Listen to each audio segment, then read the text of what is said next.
Thank you so much. Can't believe it. Got. Hey, how's it going, everyone?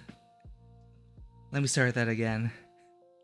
Welcome to Tabletop Cinema, where we bring together the worlds of filmmaking, tabletop role playing, and video games. I'm your host, Mikey, freelance filmmaker, tabletop RPG game master, and variety streamer on Twitch. And today, we return to our first playthrough of Doki Doki Literature Club Plus. Which, coming into this, I thought it was going to be a dating sim, but apparently it's more than that. But I've been enjoying my time here. We're in part 2 of our playthrough, and we've just reached the first major turning point of the series. So what happened last week? Oh, is there still sound? Now there's sound, right? I hope there is. How's it going, Sanguine? Glad to see you here before your meeting. Right, so what happened last week?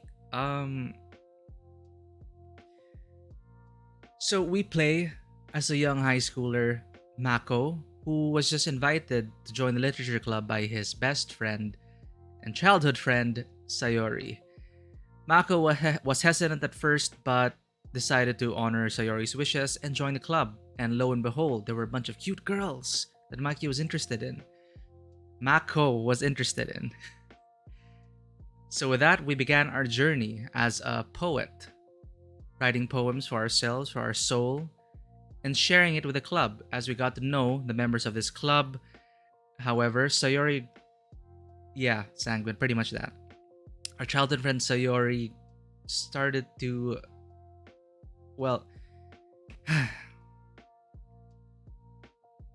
Sayori, over the week, Sayori grew more distant. Though she was happy that I was making new friends, she was quite bothered, and eventually we learned that Sayori had romantic feelings for us, and we denied her that.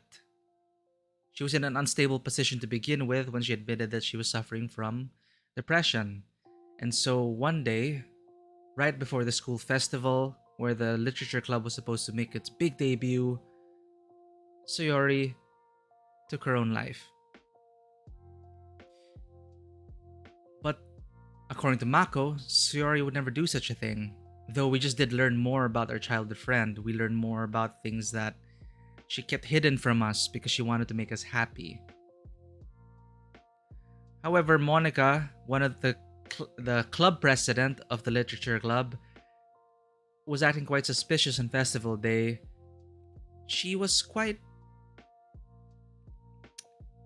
Monica told us to look at Sayori's last poem, and in it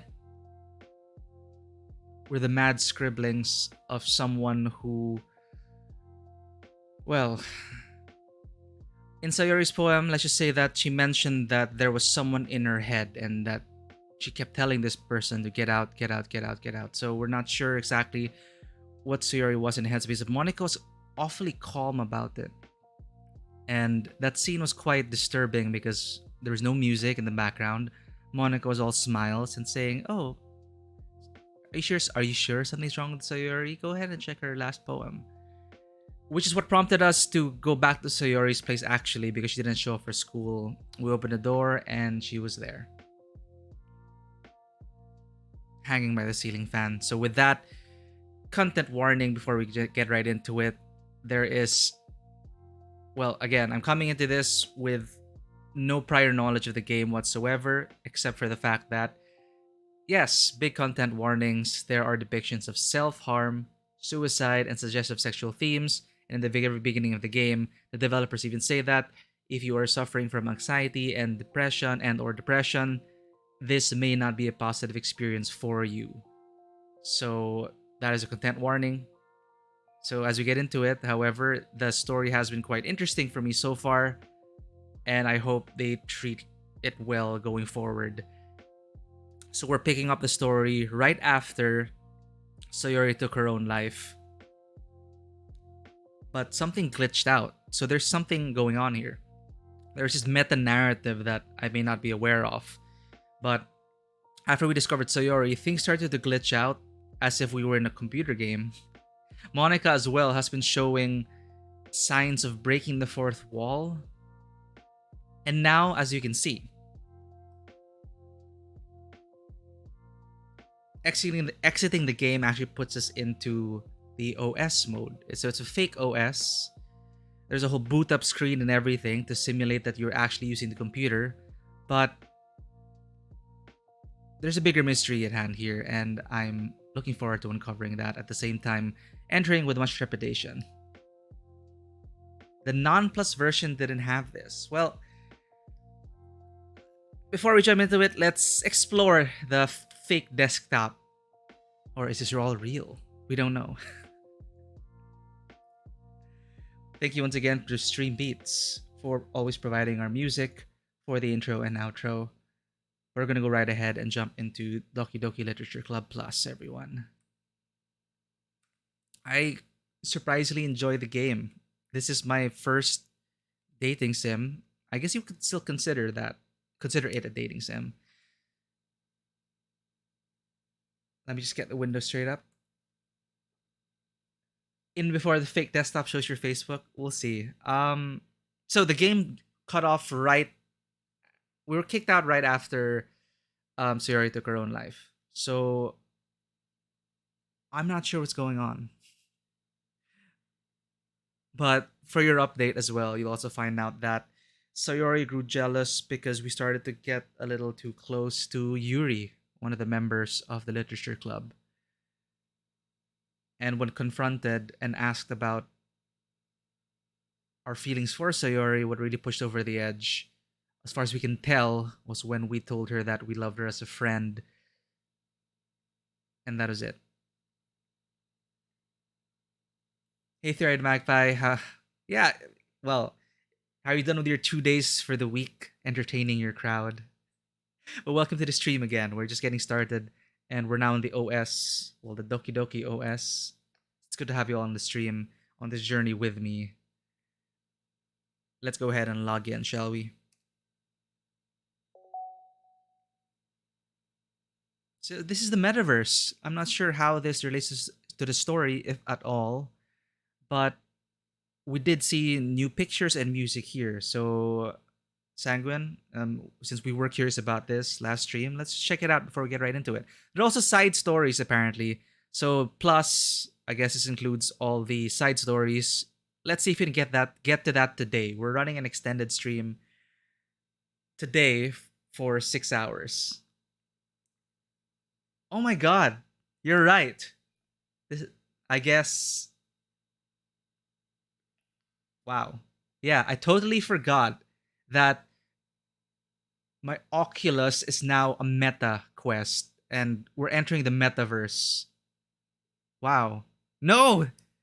This is horror! Doki Doki predicted Facebook's change into the metaverse, chat. You're seeing it right here, and it's only dawned on me now. This is a dark timeline.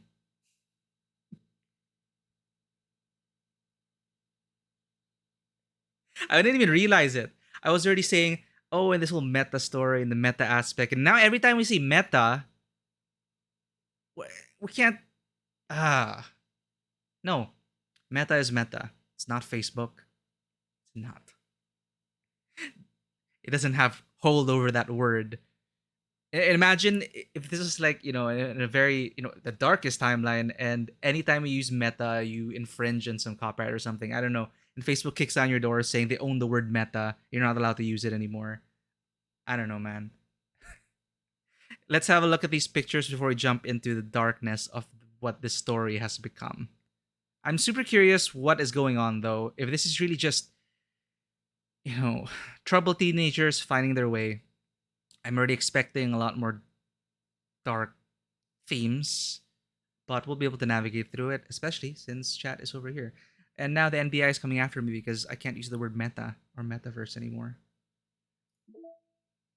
Oh, okay. Here's a file browser. Hey, we got our poems. And oh, skip that.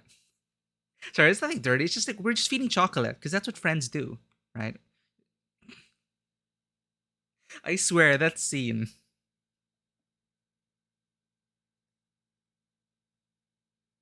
about. I, I was wondering, like, okay, we're feeding Yuri chocolate while we're reading the same book. It's such a terrible, okay, a terribly good scene.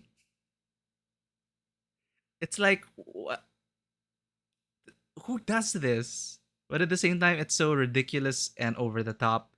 Well, for me, and I just totally got what everyone was saying. What's wrong about? There's nothing wrong about feeding chocolates to, hand feeding chocolates to the person you're reading alongside with. That's what friends do. Totally. Okay, so the pictures are just unlocked. We just unlocked. Ooh, look, sketch. Oh God. See, why would they do this to you after what just happened? Right. A sketch of Sayori's initial character design drawn by David Evelyn. Acquisition procedure in Act 1 calls Sayori for help during Natsuki and Yuri's argument. Oh, yeah, we got that. And you can actually set it as a wallpaper. I see. Okay, so there's we unlocked a bunch of the backgrounds. This is where we live, or the street that we live on, classroom. And I did enjoy writing poetry. This is another terrible thing. I can't believe Mako did this to Sayori. Like, surprisingly, Mako has been quite, the way he's voices support for people. He's all around generally been quite a nice guy, a very kind-hearted one, I would say. We don't have any control over his. Well, we don't have much control over what Mako says. So Mako is his own character, and he's been very supportive of everyone so far, but also kind of. I mean, I know we're childhood friends, but Mako's also entirely too dense for his own good. So here he is, like buttoning up her blouse. Like, it's what friends do. Is that the catchphrase of this game now? Feeding chocolate, because that's what friends do.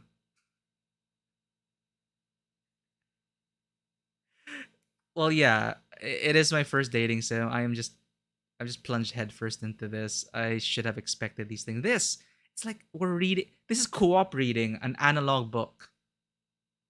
Like, I would not do this in real life because this is so inconvenient. Like, if I were reading with a crush, awesome thing for me would be just be in the same room with a good ambiance, reading our books, just enjoying each other's company. Have you done this, Magpie? Have you? Have any of you done this? No judging. I just, I guess you could say it's totally practical, and it strengthens that bond. People read at different paces, so it's something when one person will wait for you before you turn the next page. It's about, you know, God, no comment. Very well. Very well. Aromatherapy though. See this Mako again. Just, oh, you have some paint on your face. Let me wipe down your face with a warm towel instead of giving her the towel. Right? It's we did help Yuri with the festival preparations, which did not help Sayori's state of mind. We're gonna get to the bottom of it. My childhood friend just took her own life, and I feel terrible because Mako did add to the pressure on her mental state. The poems have been quite interesting. Each girl actually has a very unique style, very true enough to them. But I guess these are the default wallpapers. These are chibi versions of themselves. They're like stickers. So adorable. Hey, yeah, the scents are great. I must say, scents are great. So those are a lot of the pictures. You can set this as a wall. Oh, that's so sad. You can set this as a wallpaper if you wanted to. I feel dirty going through this. Music. Doki Doki Literature Club. Okay, there's a playlist. You can actually play songs.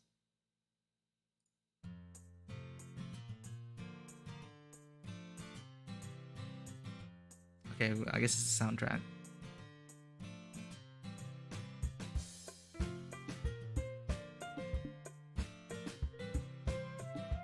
There's even the file browser here. These are the actual files of the game, by the way. And the fact that it's called Metaverse and is breaking the fourth wall, I'm really wondering what the hell's going on. This is all just a game that we're playing on a fake desktop. So it's a game within the game, in the Metaverse, not Facebook affiliated. Anyway, back to it. Let's launch the game. So far, we've done the Yuri route. As in, Yuri the person, not the genre.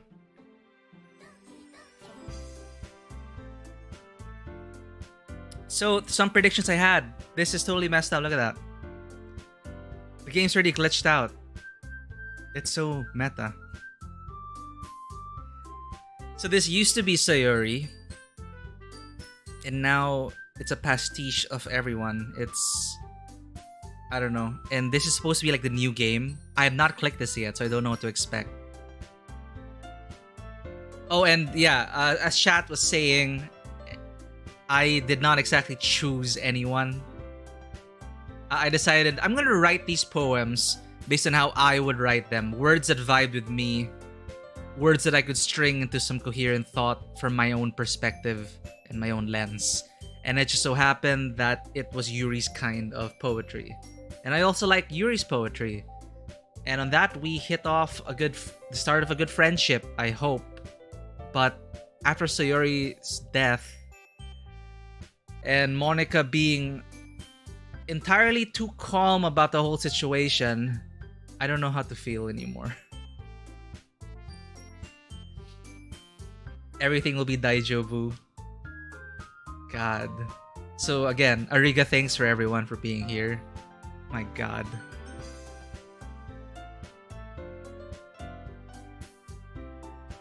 Okay, we're back to it. Once again, right before we begin, if you're just coming in now, content warnings of self-harm, suicide, and sexual themes, and a lot of foul language probably coming from me. The shit hits the fan. Alright? I am excited to see what happens next, though. I'm gonna click this now. This whole thing is just entirely too colorful and wholesome right now. Except for this glitchy part. I don't know what's going on. Let's do this.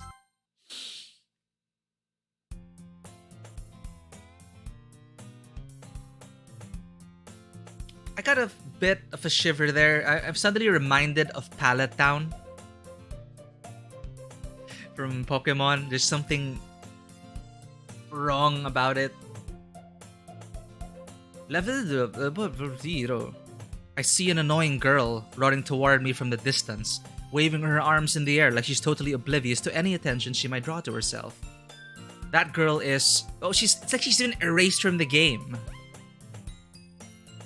My neighbor and good friend since we were children. You know, the kind of friend you'd never see yourself making today, but it just kind of works. And this has all happened before already. This is the beginning of the game, except Sayori's been erased. So what's going on? But it just kind of works out because you've known each other for so long. We used to walk to school together on days like this, but starting around high school, she would oversleep more and more frequently, and I would get tired of waiting up. And we later on learned that it's because of her depression. But if she's going to chase after me like this, I almost feel better off running away. However, I just sigh and idle in front of the crosswalk and let just catch up to me.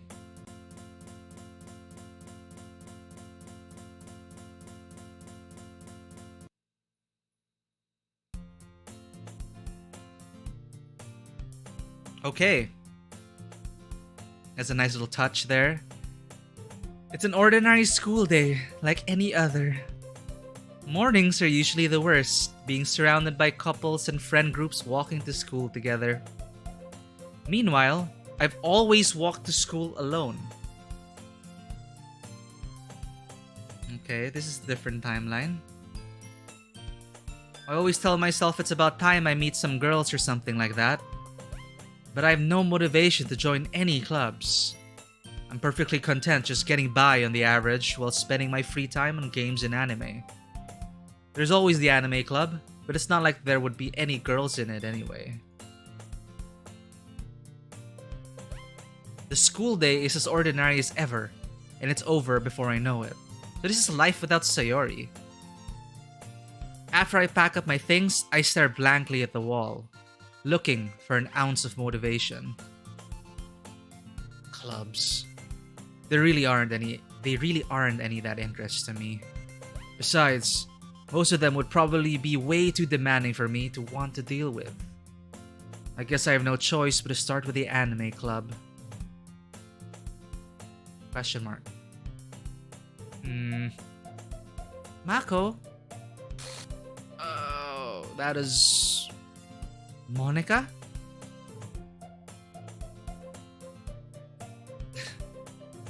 Oh my goodness, I totally didn't expect to see you here. It's been a while, right? Yeah, it has. Monica smiled sweetly. We do know each other. Well, we rarely talked, but we were in the same class last year. Monica was probably the most popular girl in class. Smart, beautiful, athletic. Did Monica just usurp Sayori as our... I don't know what's going on. Basically, completely out of my league. So having her smile at me so genuinely feels a little... What did you come in here for anyway? I've just been looking for some supplies to use for my club. Do you know if there's any construction paper in here? Or markers? I guess you could check the closet. You're in the debate club, right? About that. I actually quit the debate club. Really? You quit? Yeah. To be honest, I can't stand all of the politics around the major clubs. It feels like nothing but arguing about the budget and publicity and how to prepare for events. I'd much rather take something I personally enjoy and make something special out of it. In that case, what club did you decide to join? Actually, I'm starting a new one. A literature club.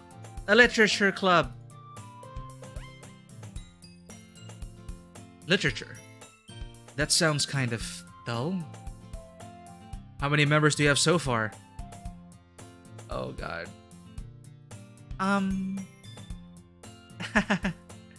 It's kind of embarrassing, but there are only 3 of us so far. Yeah, she's been erased. Sayori's been erased from the timeline. Is she some otherworldly entity? And is she going to slowly start consuming my friends? Each route I take. It's really hard to find new members for something that sounds so boring. Well, I can see that. But it's really not boring at all, you know? Literature can be anything. Reading, writing, poetry. I mean, one of my members even keeps her manga collection in the club room. Wait, really? Yeah, it's funny, right? It's funny, right? She always insists that manga is literature too. I mean, she's not wrong, I guess. And besides, a member's a member, right?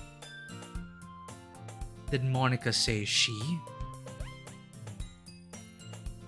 What? Oh, okay. She's talking about Natsuki. I guess Mako can't believe that a girl can be in the manga. God. Did Monica say she? Hey, Mako. By any chance, are you still looking for a club to join? I guess so, but... In that case, is there any chance you could do me a big favor? I won't ask you to join, but... If you could at the very least visit my club, it would make me really happy. Please? Well, I guess I have no reason to refuse. Besides, how could I ever refuse someone like Monica? Sure, I guess I should check it out. Oh, awesome! You're really sweet, Mako, you know that? It's nothing, really. Shall we go then? I'll look for the materials another time. You're more important.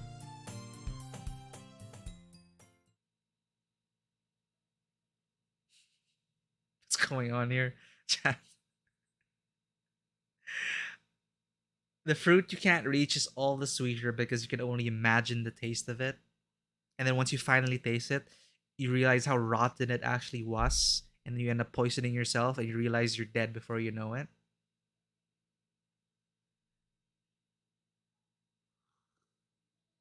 God.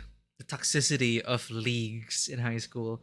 Sold your soul to Monica. I have no idea. I had no choice in this. And thus, today marks the day I sold my soul to Monica and her irresistible smile. It just reads differently now. I dejectedly follow Monica across the school and upstairs, a section of the school I rarely visit, a section of the school which probably doesn't even exist.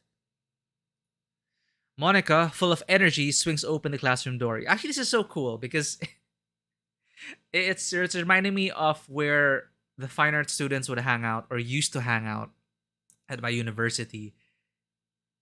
No one else outside of our no one else outside of the fine arts even knew that there was a classroom on top of the basically no one knew that that place existed. All right, like everyone, whenever you tell someone that, oh yeah, fine arts, we stay up there on top of the cafeteria, and people be like, what, really, there's a place there, there's a classroom there. like like anyone I would tell, like outside of the course, it's similar to this. It's like, I don't know, it's just this part of the school that no one ever really goes to, no one really knows exists. So yeah, we were the literature club. Well, coincidentally, the lit majors would also hang out in that room.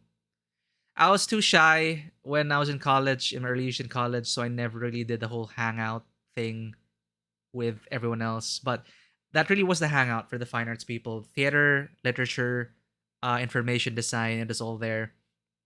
And it's pretty awesome. Good community. We had our own computer room, and beside it, it is the hangout room, and people did. Someone would bring in manga. There would be a shelf full of manga, a cabinet full of things. Wow, we're living. Well, I mean, this is high school, bro. We're living it, chat. I'm just realizing it now. Was I the Yuri of my course? No, no, there was a Yuri. There was, but I wasn't interested in that Yuri. But there was a Yuri. Monica, full of energy, swings open the classroom door. I'm back, and I brought the guest with me. Uh,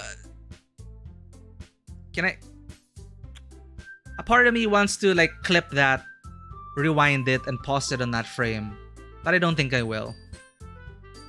Eh? A guest? Seriously? You brought a boy? Way to kill the atmosphere, because Girl 2 Natsuki is in the closet. I think quite literally and metaphorically. Way to kill the atmosphere. Don't be mean, Natsuki. But anyway, welcome to the club, Mako. All words escape me in the situation. This club is full of incredibly cute girls. So, let me guess. You're Monica's boyfriend, right? What? No, I'm not. Natsuki. The girl with a sour attitude, whose name is apparently Natsuki, is one I don't recognize. Her small... See, I don't know if these people even exist in the school. Her small figure makes her look like a first-year student. Anyway, this is Natsuki, energetic as usual. And this is Yuri, the vice president. I see what the game's doing. Because we chose Yuri over Natsuki, essentially. Yuri is now the vice president. Sayori used to be the vice president.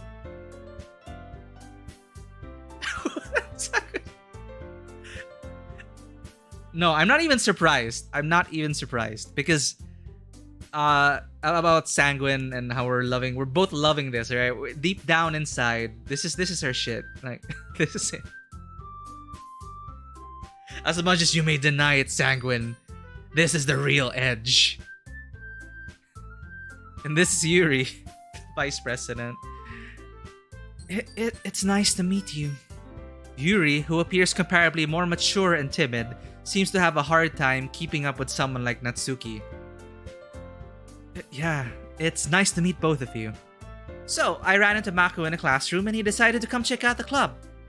Isn't that great? God. Wait, Monica! Didn't I tell you to let me know in advance before you brought anyone new? I was going to, well, you know, make cupcakes, as she did last time. Sorry. I didn't forget that, but I just happened to run into him. In that case, I should at least make some tea, right? Yeah, that would be great. Why don't you come sit down, Mako? The girls have a few desks arranged to form a table. Yuri walks to the corner of the room and opens the closet. Meanwhile, Monica and Natsuki sit across from each other. I swear there's something between Monica and Natsuki and Yuri, but now, wait. No, it is Monica and Sayori last time. Still feeling awkward, I take a seat next to Monica. So, I know you didn't really plan on coming here, but we'll make sure you feel right at home, okay? As president of the literature club, it's my duty to make the club fun and exciting for everyone. I'm surprised there aren't more people in the club yet. It must be hard to start a new club. You could put it that way. Not many people are very interested in putting out all the effort to start something brand new. Especially when it's something that doesn't grab the attention. Especially when it's something that doesn't grab your attention, like literature. You have to work hard to convince people that you're both fun and worthwhile. But it makes school events, like the festival, that much more important. I'm confident that we can really grow this club before we graduate.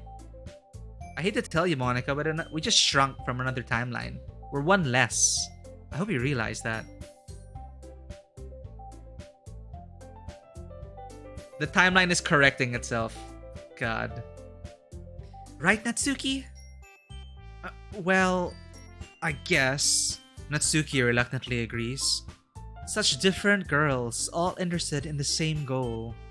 Monica must have really worked hard just to find these two. Yuri returns to the table, carrying a tea set. She carefully places a teacup in front of each of us before setting down the teapot in the middle. You keep a whole tea set in the classroom? Don't worry. The teachers gave us permission. After all, doesn't a hot cup of tea help you enjoy a good book? I guess. Don't let yourself get intimidated. Yuri's just trying to impress you. That's not... Insulted, Yuri looks away. I meant that, you know. I believe you. Well, tea and reading might not be a pastime for me, but I at least enjoy tea. I'm glad. Yuri faintly smiles to herself in relief. So, Mako, what kind of things do you like to read? Well, considering how little I've read these past few years, I don't really have a good way of answering that. Manga. Don't be ashamed about reading manga, Mako. I mutter quietly to myself, half joking. Natsuki's head suddenly perks up. It looks like she wants to say something about her manga collection, but she keeps quiet. Not much of a reader, I guess. Well, that can change. What am I saying? I spoke without thinking after seeing Yuri's sad smile. Anyway, what about you? Attract the attention of a wild Natsuki. Leave a manga right in the hallway and you'll attract Natsuki. Put a box over it and you'll capture her. Anyway, what about you, Yuri? Well, let's see. Yuri traces the rim of her teacup with her finger. My favorites are usually novels that build deep and complex fantasy worlds. The level of creativity and craftsmanship behind them is amazing to me. And telling a good story in such a foreign world is equally impressive. This is all the same dialogue, but with glitches. Anything that relates to Sayori. Yuri goes on, clearly passionate about her reading. She seems so reserved and timid since the moment I walked in, but it's obvious by the way her eyes light up that she finds her comfort in the world of books, not people. But, you know, I like a lot of things. Stories with deep psychological elements usually immerse me as well. Isn't it amazing how a writer can so deliberately take advantage of your own lack of imagination to completely throw you for a loop? Yeah, I must really lack a lot of imagination because I still don't know where this story is going. Anyway, I've been reading a lot of horror lately. I read a horror book once. I desperately grasped something I can relate to at the minimal level. At this rate, Yuri might as well be having a conversation with a rock. I'd expect that from you, Yuri. It suits your personality. Oh, is that so? Really, if a story makes me think or takes me to another world, then I really can't put it down. Surreal horror is often very successful at changing the way you look at the world, if only for a brief moment. Like a flash frame? Ugh, I hate horror. Oh, why's that? Well, Natsuki's eyes dart over to me for a split second. Let's talk manga, Natsuki.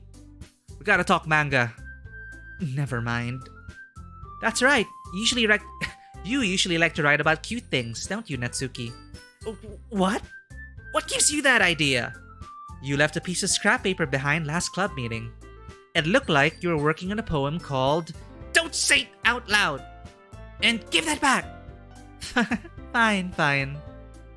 Sanguine is the smiley. It's the straight-faced smiley. Fine. Natsuki, you write your own poems? Well, I guess sometimes. Why do you care? I think that's impressive. Why don't you share them sometime? No! Natsuki averts her eyes. You wouldn't like them. Not a very confident writer yet. I understand how Natsuki feels. Sharing that level of writing takes more than just confidence. The truest form of writing is writing for oneself, to oneself. You must be willing to open up to your readers, exposing your vulnerabilities and showing even the deepest reaches of your heart. Do you have writing experience too, Yuri? Maybe if you share some of your work, you can set an example and help Natsuki feel comfortable enough to share hers. I guess it's the same for Yuri.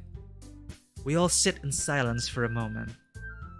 Hey, I just got an idea. How about this? Huh? Natsuki and Yuri look quizzically at Monika. Let's all go home and write a poem of our own. Then, next time we meet, we'll all share them with each other. That way, everyone is even. I mean, I thought it was a good idea. Well, I think you're right, Monika. We should probably start finding activities for all of us to participate in together. I did decide to take on the responsibility of vice president after all. I need to do my best to nurture the club as well as its members. Besides, now that we have a new member, it seems like a good step for us to take. Do you agree as well, Mako? It's so weird now. Sayori was vice president. Chotto mate, there's still a problem. What's that? I can't believe I did that. Terrible. I'll never do that again, chat. I did it last time. I couldn't resist. Alright? What's that? Now that we've reached the most important topic, I bluntly come forth with what's been on my mind the entire time. No, wait! Is Monika consuming all the vice presidents? I think that's what's happening, chat. I think Yuri's next. We'll see. Now that we've reached the most important topic, I bluntly come forth with what's been on my mind the entire time. Excuse me. I never said I would join this club. Monika may have convinced me to stop by, but I never made any decision. I still have other clubs to look at, and, I lose my train of thought. All three girls stare back at me with dejected eyes. But, I'm sorry. I thought... Humph. Eh? The girls exchange glances before Monica turns back to me. I guess I need to tell you the truth, Mako. The thing is, we don't have enough members yet to form an official club. We need 4. And I've been trying really, really hard to find new members. And if we don't find one before the festival... I'm defenseless against these girls. How am I supposed to make a clear-headed decision when it's like this?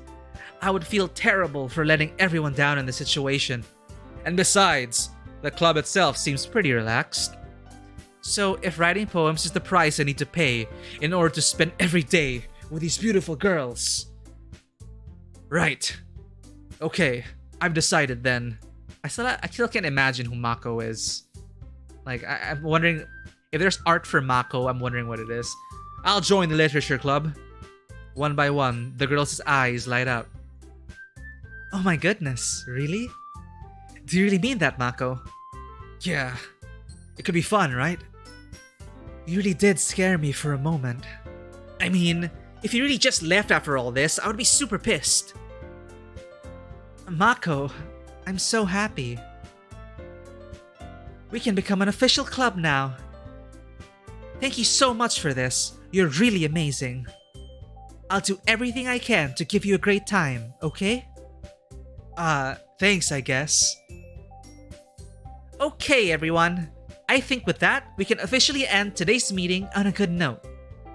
Everyone, remember tonight's assignment. Write a poem to bring to the next meeting so we can all share. Monica looks over to me at once more. Mako, I look forward to seeing how you express yourself.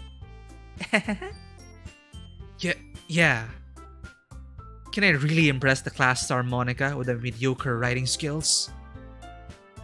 Already feel the anxiety welling up inside me. Meanwhile, the girls continue to chit-chat as Yuri cleans up the tea set. Mako is just a selfie away. Just like this. And here, let's get meta about this. I'm gonna take a selfie now. And what you're seeing now, I'm Mako all along? The thing you're seeing in the webcam is Mako? Meanwhile, the girls continue to chit-chat as Yuri cleans up the tea set. I guess I'll be on my way then. Okay. I'll see you tomorrow then. I can't wait.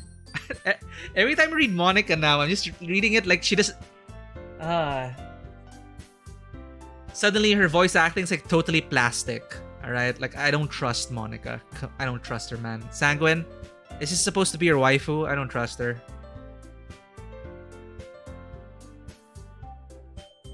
With that, I depart the club room and make my way home. The whole way, my mind wanders back and forth between the 3 girls. Natsuki, Yuri, and of course, Monica. And the fourth! Sayori! Will I really be happy spending every day after school in a literature club? Perhaps I'll have the chance to grow closer to one of these girls. Alright. I'll just need to make the most of my circumstances, and I'm sure good fortune will find me. And I guess that starts with writing a poem tonight.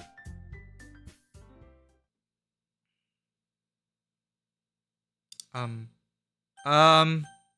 don't know why I got shivers. Yes. A dream. I was wandering an abandoned warehouse at night. I was lost, looking for an exit. I just wanted to go home. I came upon a huge empty room, its ceiling and walls beyond the deep blackness. My steps were quick in order to hurry to the other side, or to a wall, anything. Suddenly, the ground was no longer beneath my feet. I stepped into a hole of indeterminate width. I fell for a good 5 seconds before crashing into warm water. Figuring out which way was up, I surfaced myself. The air was humid, and the sound of my splashing reverberated endlessly. My vision was completely swallowed by the dark. With one hand, I could feel the damp metal wall of the container. My lungs were already getting tired.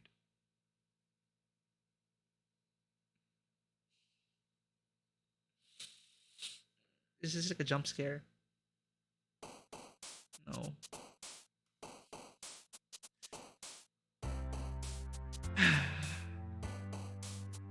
Alright.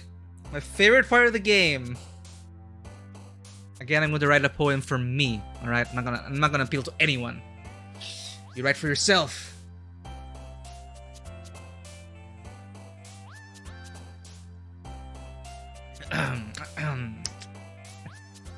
I don't know, man. I just go. Let's just go with it. All right. I was imagining that poem in the voice of Sayori, so that is pretty sad. But I have a bad feeling about this. Is every route like? Is it like the last one standing? Is Monica trying to make sure that like she's the last one standing? One by one, are they going to die in different ways? My god. Anyway. I look up at the sky and it winks back. The starscape so extraordinary and this excitement I feel in this romance that is blooming within my frightening memories. But it is an adventure that I welcome. The infinite daydream that I see beyond the landscape.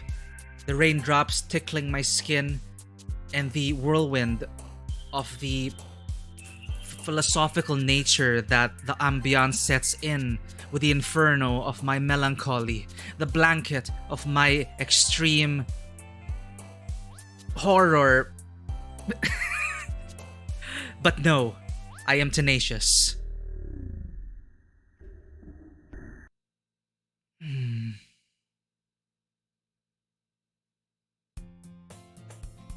Was that Natsuki? I wasn't looking. Did Natsuki win? Did my poem win over Natsuki that time? Hi again, Mako. Glad to see you didn't run away on us.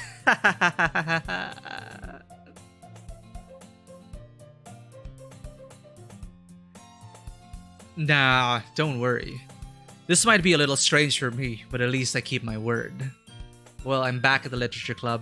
Why am I like voicing Mako as some sort of creep? I was the last to come in, so everyone else is already hanging out. Oh no, she glitched out.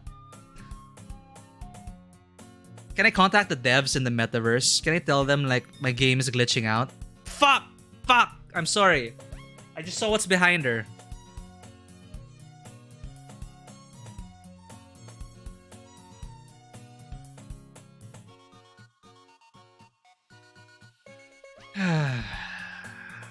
Don't look behind her, chat. Don't look behind her. Thanks for keeping your promise, Mako. I hope this isn't too overwhelming of a commitment for you, making you dive headfirst into literature when you're not accustomed to it. Oh, come on! Like, he deserved it to creep me out a bit. Oh, come on! Like, he deserves any slack. You already had to be dragged here by Monica. I don't know if you plan to just come here and hang out or what, but if you don't take us seriously, then you won't see the end of it. Hey, stop breaking the third wall. Stop blocking my... And look at that, she scaled differently. Devs, I need to submit a bug report. Feedback. Where? I'm trapped. Natsuki, you certainly have a big mouth for someone who keeps your manga collection in her...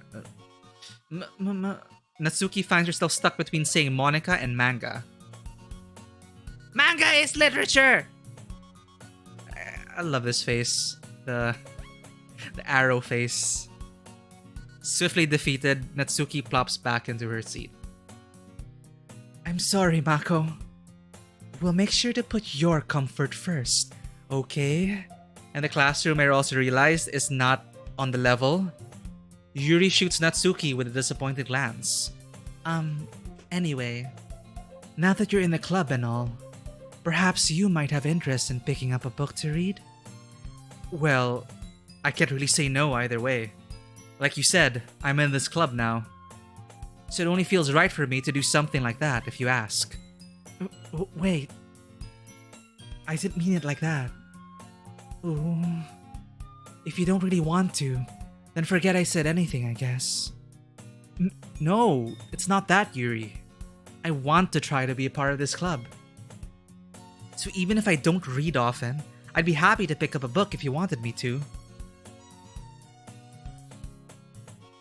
Are you sure? I just felt like... Well, as vice president and all, that I should help you get started on something you might like. Yuri reaches into her bag and pulls out a book. Why am I so worried? I didn't want you to feel left out, so I picked out a book that I thought you might enjoy. It's a short read, so it should keep your attention, even if you usually don't read. And we could, discuss it if you wanted. This... How is this girl accidentally being so cute? She even picked out a book she thinks I'll like, despite me not reading much. Yuri, thank you. I'll definitely read this. I enthusiastically take the book. Phew. Well, you can read it at your own pace. I look forward to hearing what you think. I don't know, Sanguine. She's vice president now. That was Sayori. Oh, now everything is fine except for that damn picture in the back. Okay, so like Sayori's there, maybe. And then if and when Natsuki dies, is she gonna be here in the chair just dead? What the hell is going on? Is she gonna be poisoned by cupcakes by Monica? No. Now that everyone's settled in, I expected Monica to kick off some scheduled activities for the club. But that doesn't seem to be the case. Yuri's face is already buried in a book. I can't help but notice her intense expression, like she was waiting for this chance. Meanwhile, Natsuki's rummaging around in the closet.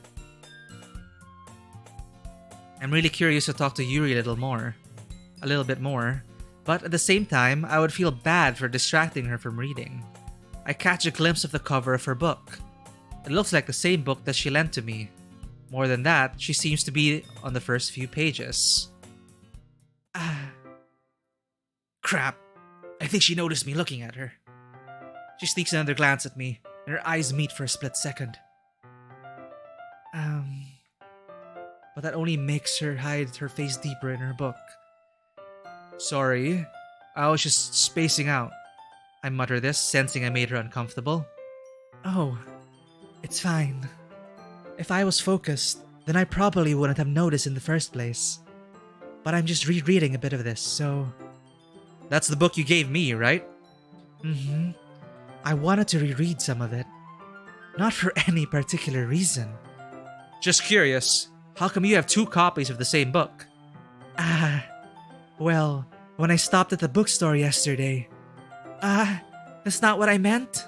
I mean, I just happened to buy 2 of them. I see. There's something fairly obvious here that Yuri's isn't telling me, but I decide to let it go. I'll definitely start reading it soon. I'm glad to hear. Once it starts to pick up, you might have a hard time putting it down. It's a very engaging and relatable story. Is that so? What's the story about anyway? Well, I look at the cover of the book. The book is titled Portrait of Markov. Is Markov... I'm missing something here. It's such a familiar name. Chat, is Markov, like, a real person? A poet? What's up with Markov? What's the reference here? There's an ominous-looking eye symbol on the front cover. Basically, it's about this religious camp that was turned into a human experiment prison. And the people trapped there have this trait that turns them into killing machines that lust for blood. She sucked my finger for the blood. And she related quite. And the person in this book also reminded me of Yuri. Reminded Mako of Yuri. I don't. Here, I'm worried about Googling Markov because it might show me Doki Doki spoilers. And the people trapped there have this trait. Well, not a real book, but I don't know if Markov is supposed to be some significant person in real life. Something related to this whole human experiment thing. Oh god. But the facility gets even worse, and they start selectively breeding. This is new. Wait, she's being more graphic about. Okay, this is new dialogue. But the facility gets even worse, and they start selectively breeding people by cutting off their limbs and affixing them to. Oh, that might be a little bit of a spoiler. But anyway, I'm really into it. The book, I mean. Not the thing about the limbs. That's kind of dark, isn't it? Yuri made it sound like it is going to be a nice story, so that dark turn came from nowhere. Markov is a eugenics author. Alright, that makes sense. Ah. Are you not a fan of that sort of thing, Mako? No, it's not that. I mean, I could definitely enjoy those kinds of stories, so don't worry. I hope so. Yeah, I totally forgot that Yuri's into these things. She's so shy and reclusive on the outside, but her mind seems to be completely different. It's just that this kind of story, it's the kind that challenges you to look at life from a strange new perspective. When horrible things happen, not just because someone wants to be evil. Oh god, I burped there, but because the world is so full of horrible people, and we're all worthless anyway. Then, suddenly, I'm rambling, aren't I? Oh god, I hope you caught that, chat. Not again. I'm sorry. Hey, don't apologize. I haven't lost interest or anything. Well, I guess it's alright then. But I feel like I should let you know that I have this problem. When I let things like books and writings fill my thoughts, my whole body gets... No, it's not in history! Haha, Magpie. Ha. I kind of forget I kind of forget to pay attention to other people. So I'm sorry if I end up seeing something strange. And please, stop me if I start talking too much. I really don't think you need to worry. That just means you're passionate about reading. The least I can do is listen. It's a literature club after all.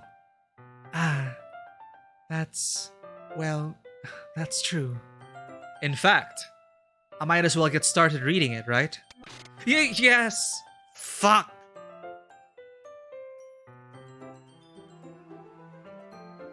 Is this like Sayori trying to reach into this timeline?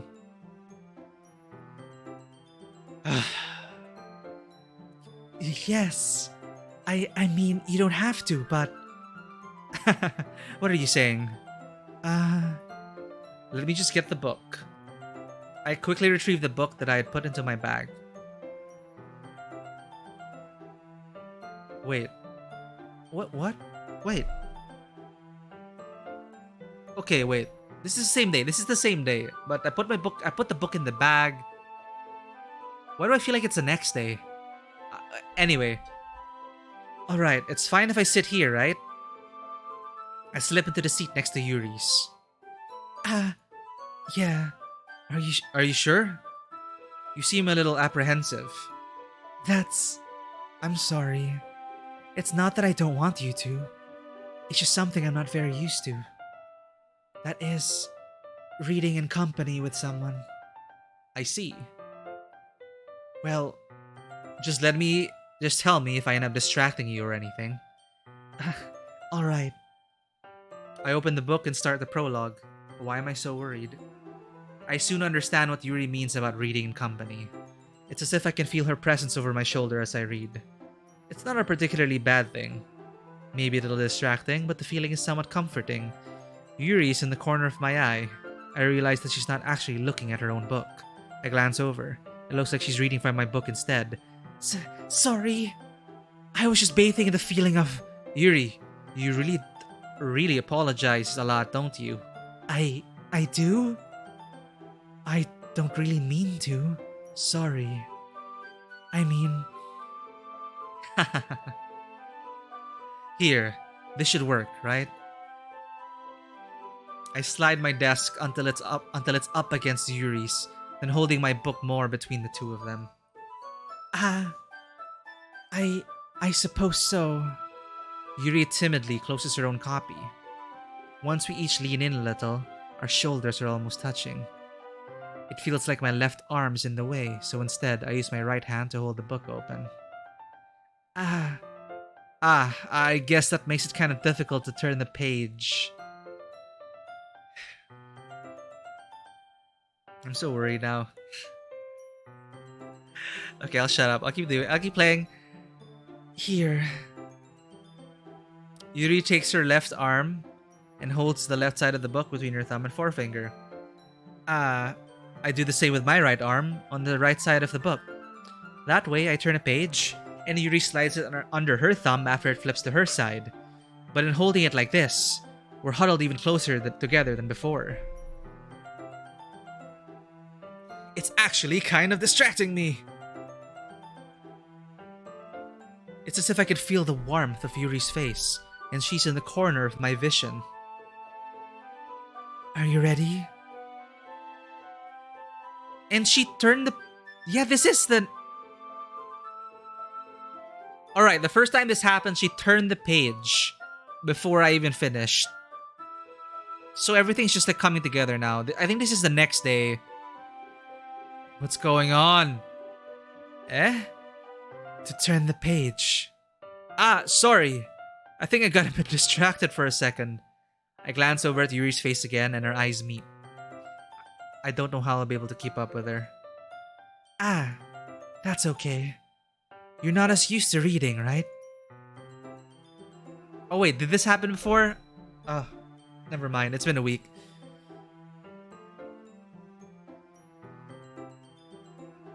Is it day 2? Man, I don't know. I don't know anymore. I don't mind being patient if it takes you a bit longer. It's probably the least I can do. Since you've been so patient with me. Yeah. Thanks. We continue reading. Yuri no longer asks me if I'm ready to turn the page. Instead, I just assume that she finishes the page before me, so I turn it by my own volition. We continue the first chapter in silence. Even so, turning each page almost feels like an intimate exchange. My thumb gently letting go of the page, letting it flutter over to her side as she catches it under her own thumb. Hey, Yuri. This might be a silly question, silly thought, but the main character kind of reminds me of you a little bit.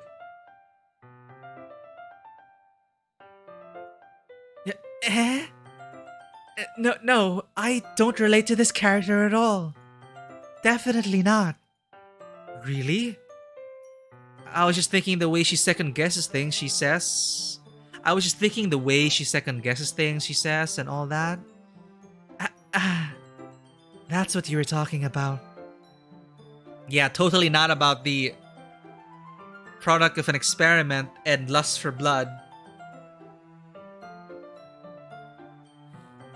Sorry. I thought you meant something else about her. Something else? Never mind. We didn't even get that far yet, so I don't know why that came into my head. Yuri, are you feeling alright? Yuri's been a little fidgety ever since we started reading. You can rest if you're not feeling sick or something. Your breathing is a little... My breathing? Yuri puts her hands on her chest as if to feel her heartbeat. I didn't even notice. Anyway, I'm fine. I just need some water. Alright, don't push yourself.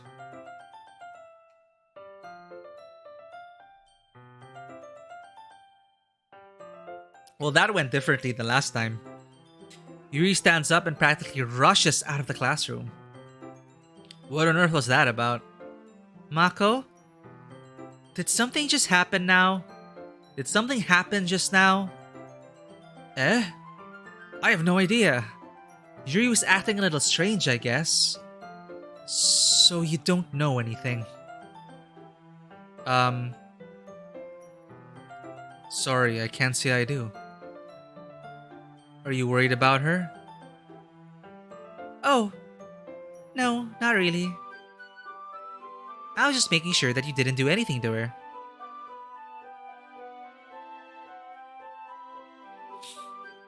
Well, didn't we say that Monica's the type that watches over a club? If you do something wrong, stab you in the back. Is Monica looking out for the girls? I was just making sure that you didn't do anything to her. No, nothing. Don't worry. I believe you, silly. Yuri just does this sometimes, so it's nothing alarming. I totally messed with her. Mako's being... Alright, if you say so. Anyway, why don't we start sharing our poems with each other? Eh? Shouldn't we wait for Yuri? Well, she might be a while, so I just figured we'd start with... What's happening with me today? Well, she might be a while, so I just figured we'd get started without her. Is that okay? Yeah, I was just asking. I stand up. I make a mental note of where I left off in the book and slip it back into my bag. I need to pay attention to the art now. I want to notice more subtle changes.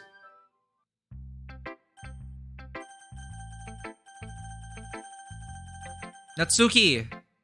Because Natsuki's been wanting to talk to me about her manga collection. So every time I don't pick Monica, does someone die?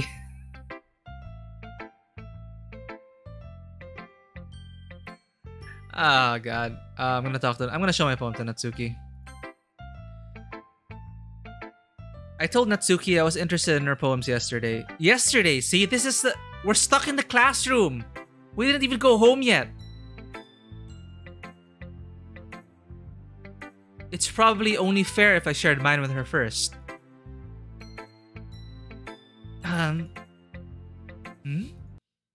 Shit. Fuck! What the fuck was that? Why did her eyes just pop out? Is that how she's gonna die?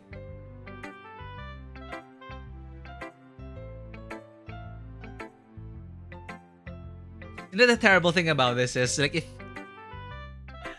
I know people usually have streams in the background or they're not always watching, right? I don't expect that of anyone. But if you're hearing me and I'm saying, why the hell did that just happen? And then when you tune in again, you're like, what just happened? Everything's totally fine.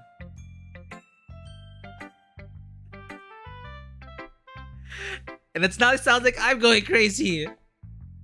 You have to believe me. Her eyes just popped out. Oh my god. Good one, Bloody Mary. I appreciate stuff like that. Internet cookies for you.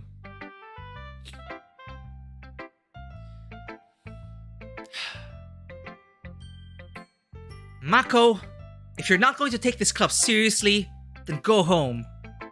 What? Harsh? What? You expect me to believe that you actually put effort into this? Do you think I'm that stupid? I'm not a writer. Maybe it's not very good, but yeah, I did put an effort. We all start somewhere, right?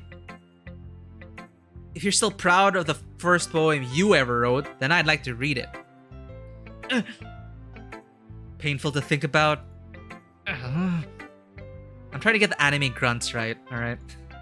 Fine. Well, sorry. You'll get better anyway.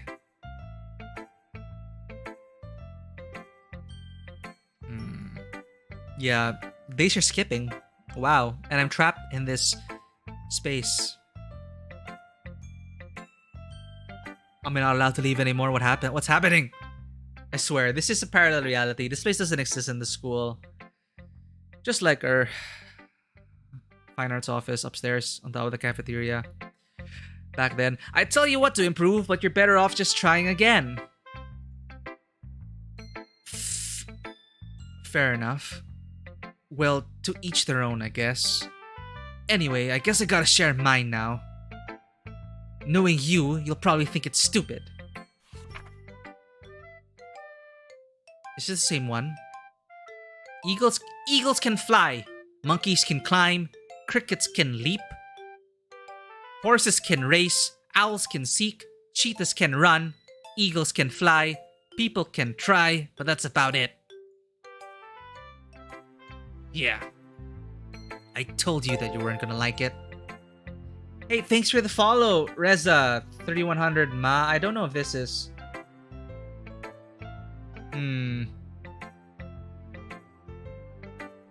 I swear I think I saw someone follow with the same name before. But anyway, welcome to the stream. Hopefully you're not a bot or anything. But we're just getting into it. Thank you for the follow. I told you that you weren't gonna like it. I like it. What? Just be honest. I am. Why are you so convinced that I wouldn't like it? Well, that freaked me out for a bit. The alert I got for the new follower. I'm that tense right now. Well, because everyone in high school thinks that writing has to be all sophisticated and stuff. So people don't even take my writing seriously. But isn't the point of poems for people to express themselves? Your writing style wouldn't make your message any less valid. Yes, exactly! I like when it's easy to read, but it hits you hard. Like in this poem.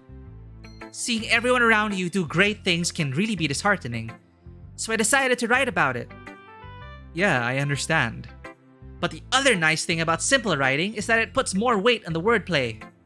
Like, I set up for a rhyme at the end, but then made it fall flat on purpose. It helps bring out the feeling in the last line. So you did. I guess more went into it than I realized. That's what it means to be a pro. I'm glad you learned something. Didn't expect that from the youngest one here, did you? Yeah, I guess not. I decided to humor her with that last comment. I don't really care how old everyone is, but if Natsuki is feeling proud, then I won't take that away from her. Who should I show my poem to next? What did she do with Yuri? I mean, what's happening to her now? Is she sucking on blood right now? Does she have blood bags in her backpack or in her locker? I bet Monica is so disappointed that we didn't show her our poem first. See, look at this. Look at this. Hi, Mako.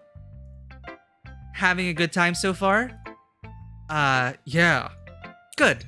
Glad to hear it. By the way, since you're new and everything, if you ever have any suggestion for the club, like new activities, or things we can do better, I'm always listening.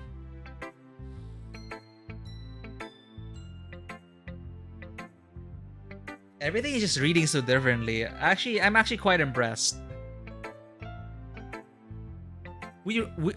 Most of these lines are the same. Exactly the same as the first day. But now, there's this layer of horror that's been slathered onto it. But it's not too thick. Right now, it's just like a light sheen of horror. But when Monica says stuff like, well, she did disturb me already to begin with, well, at the latter part of the game, but now it's like, I'm always listening. Stares into the camera. Don't be afraid to bring things up, okay? Or maybe Monica's actually the safe space here. I don't know, she's messing with me. Alright, I'll keep that in mind, because Monica reminds us to save. Of course, I'll be afraid to bring... Yeah, Monica reminded me to save. Where are my saves?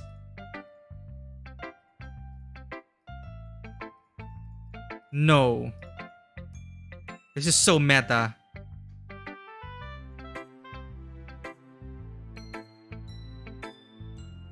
All my saves are gone. Huh? Huh?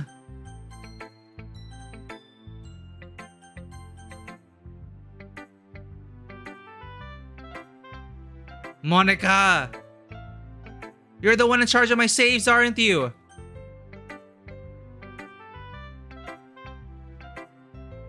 I'm much better off just going with the flow until I'm more settled in. Anyway, want to share your poem with me? It's kind of embarrassing, but I guess I have to. Don't worry, Mako. We're all a little embarrassed today, you know? But it's that sort of barrier that we'll all learn to get past soon. Like the barrier for reality that we're going to break soon. Yeah, that's true. I hand Monica my poem. Bloody Mary, I saved. I saved a lot. And they're all gone. The timeline was just wiped.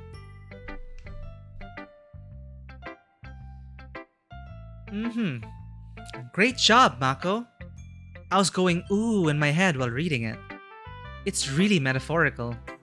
I'm not sure why, but I didn't expect you to go for something so deep. I guess I underestimated you.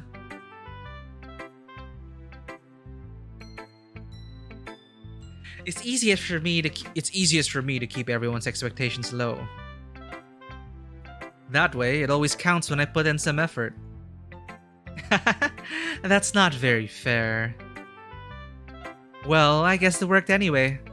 You know what? You know that Yuri likes this kind of writing, right? Oh, we did get Yuri again. Oh my god, but she's vice president now. And vice presidents are gonna die. And I already have an idea of how Yuri might die. If she does. Writing that's full of imagery and symbolism. Sometimes I feel like Yuri's mind is just so totally detached from reality. I don't mean that like it's a bad thing though. But sometimes I get the impression that she's just totally given up on people. She spends so much time in her own head that it's probably much more interesting that it's... She spends so much time in her own head that it's probably a much more interesting place for her. But that's why she gets so happy when you treat her with a lot of kindness. I don't think she's used to being indulged like that. She must be really starved for social interaction, so don't blame her for coming on a little strongly. Like earlier. I think if she gets too stimulated, she ends up withdrawing and looking for alone time. Suddenly the door opens. Yuri! I'm back. Did I miss anything? Not really. Well, we all started sharing our poems with each other. Eh? Already? I'm sorry for being late. No need to apologize. We still have plenty of time, so I'm more glad that you took all the time you needed. Alright. Thanks, Monica. I suppose I should go get my poem now. Anyway, do you want to read my poem now? I'm a bit terrified, but sure. Don't worry. I'm not very good.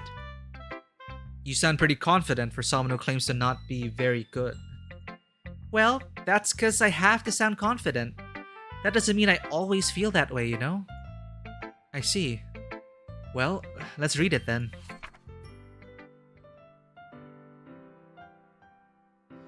Hole in the wall. But he wasn't looking at me. Confused, I frantically glanced at my surroundings. But my burned eyes can no longer see color. Are there others in this room? Are they talking? Or are they simply poems on flat sheets of paper? This is a new poem. The sound of frantic scrawling playing tricks on my ears? The room begins to crinkle, closing in on me. The air I breathe dissipates before it reaches my lungs. I panic. There must be a way out. It's right there. He's right there. Swallowing my fears, I brandish my pen.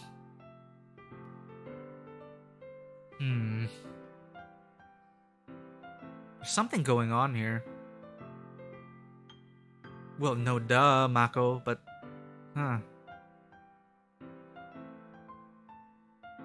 Nothing is real. Nothing is true. Everything is permitted. Who's the one that is looking at her? Who is not looking at you, Natsuki? Is that me? So, what do you think?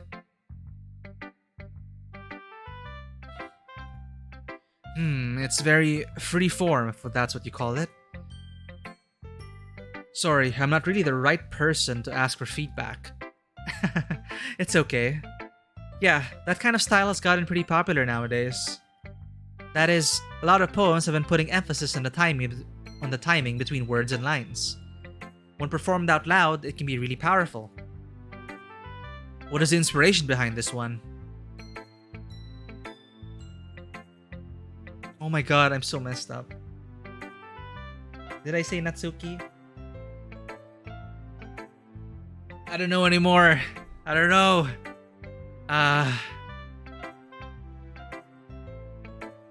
Well, I'm not sure if I know how to put it.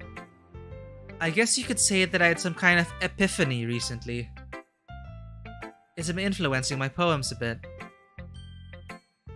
An epiphany? Yeah, something like that. I'm kind of nervous to talk about deep stuff like that because it's kind of coming on strongly. Maybe after everyone is better friends with each other. Anyway, here's Monica's writing tip of the day. Sometimes when you're writing a poem or a story, your brain gets too fixated on a specific point. If you try so hard to make it perfect, then you'll never make any progress. Just force yourself to get something down on the paper and tidy it up later. Still good advice. Still the same advice from last run. Another way to think about it is this. If you keep your pen in the same spot for too long, you'll just get a big dark puddle of ink. Is he trying to tell me something? So just move your hand and go with the flow. That's my advice for the day. Thanks for listening. Well, Yuri's last. Who should I show my poem to next? As Yuri reads the poem, I notice her eyes lighten. Exceptional. Eh? What is that? Huh? Did I say that out loud? Yuri first covers her mouth, but then ends up covering her whole face. Oh, he's going to hate me. You really didn't do anything wrong, Yuri. Eh? That's... I guess you're right. What am I getting so nervous for?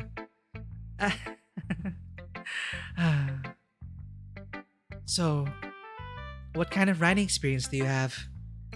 Your use of imagery and metaphors indicates you've written a lot of poetry before. Really? Wow, that's a huge compliment coming from you because I'm being controlled by Mikey, who actually wrote really terrible poetry back then. This is actually my first time, really. Huh? Yuri stares at me blankly, then looks at my poem again. Oh, well, I know that. I just meant... Yuri trails off, unable to find an excuse. She traces her finger along the words in the poem, as if breaking down more thoroughly. Yeah, okay. This is the reason I was able to tell. It's just that there are specific writing habits that are usually typical of new writers. And having been through that myself, I kind of learned to pick up on them. I think the most noticeable thing I recognize in new writers is that they try to make their style very deliberate. In other words, they tend to pick a writing style separate from the topic matter, and they form-fit the two together. The end result is that both the style and the expressiveness are weakened. Once Yuri finds her train of thought, it's as if her demeanor totally changes. Her stammering's completely gone, and she sounds like an expert. Of course, that's not something you can be blamed for. There are so many different skills and techniques that go into writing, even a simple poem. Not just finding them and building them, but putting them to work is probably the most challenging part. It might take you some time, but it all comes with practice, and learning by example, and trying new things. I also hope that everyone in the club gives you valuable feedback. Natsuki can be a little bit biased, but... Biased? How? Well, never mind. I shouldn't be talking about people like that. Sorry. It's fine. I'm not sure if Yuri is apologizing to herself, to me, or to Natsuki, or to everyone. Do you mind if I read your poem now? Please do. Oh no. Oh no. I'd love to share my thought process behind it. Yuri smiles dreamily, as if that's a rare opportunity for her. Which itself is kind of funny. After all, isn't this supposed to be a literature club?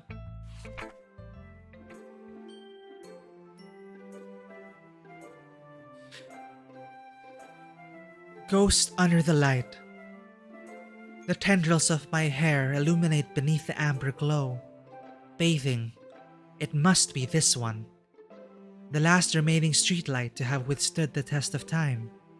The last yet to be replaced by the sickening blue-green hue of the future. I bathe, calm, breathing air of the present, but living in the past. The light flickers. I flicker back. Isn't this yeah, this is the same poem she wrote. Is it? Or is it slightly different? Breathing air of the present, but living in the past. I think it's the same poem. I'm sorry, I have such terrible handwriting. What? I wasn't thinking that at all. But it took you a long time to read. Well, I just don't read script very often. I actually think your handwriting is very pretty. Eh? That's a relief. Also, I like the poem. Even though it's short, it is really descriptive. It wasn't too short? I usually write longer poems. Not at all. I'm really glad you like it. I'll be honest. Since it's our first time sharing, I wanted to write something a little more mild. First time, huh? Something easy to digest, I suppose. Are you into ghosts, Yuri?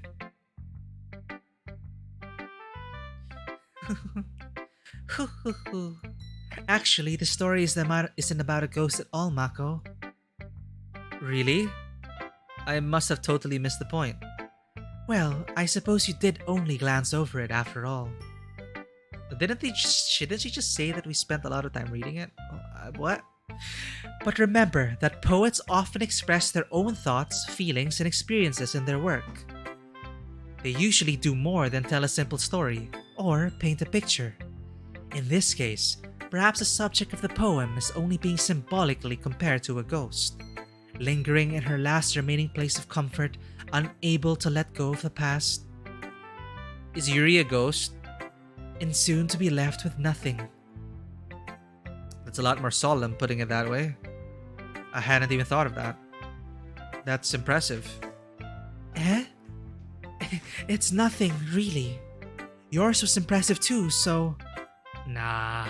If anything, I could probably learn a thing or two from you. You think so? Yeah, of course. You know, I was really nervous about doing all this, but in the end, I enjoyed it. I'm going to keep doing my best for you, Mako. Me too.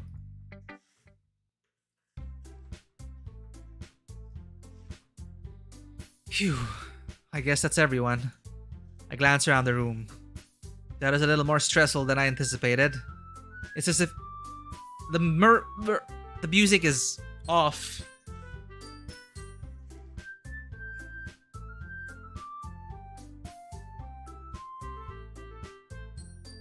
Did nobody hear that? Oh god, it's just me. It's just if everyone is judging me for my mediocre writing abilities. Even if they're just being nice, there's no way my poems can stand up to theirs. Oh my god, Brilliant, you're the only other sane person in this chat. Or am I going crazy? Even if they're just being nice, there's no way my poems can stand up to theirs. This is a literature club after all. I sigh. I guess that's what I ended up getting myself into. You know the creepy part as well? One of my cats just opened the closet partially. So now the closet's like partially open. But I can't see my cat opening it because from my angle here, the table's blocking the cat. So the closet's just opening and closing on its own.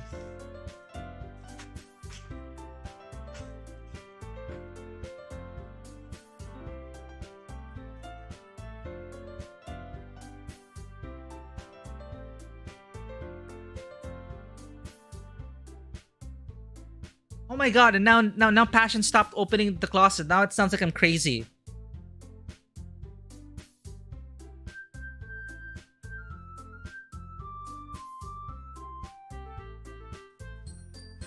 See?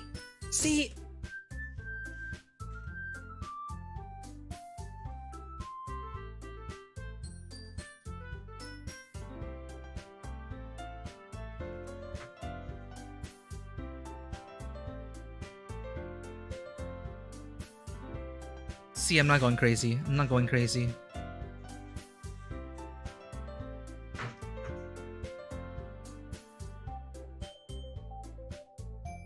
Anyway, let's pet the cat. Thank you for redeeming that.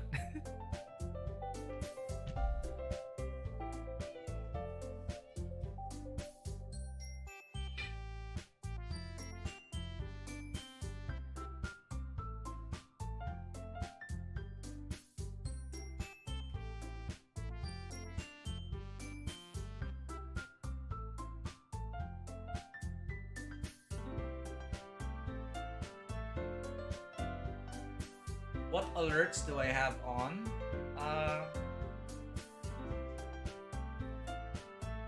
He's a ghost cat. Actually, Passion is the one that stares randomly at corners. I think Passion's the one with the stronger ghost sense. Maya just doesn't give a fuck. Passion's the one who stares at the ghosts.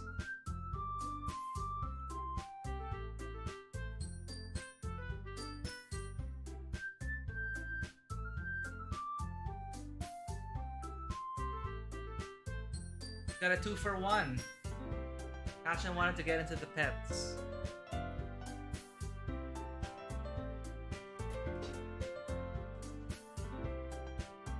I have Streamlabs alerts on. I have for subscribe. Oh wait, and this is also freaky. Apparently my overlay stopped animating. We're in theme here, chat. If you notice the latest subscriber at the very top, it's supposed to be animated, like latest subscriber, latest follow, latest everything. The word latest is stuck. This is so in theme right now. But yes, I do have an alert for each of these. Latest subscriber, latest follow, latest donation, latest cheer. For raids as well. And hosts. It's also not glistening. So there's something really going on. This isn't even a demanding game. Because usually when it stops animating, that's a sign that my computer's mishandling resources. So, back to it. I guess I ended up getting myself into this literature club, but thank you for redeeming that, Bloody Mary. You got a 2-for-1 there. Cats are happy. Passion's no longer opening the closet. Let's do this.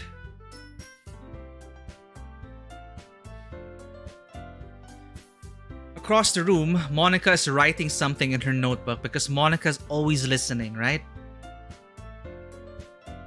My eyes land on Yuri and Natsuki. Let me check something. Okay, the background's animating. So we're not totally messed up right now. And if I do this... Okay, it's back.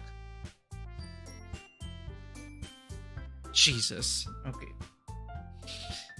Oh my god. Wait, it's not animating. Okay, whatever. We're in Doki Doki territory. We are in the metaverse chat. Not Facebook. Metaverse isn't... Jesus. Can't believe they rebranded the metaverse. Anyway, my eyes land on Yuri and Natsuki. And it stopped animating again. How awesome. They gingerly exchange sheets of paper, sharing their respective poems. As they read in tandem, I watch each of their expressions change. Natsuki's eyebrows furrow in frustration. Meanwhile, Yuri smiles sadly. What's with this language? Eh? Did you say something? Oh, it's nothing. Natsuki dismissively returns the poem to the desk with one hand. I guess you could say it's fancy. Ah, thanks. Yours is cute. Cute? Did you completely miss the symbolism or something? It's clearly about the feeling of giving up. How can that be cute? I know that. I just meant the language, I guess. I was trying to say something nice. Eh? You mean you have to try that hard to come up with something nice to say? Thanks, but it really didn't come out nice at all. Well, I do have a couple of suggestions. Humph. If I was looking for suggestions, I would have asked someone who actually liked it. Which people did, by the way. Monica liked it, and Mako did too. So based on that, I'll gladly give you some suggestions of my own. First of all... excuse me. I appreciate the offer, but I've spent a long time establishing my writing style. I don't expect it to change anytime soon, unless, of course, I come across something particularly inspiring. Which I haven't yet. Ooh. And Mako liked my poem too, you know. Oh, they're gonna start fighting and then I only have Monica to turn to. He even told me he was impressed by it. Natsuki suddenly stands up. We are stuck in this room.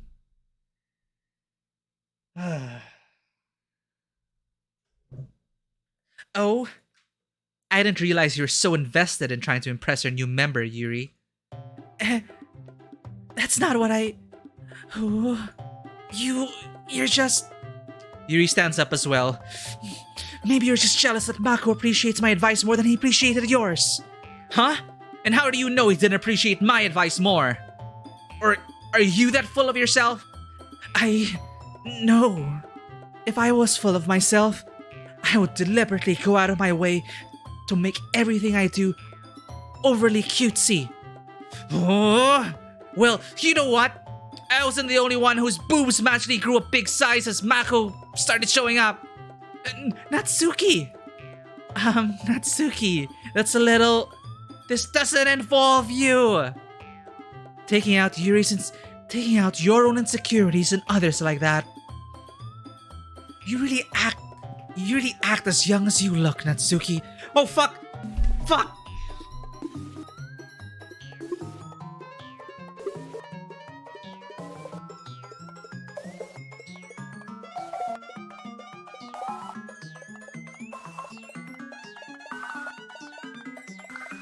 Me? Look who's talking, you wanna be edgy bitch! Edgy? Sorry, that my lifestyle is too much for someone of your mental age to comprehend. See? Just saying that proves my point. Most people learn to get over themselves after they graduate middle school, you know. If you want to prove anything, then stop harassing others with your sickening attitude. You think you can counterbalance your toxic personality just by dressing and acting cute? The only cute thing about you is how hard you try. Whoa, be careful or you might cut yourself on the edge, Yuri. Oh, my bad. You already do, don't you? Did you just accuse me of cutting myself? What the fuck is wrong with your head? Yeah, go on. Let Mako hear everything you really think. I'm sure he'll be head over heels for you after this. Suddenly, Yuri turns toward me, as if she just noticed I was standing here. Mako! She's just trying to make me look bad. That's not true. She started it. How did I get into this? Wherever am I doing this? What am I doing? Oh my god.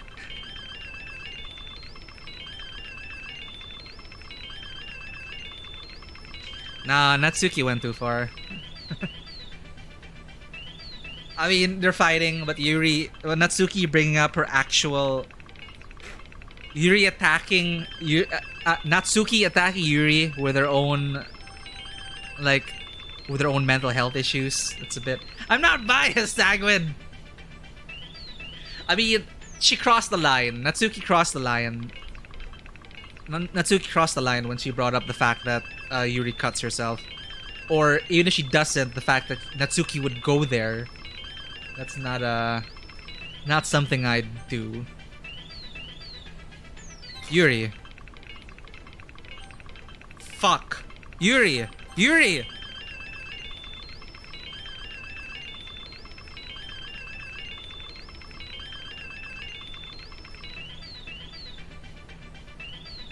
What am I supposed to do? Yuri! Yuri! Yuri! Yuri, goddammit! It's the smiley. It's the fucking smiley.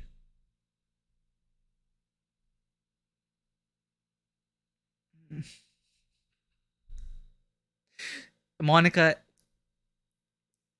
has embodied that smiley. The straight-faced smile. The noted with thanks.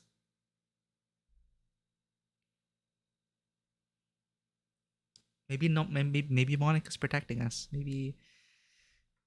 Okay, I'm gonna click now, Monica. I'm gonna click.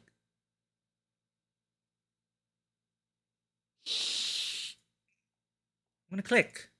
Click.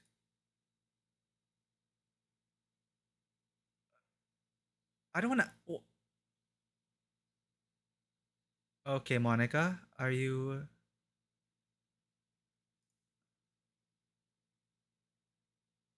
You know, Monica was just saying. Monica was just saying that.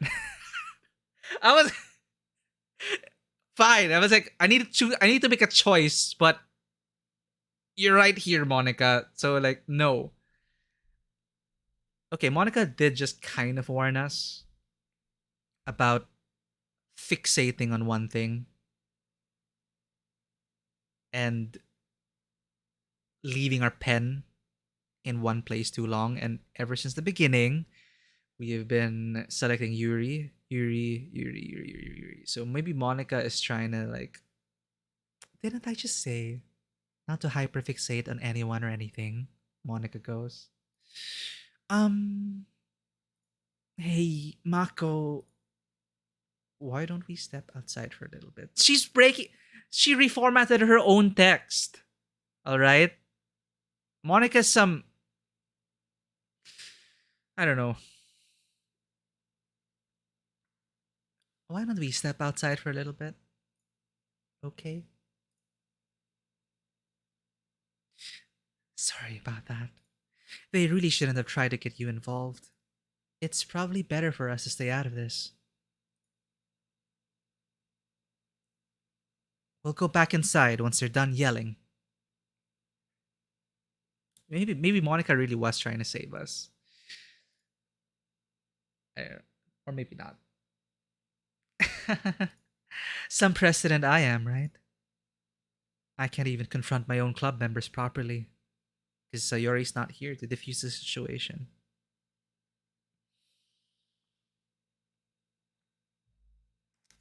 I came in expecting Kiss Kiss Fall in Love.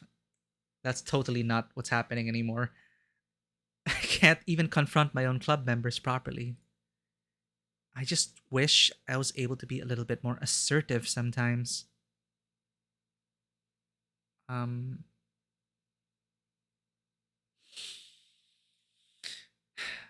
But I never have it in me to put my foot down against others. You understand, right? Actually, I do understand. Anyway, if this makes you want to spend less time with the others, then that's fine. Or is Monica using this? I'm so messed up right now. I can't. I don't know if Monica's like just exploiting the situation or. If this makes you want to spend less time with the others, then that's fine. I'd be happy to spend time with you instead. Suddenly, Natsuki runs out of the classroom. Did Yuri grab her knife and pluck Natsuki's eyes out? No, okay, thank God. Thank fucking God. She's just crying, which is still super sad, but I've never seen Natsuki like this, but I was, ah, God. Because we do know Yuri carries around a beautiful pocket knife. Natsuki. Mhm. Oh, I'm so sorry. We kept picking Yuri.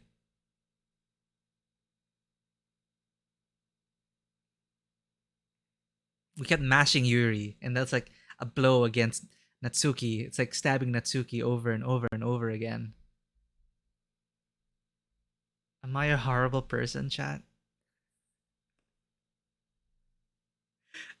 There was no option to go with Monica because in my first run, for those just tuning in, I chose to go to Sayori because I didn't want to have to choose between the both of them because that just isn't my problem, and they were both out of line.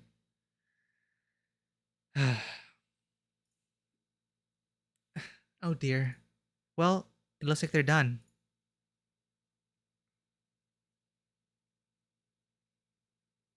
Shit.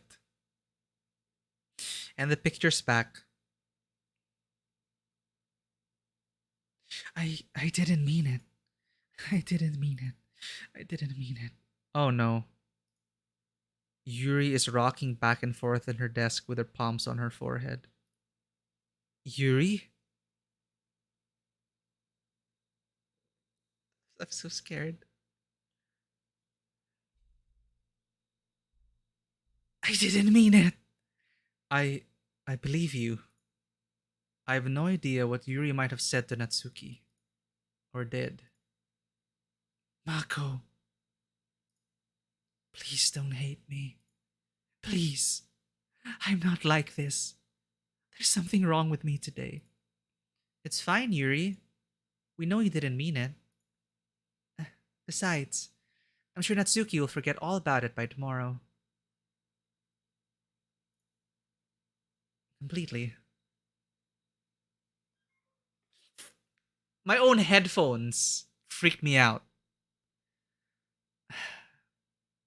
Okay, my headphones are almost 10 years old. Once in a while, they beep off. And they beeped off at that very moment when Monica was like, she'll forget it completely. And my headphones shut off.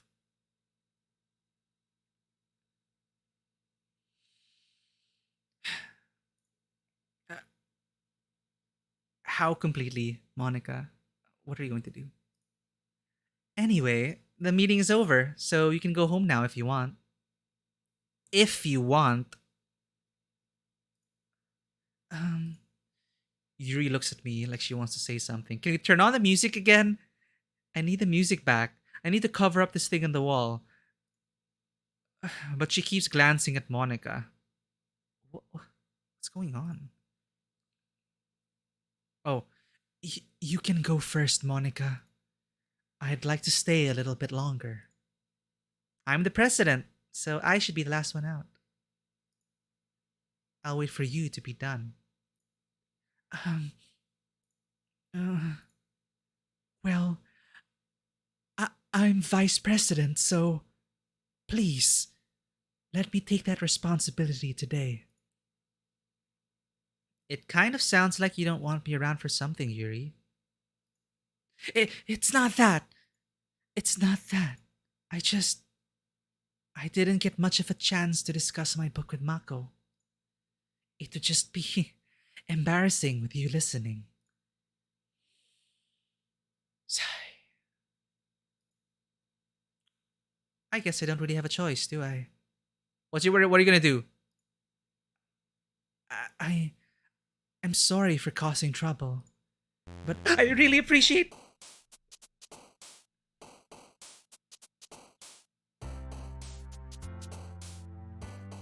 I find myself pulling away from the mic so often. This is so good.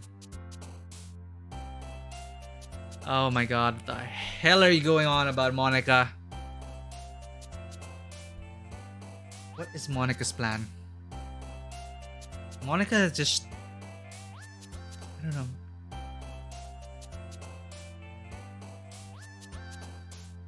Ugh, but it's good to have you back, Sanguine. How'd your meeting go? I was just so into it.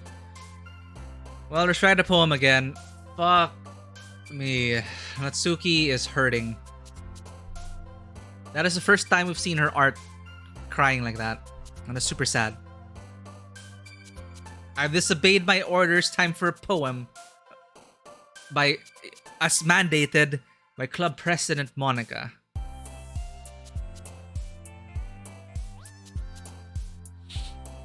Okay, let's get into it. Put on my turtleneck and turn down the lights.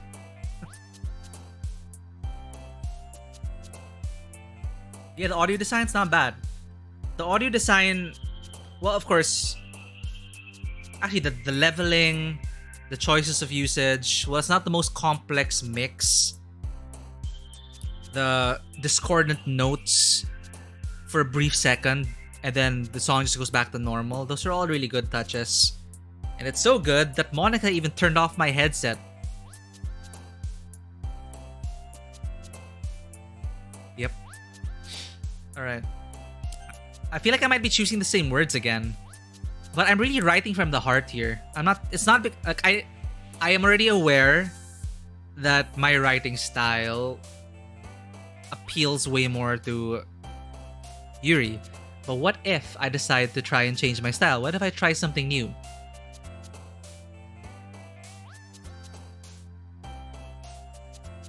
I don't know.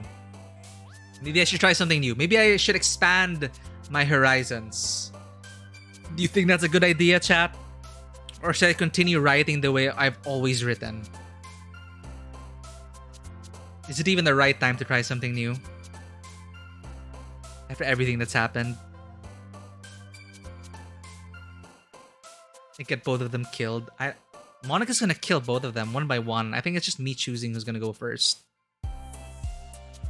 I guess Monica goes after second. Goes after vice president. Jeez.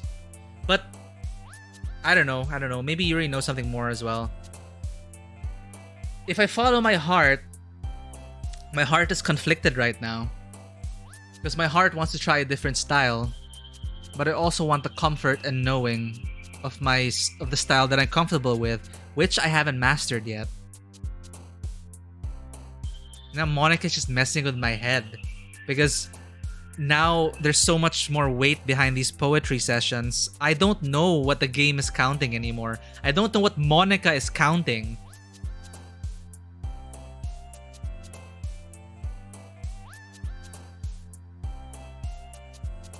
You know, we haven't mastered our style yet. Let's practice a bit more. Let's just let it flow. Let's try to remove everything out of the way. I'm gonna imagine Monica's not listening. And just feel. That's it.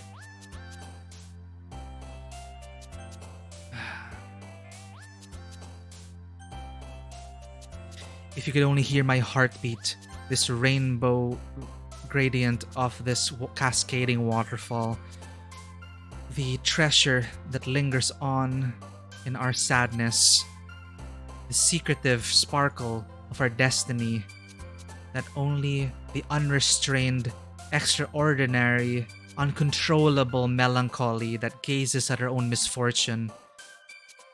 This journey that we're on of our existence, the way the landscape stretches on, and the after image, the afterglow of it all, the contamination of our scars, the heaven sent light of our own becoming.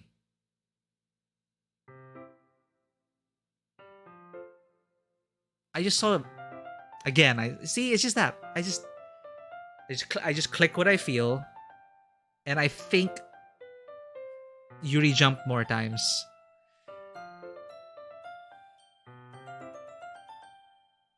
That's a super great observation, Magpie. I think I kind of noticed that too. Like, I'm clicking and clicking, and I realize, hey, I'm surprised. Natsuki's kind of jumping. And then I kind of veer to the right, and then suddenly it's all about existence and the depths of our despair. That's so cool. Thank you for observing that.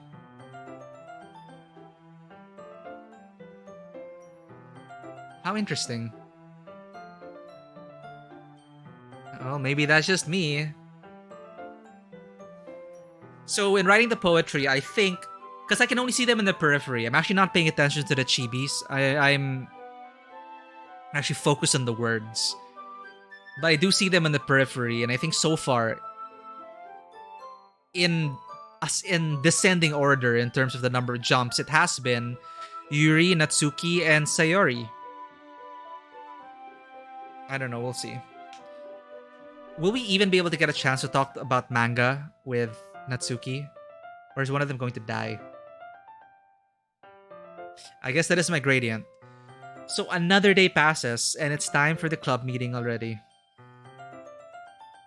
I've gotten a little more comfortable here over the past couple days. And I guess Mako isn't even aware of what the hell's going on. It's me controlling Mako and us that are aware of what's going on. True, actually, when Sayori was there for Poem 2, I actually favored her more. What is happening to me? You're right, I did write a poem that was Sayori-centric. And I wasn't even thinking about it. Oh, the game's messing with my head, chat. Honestly, we all have a little bit of each other, and you know, I can relate to any of these characters in one way or another. Is that a bad thing? I don't know. Because I can really imagine days where I'd love to hang out with Natsuki. Or play games with Sayori. Rest in peace. Or have a moment of discussion about the books that we've read with... And Monica's listening. And Monica's like, and what about me? Honestly, Monica, we haven't spent any time with you because... you're currently a blank slate for me. I'm not sure yet what to make of you, Monica. But you're right, Sayori was the equilibrium in that moment. She was the one that helped diffuse the situation in terms of them fighting, and they went overboard because Sayori wasn't here. This is a Sayori-less world. So what will happen to the next vice president? Let's find out.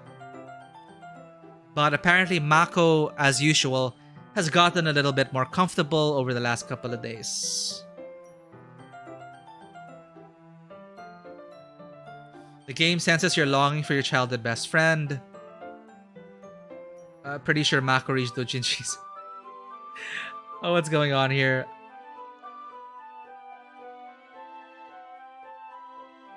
Yeah, that's a better observation, Magpie. Really not a blank slate. She's not a blank slate, totally. It's just so disjointed because she's been breaking the fourth wall. Now she's actively manipulating the game and reformatting her own text. So she is the outside entity that I can't really place a finger on right now. And I'm unsure of her motivations. So that's a good way of putting it. It's so disjointed. Monica could be on either end of whether like trying to help us, warn us, or kill us, or nothing at all. I'm super curious. It's been so cool. It's been so interesting so far.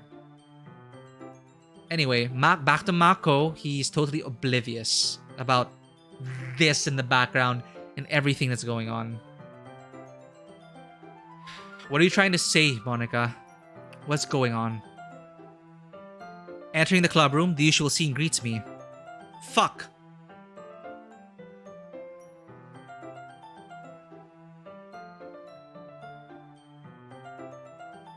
Did Monica erase Yuri? Is she trying to erase Yuri? Because Yuri tried to usurp her authority? It's like, you don't talk to me that way, Vice President. Off with your head. Using her own pocket knife to do the beheading. Why am I going to this territory? No. Was she cut up? Literally, she was cut up. Maybe I need to turn the game on and off again. Maybe I need to save. I'm still creeped out that all my saves are gone. Because Monica's in charge of this game. Insurrection will be punished accordingly. Exactly. Hi, Yuri. I'm not sure if it's me or if it's Yuri's expression. But the weight of yesterday's quarrel still hangs in the air a little. Yuri glances over her shoulder, looking around the room. Natsuki is reading manga at a desk, and surprisingly, Monica isn't here yet. Suddenly, Yuri takes my arm and pulls me to the corner of the room. No, I had 6 saves, Brilliant. 1, 2, 3, 4. I believe I reached up to here. 5.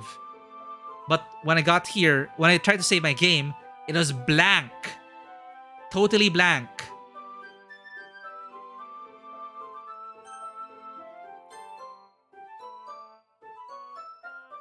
Yuri takes my arm and pulls me to the corner of the room. This is new! We're in the corner with the closet. About yesterday, I really need to apologize. Nothing like that has ever happened before. And something just came over me, I guess. I wasn't acting mentally sound. Please don't think we're usually like this. Not just me, but Natsuki as well. Yuri, I'm happy that you were considerate. Excuse me. And apologize, but shouldn't you apologize to Natsuki? You don't have to worry too much. Even though I've only been here a couple of days, I could tell something was off yesterday.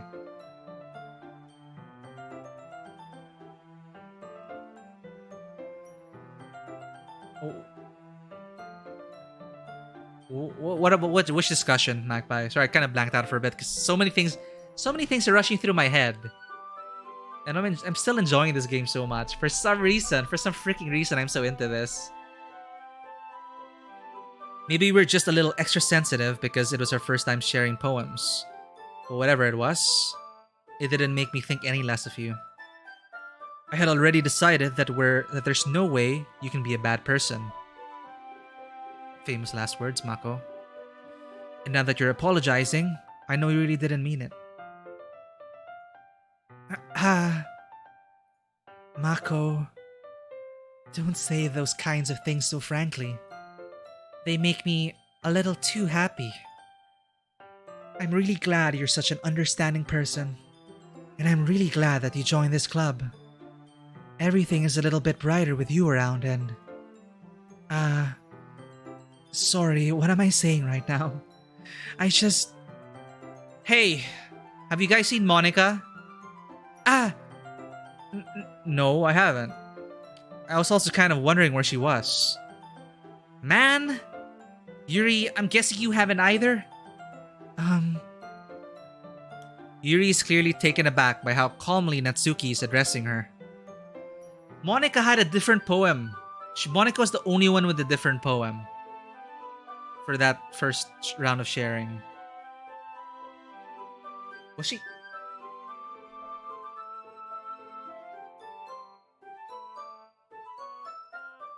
Oh, fuck. I heard like footsteps above. But take this shot. There's nothing above except the ceiling. The rooftop. No, there's nothing above except the ceiling. The studio's on the 2nd floor. And there shouldn't be a 3rd floor. It's just a rooftop. So either someone's walking on the rooftop. Monica's listening in, maybe. Yeah, she was late last timeline. True. Monica took care of something. And now maybe she's like super late. I don't know. Oh. Maybe I am just getting paranoid. Maybe you are just getting paranoid, Mako, says Monica. She also said she was practicing piano. Yes, yes. Yeah. Nothing is going wrong here, chat. This is another timeline. Sayori doesn't exist. Things are fine. Yuri is clearly taken aback by how calmly Natsuki is addressing her. No, I haven't. Jeez, this isn't like her at all. I know it's stupid, but I can't help but worry a little bit. What? Why are you looking at me like that? Natsuki, about yesterday. I just wanted to apologize. I promise I didn't mean any of the things I said. And I'll do my best to stay under control from now on. So... Yuri, what the heck are you talking about? What? Monica did erase her memory.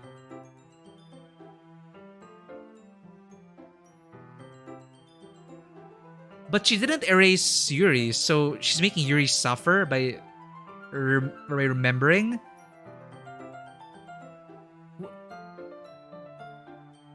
What did Monica take?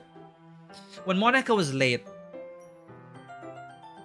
I don't know what she did. Let's find out. Did he do something? Did he do something yesterday? Jeez. Whatever's on your mind. I'm sure it was nothing. I don't even remember anything bad happening. You're the kind of person who worries too much about the little things, aren't you? But... Both sailcloth, blindside, lifeline, and unreciprocality faultlessly offered scleromacy and need catholicate. I'll accept your apology anyway if it helps you feel better about it. Besides, it's kinda nice to hear, since I was always afraid you secretly hated me or something like that. No, not at all. I don't hate you. I don't hate you. Okay, Natsuki's creeping me out now. Is Monica controlling her? Is this a multiplayer game and Monica's on the other side? The hell is going on? Hey, make the world cute. How's it going? Is that a donut? I could really use a donut right now. That's such an adorable emote. Welcome to the stream. This is my first time playing Doki Doki and I don't know anything, right? I have absolutely no... So please, no spoilers for anyone lurking there. And content warning, if you haven't seen this yet, Make the World Cute, there are depictions of self-harm, suicide, and sexual content. So, and if you're suffering from anxiety or depression, this may not be a positive experience for you.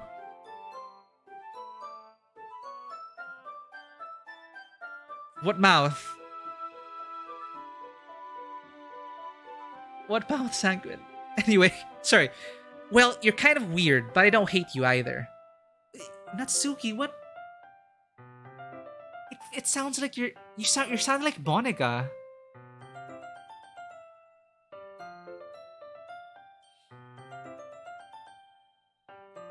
You can share a donut with Yuri as they read books. Yeah, we didn't get to feed her chocolate this time. Wait, Natsuki's mouth was freaky during the weird section? In her eyes? I didn't see that. Oh. Okay, because I was reading the text. Got it. Alright. Black eyes. Natsuki turns to me. You're still in trial, though. Hey. Suddenly, the door swings open. Sorry. I'm super sorry. Ah, there you are. I didn't mean to be late. I hope you guys weren't worried or anything. Nah. Well, Natsuki was. I was not! What took you so long anyway? Well, my last period today was study hall. To be honest, I kind of just lost track of time. Natsuki had a realistic moving mouth. So we really are breaking into reality here. Like, reality is trying to break through, I guess. Yeah, she was just pulling the strings. That makes no sense, though. You would have heard the bell ring at least. I must not have heard it since I was practicing piano. Piano? I wasn't aware you played music as well, Monica. She's just playing the piano, and that's how she pulls the strings. She plays the piano. Ah, don't give me more credit than I deserve. I guess I've been practicing for a while, but I'm still not really good yet. Still, that must require a lot of dedication. So I'm still impressed. Oh, well, thanks, Yuri. You should play something for us sometime. That's... Monica looks at me. Well, I am working on writing a song, but it's not quite done yet. Maybe once I get a little better, I will. That sounds cool. I look forward to it. You know, she's playing us like a fiddle. She's playing us like a piano. I don't know. God. This is so awesomely disturbing. I look forward to it. Is that so? In that case, I won't let you down, Mako. I'll never let you down. Not ever. Monica smiles sweetly. I didn't mean any pressure or anything like that. Don't worry. I was hoping that I could share it with you anyway. I guess that's why I've been practicing so much recently. I see. I'm not sure if Monica is referring to the whole club or just me. In that case, best of luck. Thanks. So I didn't miss anything, did I? Not really. I chose not to bring up anything that the three of us talked about. Besides, Natsuki has already run off into the closet. Mako, since your compliments put me in a good mood, I was wondering if you would like to spend some time together today. I mean, in the club. Yeah, definitely. I planned on it anyway.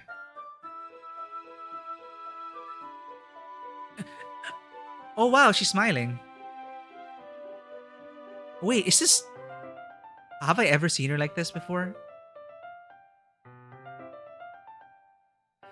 Okay. Can we start now? Let's find a place to sit.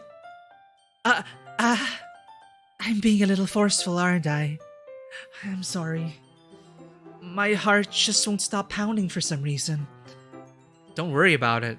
If anything, it's nice to see you have so much energy. Yeah, but I need to try to calm down. I won't be able to focus on reading like this. Take your time. Yuri takes a deep breath and pulls a copy of the book out of her bag. Actually, I have a request. Do you mind if I make some tea first? Not at all. Thanks very much. If there's something that can make my reading time here any better, it's a nice cup of tea. Not to mention for yourself as well. Yuri stands up and makes her way to the closet. I follow and watch as she retrieves a small water pitcher from the shelf, the kind with a filter inside. Why do I suddenly got the image of Yuri serving us blood? Can you hold this for a second? Sure. Yuri hands me the water pitcher and also fetches an electric kettle. I'm going to plug this in at the teacher's desk, and then I'll go get some water. She walks past me and sets the kettle down on the teacher's desk. I simply watch her movements. To my surprise, the way she moves really contrasts her speaking mannerisms. Especially because of her long legs, Yuri appears elegant and methodical. Okay, may I have the water pitcher? Thanks, I'll be right back. I might as well walk with you. That's okay. You stay here. It won't take long. This is different now, this timeline. In the previous timeline, we walked out with her. Pitcher in hand, Yuri hurries out of the classroom.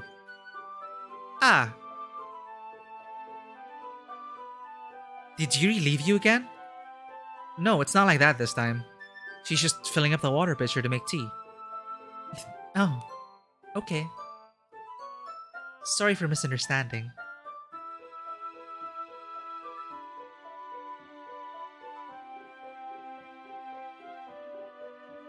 10 minutes pass. Yuri said it wouldn't take long. Is something holding her up? Oh no. Please don't. It's gonna be another disturbing scene, isn't it? I'm bored just waiting here, so I decided to go look for her. Hey, the music also got muffled.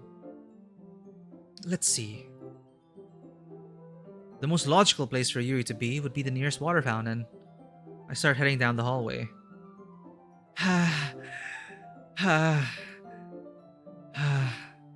What's that noise? It's coming from around the corner. I don't want to see it. I'm already expecting something like this to happen, but at the same time, I don't want to see it. It sounds like breathing. A sharp inhale, like someone is sucking the air through their teeth. Are they in pain? I reach the corner and peer around it.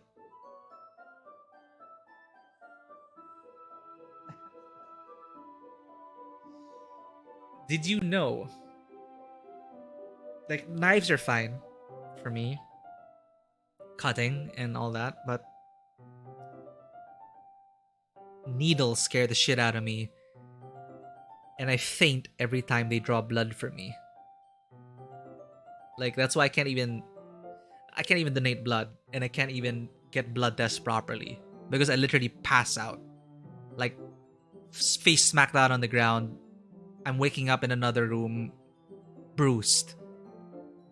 That bad when people draw blood from me. So I don't know, blood, strangely enough, blood leaking out of someone else is... I can handle gore. I can handle blood, violence. I can handle pretty much anything. But for some reason, when people draw blood from me, I just faint. It's totally not relaxing for me, Magpie. It is total opposite for me. I come in entirely too stressed whenever an injection is involved. Wow. That's good. I'm really glad you enjoy donating blood. Yeah, I tried once for a blood drive, and they told me not to. Because I'd pass out. But literally too small? Small in probably like a medical kind of way. What? But there are shorter people that donate blood, right? Oh my god, we're just rounding the corner, okay? I'm just gonna say what I'm expecting of what's gonna happen to Yuri for me might actually be one of the more disturbing parts for me in this game. Shh.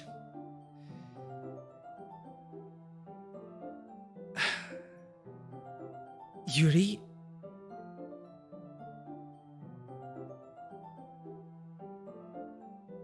Hi, Mary Live. It's so good to see you again. Have you played Doki Doki before? Because I'm thinking we might see something quite disturbing right now. But yeah, welcome back to the stream, Mary. It's good to see you again. It's been a while. Oh, nope, never. So, I'm gonna have to... Perfectly now, I do have to warn you, Mary, that this game... heavy content warning. This depicts self-harm, suicide, and suggestive sexual themes. We've already seen the suicide bit. And if the developers say that if you suffer from anxiety or depression, this also may not be a positive experience for you. Now, my condition isn't that severe, so I'm still able to handle the game. But I just need to warn you that something is happening right now. We just finished our first playthrough, quote unquote, the first run, and things started to glitch out. The fourth wall was broken. Our club president is super sus. Things are getting messed up. I'm seeing flashes of people's eyes getting gouged out, of flashes of dead people, static in my game. I'm going mad, basically. And we also know that putting two and two together here, Yuri hide. Take this, okay? One, Yuri always wears long sleeves. She hides her wrists. She has a blood fetish of sorts, and she carries around a pocket knife, a very beautiful pocket knife. So, yeah, you're warned, Mary. Either Monica's trying to protect me from an otherworldly entity, because she did hint about stuff. Oh, there's so much going on. I love this game. Okay, I'm just stalling because I'm probably gonna be disturbed by what I'm gonna see. Yeah, there's a time during the incense, the aromatherapy scene, Sanguine, when we came back into the room and she hastily covered up her wrists.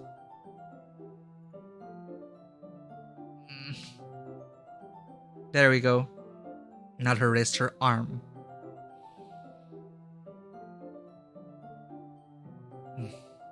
Yeah, it's like it's so logical.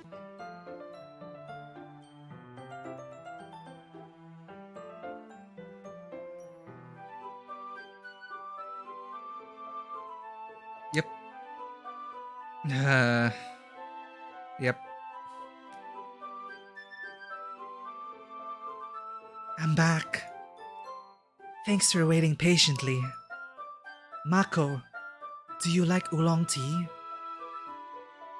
Okay, so the thing about her is, as Monica said, when she becomes overly stimulated, she needs to take time for herself. And if she takes pleasure from cutting herself and drinking her own blood, I guess that's her thing. Mary, thank you so much for continuing your sub. Man, no mercy Eva. That is such an interesting raid. Like, I've never gotten so many viewers. It's been such a great few months, and I'm enjoying so much. I'm enjoying the stream so much. I'm enjoying this game so much. I'm sorry, I keep delaying. I keep interrupting. You know you want to experience the story, but I'm having so much fun. But thank you for sticking around, Mary. And again, thank you for that boost. I'm gonna try to make the most out of it. And thanks to that, it's also more viable to stream within Discord. I'm thinking about it. Because I'm eventually gonna get back into game mastering soon. For tabletop RPGs. Soon. Right now, I'm trying to just get back into the groove of things with the help of games like this thing, which is really disturbing me right now in a very good way. So, I'm not sure if you saw that art, Mary, but hopefully you didn't see that art. But things are fine. Things are fine. Anything is fine. Oolong tea is fine. Very well. Yuri sets the temperature in the kettle to exactly 200 degrees. Now it's time to get the teapot. You really do this properly, don't you? Of course. That's why Yuri gets lightheaded. Because of blood loss. Anyway, I shouldn't do any less when I'm making tea for others. Even if I'm not an expert or tea anything? In that case, you'll only be even more impressed. Ah, perhaps I will. Yuri fetches the teapot and begins measuring the tea leaves. Alright, take care, Mary. Good luck. To my surprise, she even starts humming a little to herself. You must be in a good mood now. Is that so? I was letting it show. And you noticed. I was doing a bit of thinking. And a bit of cutting. And I decided that I would try expressing myself a little bit more. It turns out it's not very hard for me to do. When it's you who's around anyway. Ah, that's great, Yuri. Just don't push yourself too much, and please take care of yourself. Don't hurt yourself too much. I don't know if it's your thing or if... Please, I hope it's...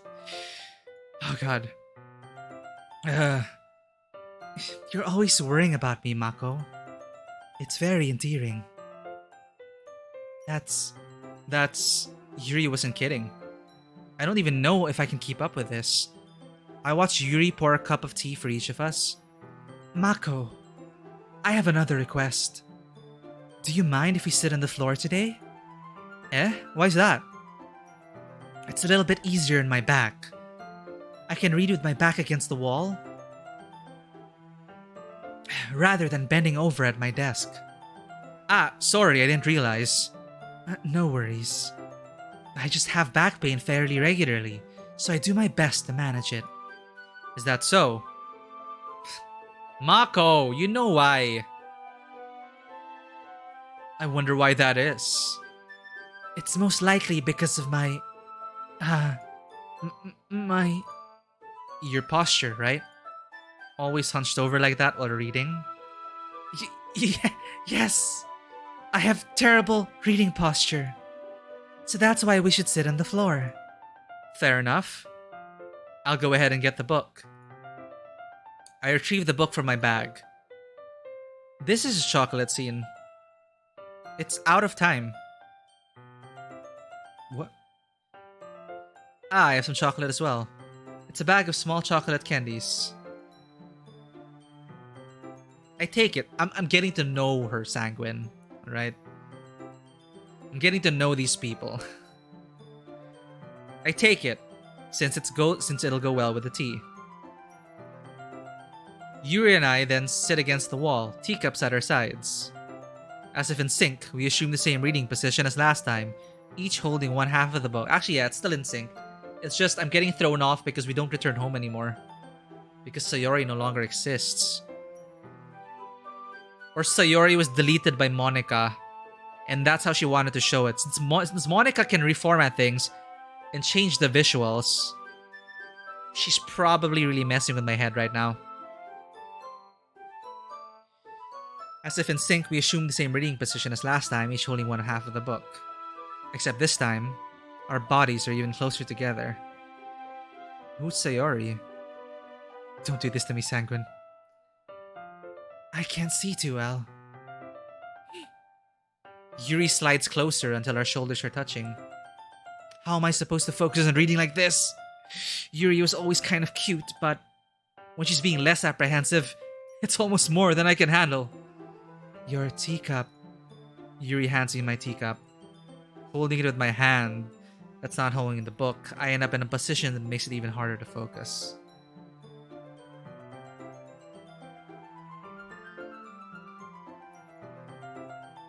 Because now, I need to worry about making sure I don't accidentally touch her chest. Meanwhile, Yuri hasn't noticed a single thing. She wears her intense reading expression, and I can only presume the world around her has faded away. I use all of my willpower to focus on reading. After a few minutes, I finally manage to relax a little. I put the teacup between my legs and fumble with a chocolate wrapper. Sorry. I briefly let go of the book to finish opening the wrapper. You can have as much as you want. That's okay. I won't take any. Are you sure? Well, if I touch it, then it might get smudges on the pages. You're right. I didn't even think about that. My bad. No need to apologize. I'll hold the book, okay? Are you sure? Of course. Yuri opens the book with both hands. She holds it so that I don't have any harder of a time reading from it. But as a result, her left arm is practically resting on top of my leg. Well, in that case, Yuri is already totally focused on reading again.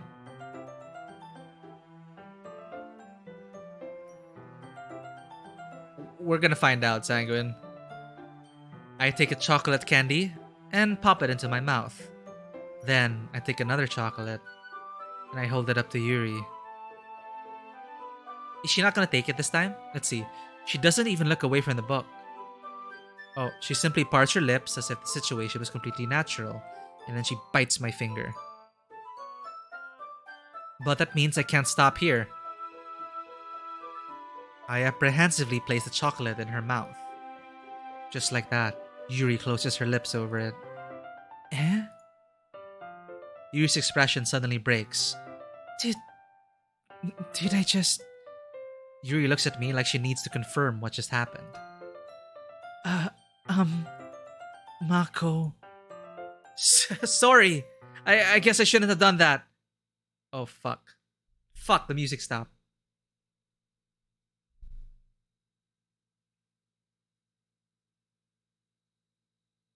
Oh yeah, she presses her back against it. No, she uses her pocket knife to cut herself.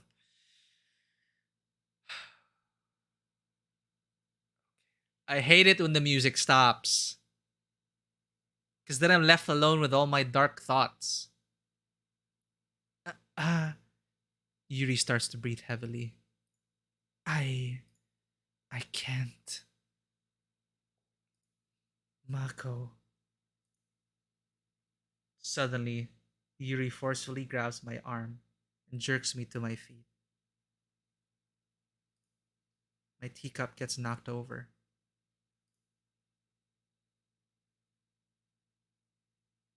Mako. Shit. My heart. My heart won't stop pounding, Mako. I can't calm down. I can't focus on anything anymore. Can you feel it, Mako? Yuri suddenly presses my hand against her chest. Why is this happening to me? I feel like I'm losing my mind. I can't make it stop. It even makes me not want to read. I just want to look at you.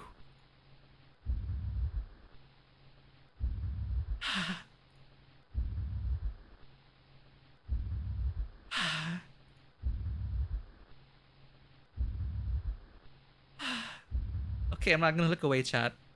I told myself if I play a horror game, I'm not gonna look away.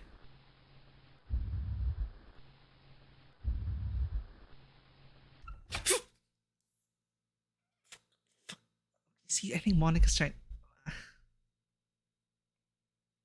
Fucking hate Monica. If she's setting all this up and pretending to help me.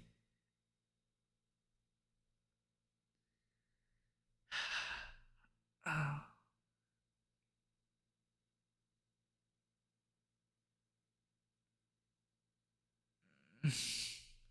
Okay.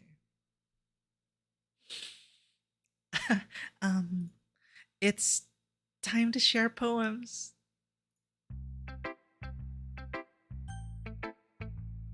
So Sayori, you're right. Sayori was probably keeping something in check, the balance. And now that it's gone, it's up to Monica to pick up the pieces. But Monica's already said that she doesn't even think she's a good club president because she finds it hard to put her foot down and be assertive. So maybe she's worried that she won't be able to handle whatever's coming. I don't know. I got saved by Monica again. Monica sensed the cringe, perhaps. Welcome back to the stream, Magus. I am sufficiently disturbed. Still. But really enjoying this game.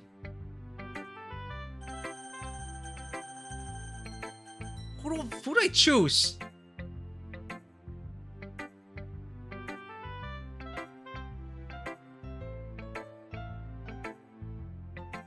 Hey Mary, welcome back. Have fun doing the design. Yeah, this is actually my first dating sim. I'm considering this a dating sim. So it's been a pretty interesting ride. You know, maybe let's do something new. Let's do something new, chat. Let's share our poem first with Monica. I haven't heard from Natsuki in a while though. I want to share, but Natsuki stormed out. She was crying, but she's forgotten everything. It's like Monica erased Natsuki's memory. Oh, okay. You're gonna have to apply it on the t-shirt.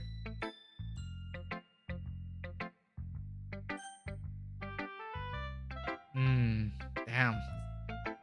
It's a lot of pressure. Well, good luck with the design. What do I do?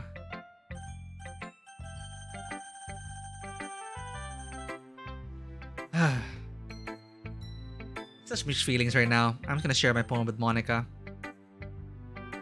Hey, how about this? Monica, Natsuki, and Yuri. No, but we're considering Natsuki already, her mind was already erased. Yeah, I was gonna go with Monica, but I'm glad to see that chat is also with me on this. And then Yuri stabs me in the heart. What? I'm thinking the worst. You know, these are just, you know, each person here in the literature club, we are all going through our own problems. And perhaps these are all just manifestations of our darkest selves, our most troubled selves.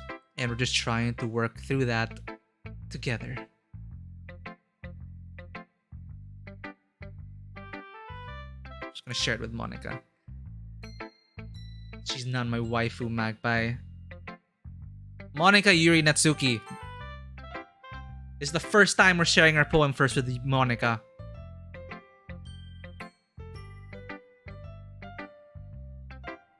Oh, here she is again. Mako, I think you saw something earlier that you weren't supposed to see.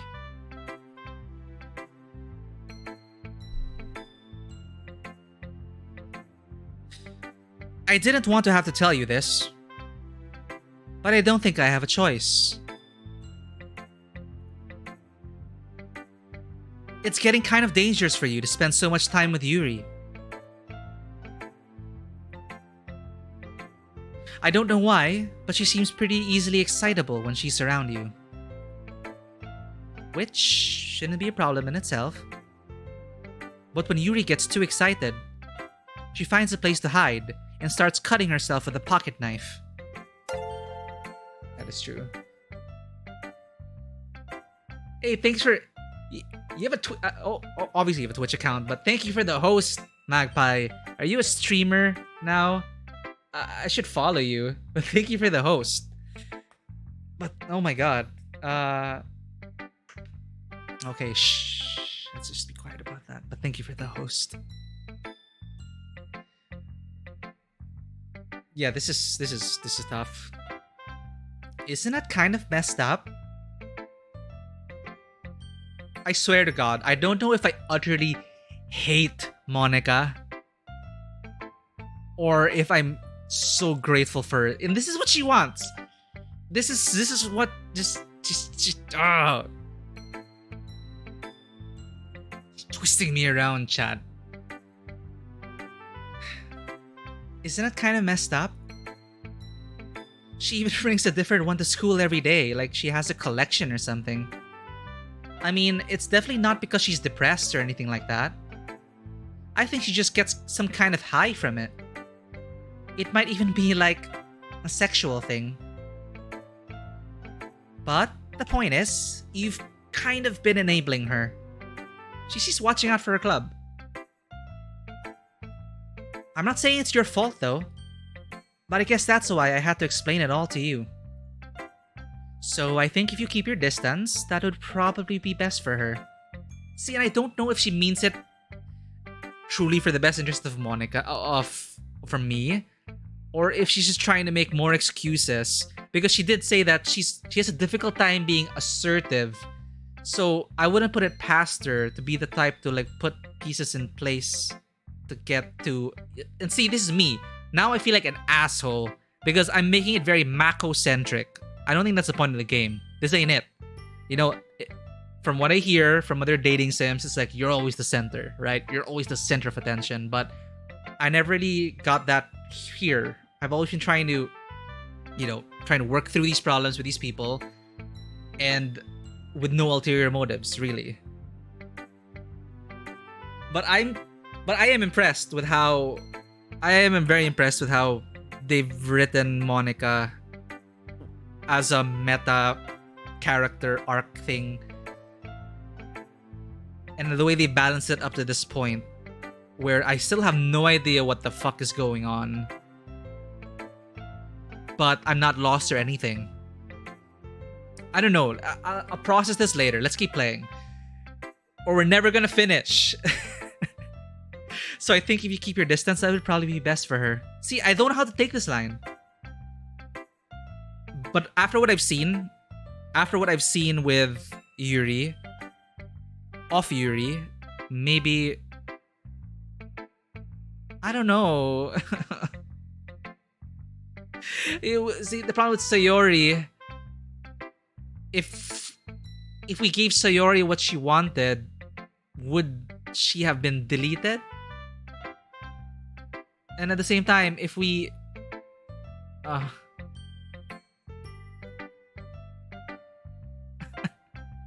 so I think if you keep your distance, that'd probably be best for her.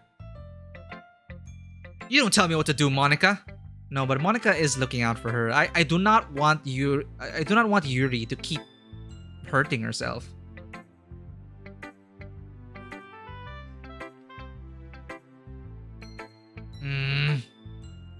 I do want to read manga with Natsuki.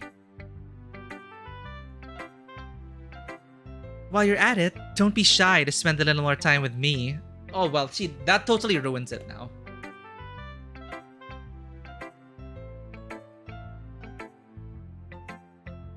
You didn't have to say that, Monica. But now I'm...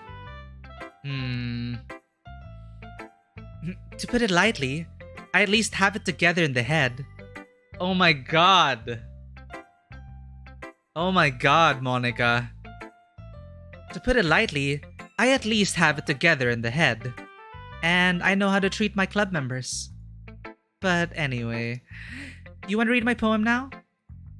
I like the way this one turned out, so I hope you do too.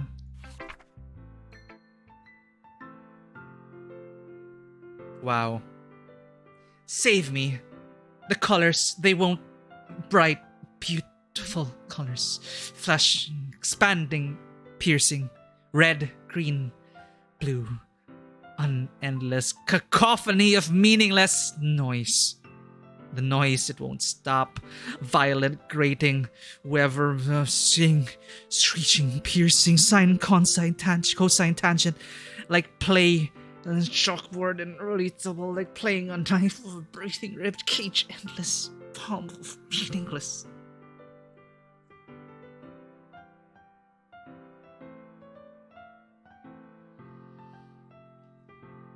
I love how it's like, oh, unlike the others, I'm right in the head. Here's my poem. And I'm just like, Monica, do you want to talk about something? But it's very in theme with Monica, who's been breaking the fourth wall, reformatting the text. Here, she's just not typing some words. And I do appreciate this because Monica did say that her poems are usually meant for spoken word, in the spoken word format, like playing with the timing and the pronunciation of words and the space between the words. So as a performance, you know, her poems are meant to be read out loud, and it translated well enough for me, and I got a feeling from this. It is good. They each are suffering from something, Sanguine. That is true.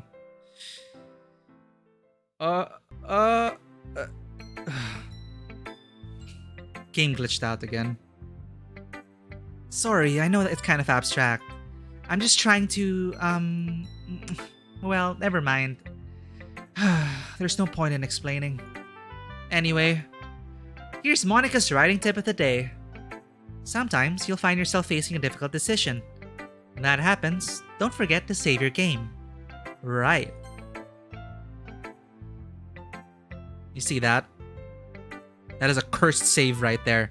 Cursed save file. Yeah, the poem did sit. Oh, shit. Maybe I should save Monica.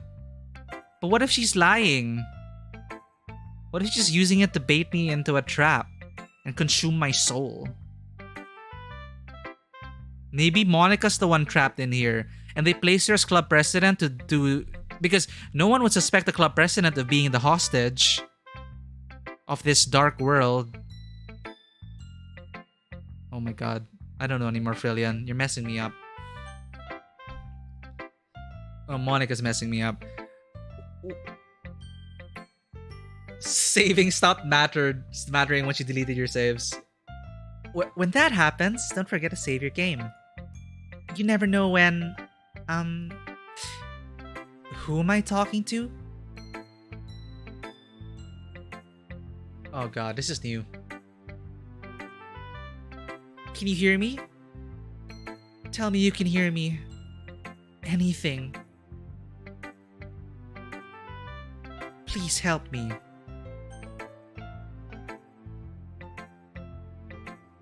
Yeah, her first poem did say save me as well. Something about the hole, something about being trapped.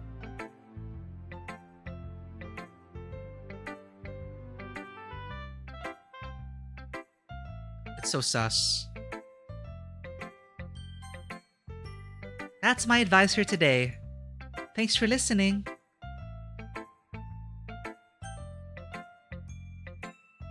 Who should I show my poem to next?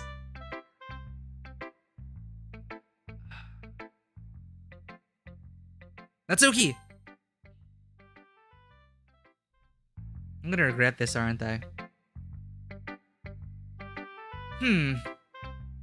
Well, I can admit that it's better than the last one. It's nice to see that you're putting in some effort. That's good. Just make sure you find a little bit of influence from everyone. Excuse me. Just make sure you find a little bit of influence from everyone. Wait, did Natsuki say this before? Oh, I'm so confused. Did someone rewrite Natsuki? Wasn't this Monica? Wasn't she the one telling us this in the last timeline? Oh my god, I'm so confused. I think you're at least being influenced by Yuri a little bit, aren't you? I mean, I know you've been like spending some time with her or whatever. But you know, Monica and I are just as good as her. At poems, I mean. So you should really try to learn something, or you'll never get better.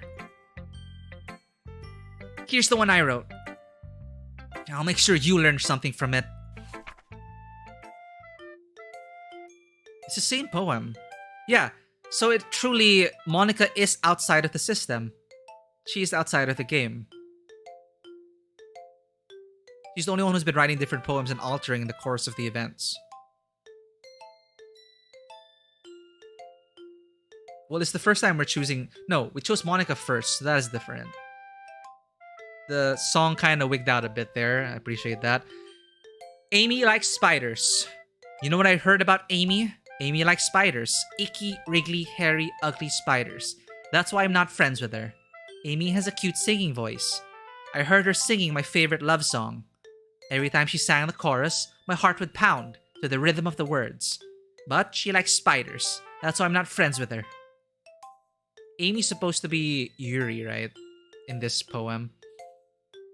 I think. One time, I hurt my leg really bad.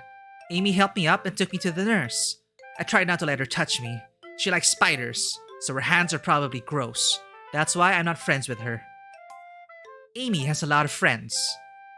I always see her talking to people. Oh no, it's not Yuri, I don't know. She probably talks about spiders. What if her friends start to like spiders too?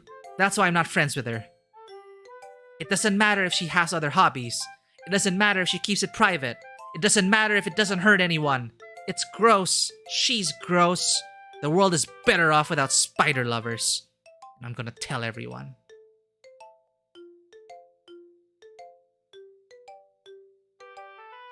There's really something underlying these. Not bad, right? It's quite a bit longer than yesterday's. Yesterday's was way too short. I was just warming up. I hope you didn't think that is the best I could do. No, of course not. Anyway, the message is pretty straightforward in this poem. I doubt I have to explain it. Like, anyone would agree that the subject of the poem is an ignorant jerk. Everyone has some kind of weird hobby or a guilty pleasure. Something that you're afraid if people find out, they'd make fun of you or think less of you. But that just makes people stupid. Who cares about what someone likes, as long as they're not hurting anyone and it makes them happy? I think people really need to learn to respect others for liking weird things. Such as, two of the girls in this very club whom I respectfully won't name. Huh. Kind of ironic that even in my one place of comfort, I can't even have people respect me. Jeez, now you're making me complain too much. What did I do? For what it's worth, I respect you, Natsuki. Well, I guess thanks. But it's kind of obvious that you respect Yuri more, so... Whatever. We're done sharing, so you can leave now. The game is just like... The game keeps telling me, like... Oh, you're choosing Yuri. Look at all these people die all around you. Who should I show my poem to next? Hi, Yuri. Have you... Oh my god.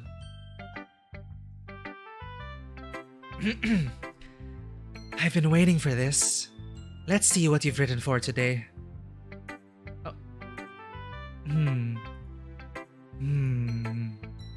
Yuri stares at the poem with a surprised expression on her face. Do you like it? Mako. This one might even be better than yesterday's. How did you even pick up on this so quickly? Just yesterday, I was telling you the kind of techniques worth practicing. Maybe that's why. You did a good job explaining. I really wanted to try giving it more imagery. Yuri visibly swallows. Even her hands appear sweaty. That makes me so happy. It's so amazing to feel like I'm valued, Mako. Everything that you write is a treasure to me. My heart pounds just holding it. I want to write a poem about this feeling. Is that bad, Mako? I'm not being weird, right? I'm having a harder time than usual at concealing my emotions. I'm kind of embarrassed. But right now, I just want you to read my poem too. Okay? And this is also creepy. I'm getting more ants on my table. Why? Is it because I keep bringing coffee to the table?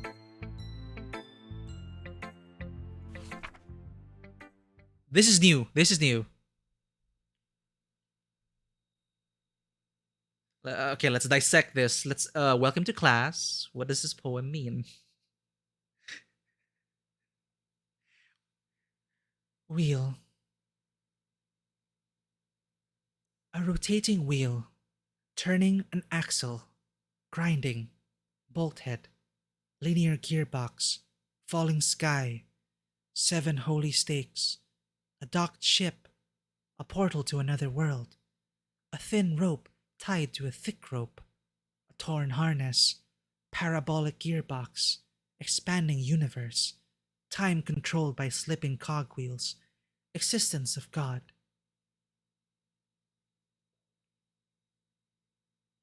Swimming with open water in all directions, drowning, a prayer written in blood, a prayer written in time-devouring snakes with human eyes, a thread connecting all living human eyes, a kaleidoscope of holy stakes, exponential gearbox, a sky of exploding stars, God disproving the existence of God, a wheel rotating in 6 dimensions. Totally, Tanguin, this is something Mako would write. 40 gears and a ticking clock, a clock that ticks 1 second for every rotation of the planet, a clock that ticks 40 times every time it ticks every second time, a bolt head of holy stakes tied to the existence of a docked ship to another world, a kaleidoscope of blood written in clocks, a time-devouring prayer connecting a sky of 40 gears and open human eyes in all directions, breathing gearbox, breathing bolt head, breathing ship, breathing portal, breathing snakes, breathing God, breathing blood, breathing holy stakes, breathing human eyes, breathing time, breathing prayer, Breathing sky. Breathing wheel. I'm losing it.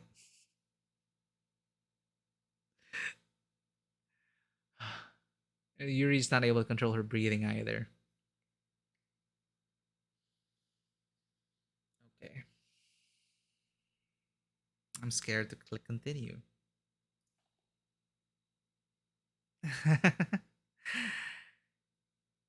It doesn't really matter what it's about. My mind has been a little hyperactive lately, so I had to take it out on your. Huh? My mind has been a little hyperactive lately, so I had to take it out on your pen.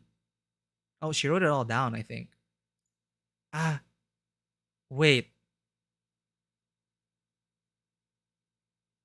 wait. That.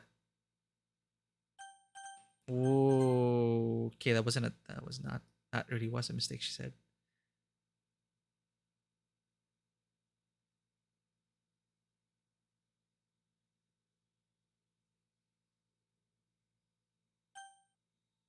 She had to take it out on my pen.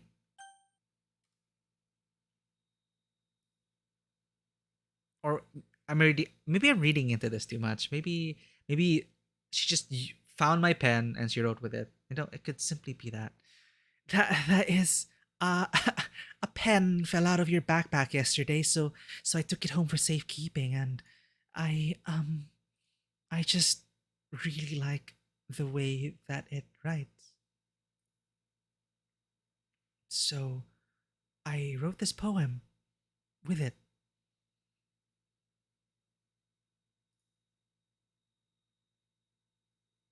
and now you're touching it.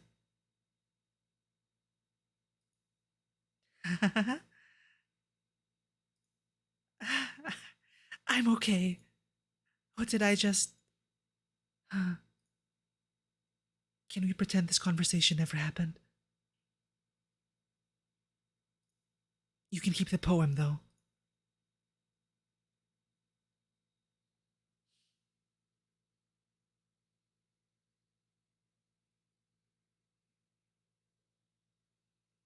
Mm-hmm.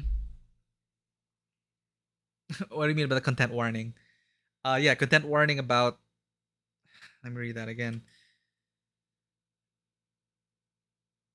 Yeah, self harm, suicide, and sexual themes, suggestive sexual themes. You have unlocked a special poem. Would you like to read it? Hell yeah. I like poems. I'm just gonna read it in the voice of the last person we talked to. So, things I like about Papa. I like when Papa comes home early. I like when Papa cooks me dinner. I like when Papa gives me allowance. I like when Papa spends time with me. I like when Papa asks me about my friends. Dashed lines. I like when Papa asks me about anything. I like when Papa gives me lunch money. I like when Papa comes home before sundown. I like when Papa cooks. I like when Papa gives me privacy. I like when Papa doesn't tell me how to dress. I like when Papa doesn't comment on my friends. I like when Papa doesn't comment on my hobbies. I like when Papa comes home without waking me up. I like when Papa keeps food in the house. I like when Papa uses his voice, his inside voice. I like when Papa leaves my stuff alone. I like when Papa accidentally drops coins in the couch. I like when Papa is too tired to notice me. I liked when Papa is too tired for anything. I like when Papa is too tired for anything.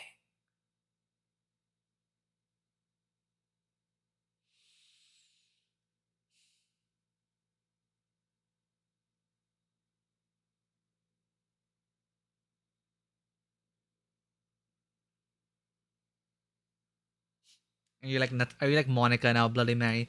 That's pretty dark. Smile.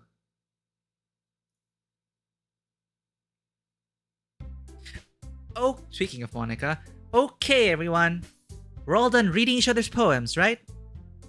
We have something we need to go over today, so if everyone could come sit in front of the room... so if everyone could come sit at the front of the room... Is this about the festival? Well, sort of. Do we really have to do something for the festival? Very live, welcome back. Welcome to the party that we're going through now. Maybe I should save. Thank you for reminding me. Do we really have to do something for the festival? It's not like we can put together anything good in just a few days. We'll just end up embarrassing ourselves instead of getting any new members. That's a concern for me as well. I don't really do well with last-minute preparations. Don't worry so much. We're going to keep it simple, okay? Look, I know everyone's been a little more lively ever since Mako joined and we started with some club activities. But this isn't the time for us to become complacent. We still only have 4 members. And the festival is our only real chance to find more, you know? What's so great about getting new members anyway? We already have enough to be considered an official club. More members will just mean everything gets noisier and more difficult to manage. Natsuki, I don't think you're looking at it the right way at all. Don't you want to share your passion with as many people as you can? To inspire them to find the same feelings that brought you here in the first place? The Literature Club could be a place where people can express themselves like they can't do anywhere else. It should be a place so intimate that you never want to leave. See, it's so good. It's like, I don't know if Monica wants us to save her or if she wants to consume her soul. With all the little bits in there about today marks the first day I sold my soul for Monica's smile. Or don't you want to stay here forever?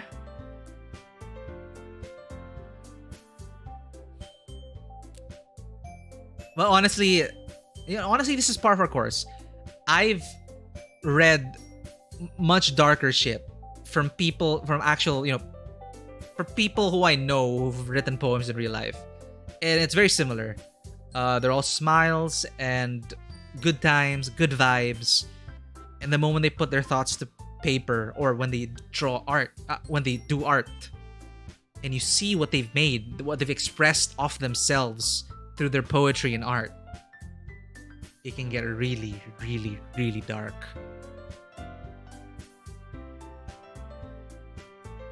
I know you feel that way too. I know we all do. So that's why we should work hard and put something together for the festival, even if it's something small. Right, Mako? Oh, come on. You can't take advantage of Mako to agree with you just because he doesn't know how to say no to anything. Here's a point. I don't think Mako's ever once said no. Shit, they turned off the music again.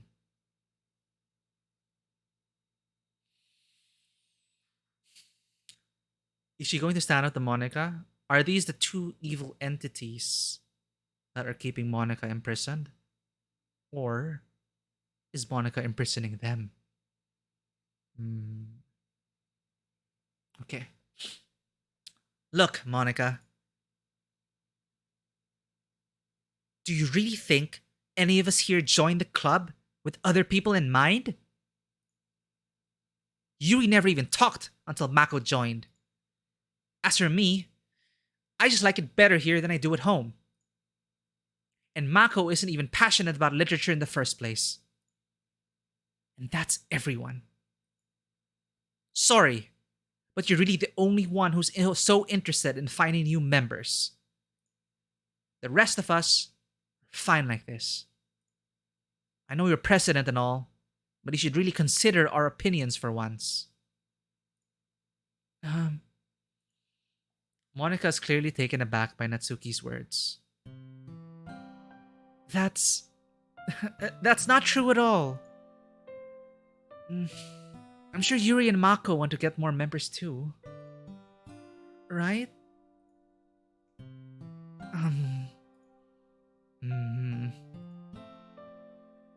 I don't know about Yuri, but I'm kind of indifferent. Ah, the true Mako shows himself. Mikey would like more members. If I showed as much enthusiasm as Monica wanted, then I would probably be lying. Still, if it's up to me to rescue the situation. No. Natsuki's right, isn't she? This club, it's nothing more than a place for a few people to hang out. Why did I think that everyone here saw it the same way as I did? That doesn't mean that we're against getting new members or anything. Oh, but that doesn't mean that we're against getting new members or anything. Mako, why did you even join this club? What were you hoping to get out of it? Well, that's not really something I can be honest about, is it? In fact, if I remember, you weren't even given a choice not to join. Monica sits down and stares at her desk. What's the point of all of this anyway? What if starting this club was a mistake? Now you've done it, Natsuki. What, me? I just spoke my mind. Is it a crime to be honest? It's not about being honest. It's about word choice. Besides, you have no right to speak for everyone else in the club like that. You don't understand at all. I just want a place that feels nice to hang out with a few friends. Is there a problem with a club being that for me? There aren't many other places like that for me. And now Monica wants to take it away from me. She's not taking anything away. No, Mako. It's not the same. It won't be the same with the direction she wants to take it. If I wanted that, then I could have just joined any other stupid club. Yeah, Sanguine, there's something going on here. That's why she's always in the closet. Like she's hiding from the world. But this one, I mean, at least for a little bit of time, things were nice. Natsuki starts packing up her things.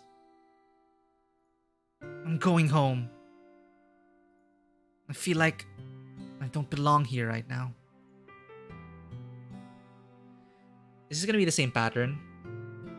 Because when this music played, when Sayori started opening up about her feelings to me, she died the next day. Are we gonna lose Natsuki now? Why are there ants? Where are they coming from?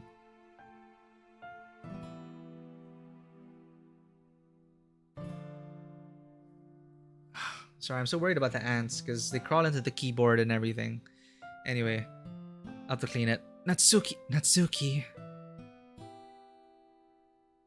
Natsuki ignores Yuri and walks right out of the classroom.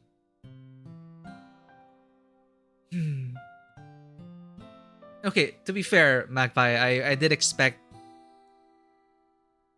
Like, yeah, for sure, they began as tropes, but I already expected it to be... I'm really glad they're trying to... Maybe too soon to speak, but I really hope they continue to treat all of these heavy topics with, you know, the proper respect and weave us a good tale. This is bad. I don't know what to do. Well, do you have an opinion on the festival? I don't know. I'm kind of indifferent, I guess. Who cares about that obnoxious brat?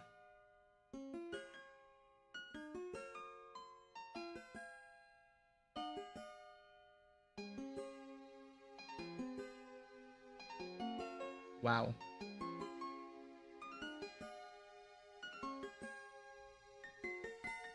Nothing's wrong here. Nothing's totally wrong.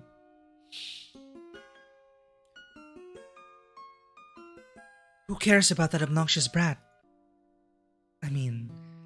I like how nice and quiet the club is right now. And I'm just happy with you here. But still, I am the vice president.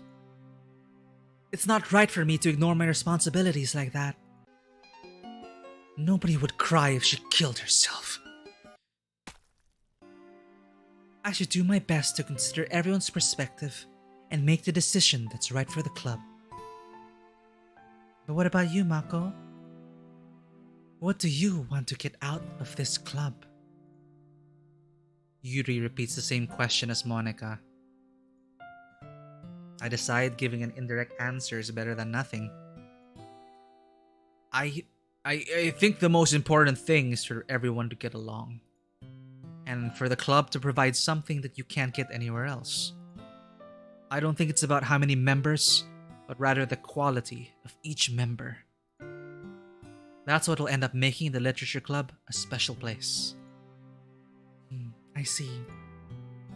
I really agree with you. Each member contributes their own qualities in a special way. With each change in members, the identity of the club as a whole will change. Will change too. I don't think that's necessarily a bad thing. Stepping out of your comfort zone once in a while. So if you would like to help Monica with the festival, then I'm on your side as well. Alright. Well, maybe we can all talk to Natsuki tomorrow if she hasn't killed herself yet. Yuri nods. Hey, Yuri. Huh?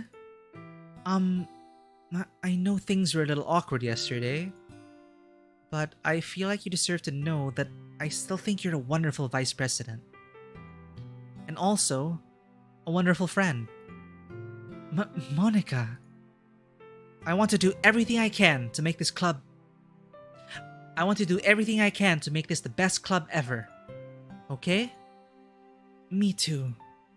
Yeah. Let's all go home for today. We'll talk about the festival tomorrow. Okay. I look forward to it. Oh, I'm scared. Shall we go, Mako? Please don't take this the wrong way, but I'm going to chat a little bit with Mako before we leave. Just to see what he thinks of his time here and all that. It's important to me, as president. Yuri looks a little troubled, but she doesn't protest. Oh, okay. I trust your judgment, Monica. In that case, I'll see the two of you tomorrow. See you tomorrow.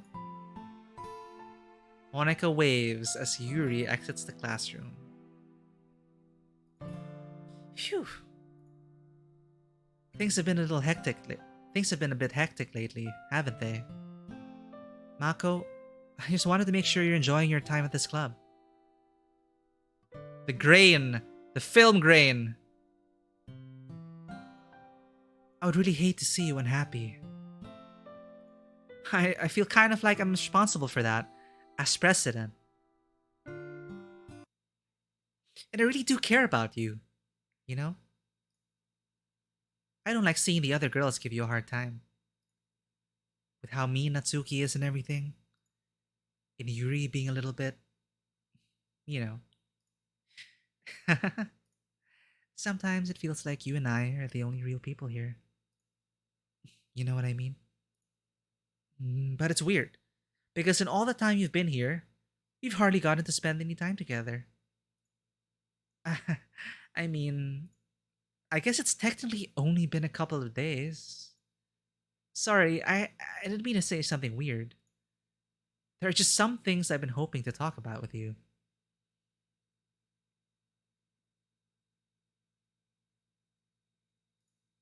Things I know only you could understand. Wait, that's why... Wait, not yet! No, stop it! Stop it! I have something to... Oh my god. What's going on? Okay, maybe Monica does need help. Well, yay! It's my favorite part of the game, coming up with poems, which may literally decide life and death.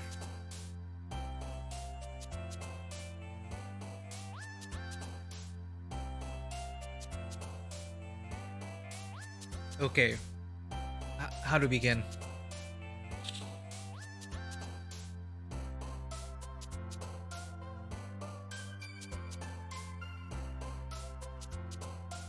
Who burst out? Natsuki?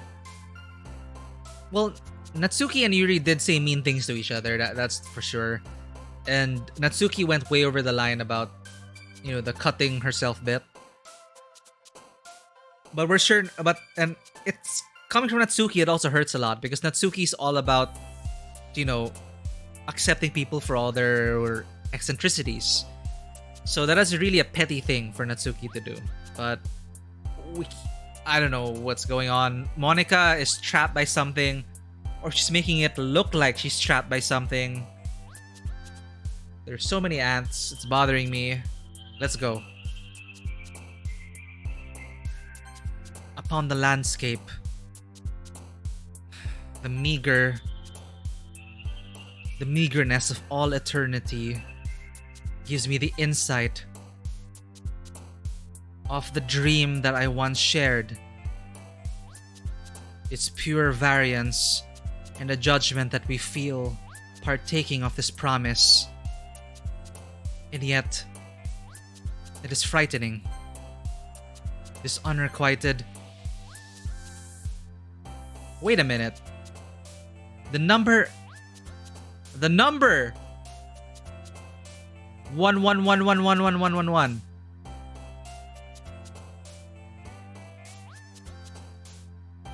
What is going on? Save.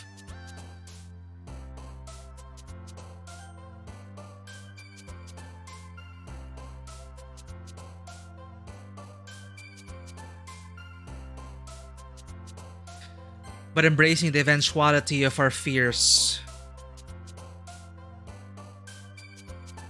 brings about this uncanny passion of the portrait of my existence, the misfortune and the fantasy of this after image. Incapable. Hey! Hey! Hey! Someone leapt! There's someone down here! Someone leapt when I gave that choice.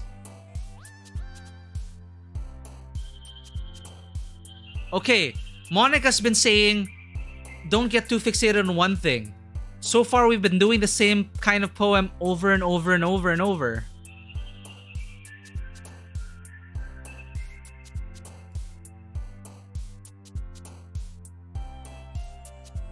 Maybe Monica's trying to tell... Maybe the only way to solve Monica is to have the poem appeal to Monica? With the secret choices? With words?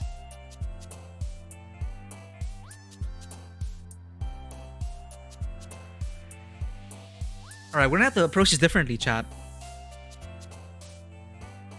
Let's see if there are any words maybe Monica's putting out here from her choices. Which is why she's the one who keeps telling us... Which is why Monica keeps interrupting us. To say, oh, okay, let's write a poem now. Let's write a poem. Please share our poems, please. Maybe. Right? Alright, what do you know about Monica?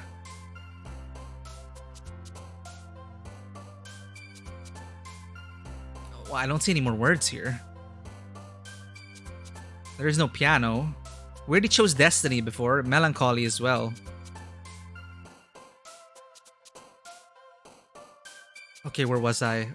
Let's see. And before me, the ocean. The ocean what?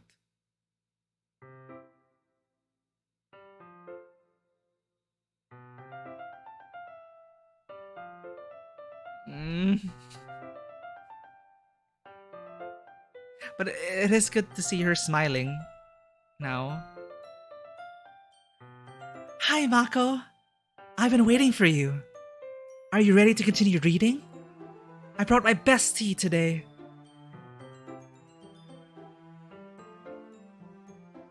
I know, Magus. It's been there since the beginning of the second playthrough. Uh, it comes and goes. And where's Natsuki?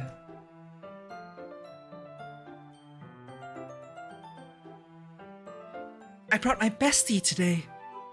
Oh, thank God you're here, Natsuki. Uh...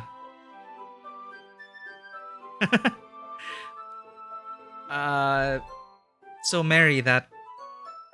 Remember the content warning? Okay, actually, since you weren't here last stream, basically, my childhood friend Sayori convinced me to join this literature club. But when I started to get close to some of the girls, Sayori began to open up about her true feelings for me. That she was also depressed, and she had feelings for me more than just friends, as far as I could tell. So when I began to get closer to Yuri, it kind of messed with her mental state when we confirmed the fact that I was into Yuri. With her own eyes, we were holding hands and the like. The jealousy was too much for her and she basically retreated from that space, but not before breaking down in front of us. But she reassured us that she'd be okay. She'd be okay. We didn't check up on her in the morning. Monica reminded us about... Monica actually let us read the last poem of Sayori, which was a cry of desperation, a cry for help, repeating over and over and over to get her out of my head, get her out of my head, get her out of my head. And Monica was just like, oh, maybe you should check up on Sayori. We did. And what you see in the background was a scene we saw. And this is another timeline where Sayori never existed.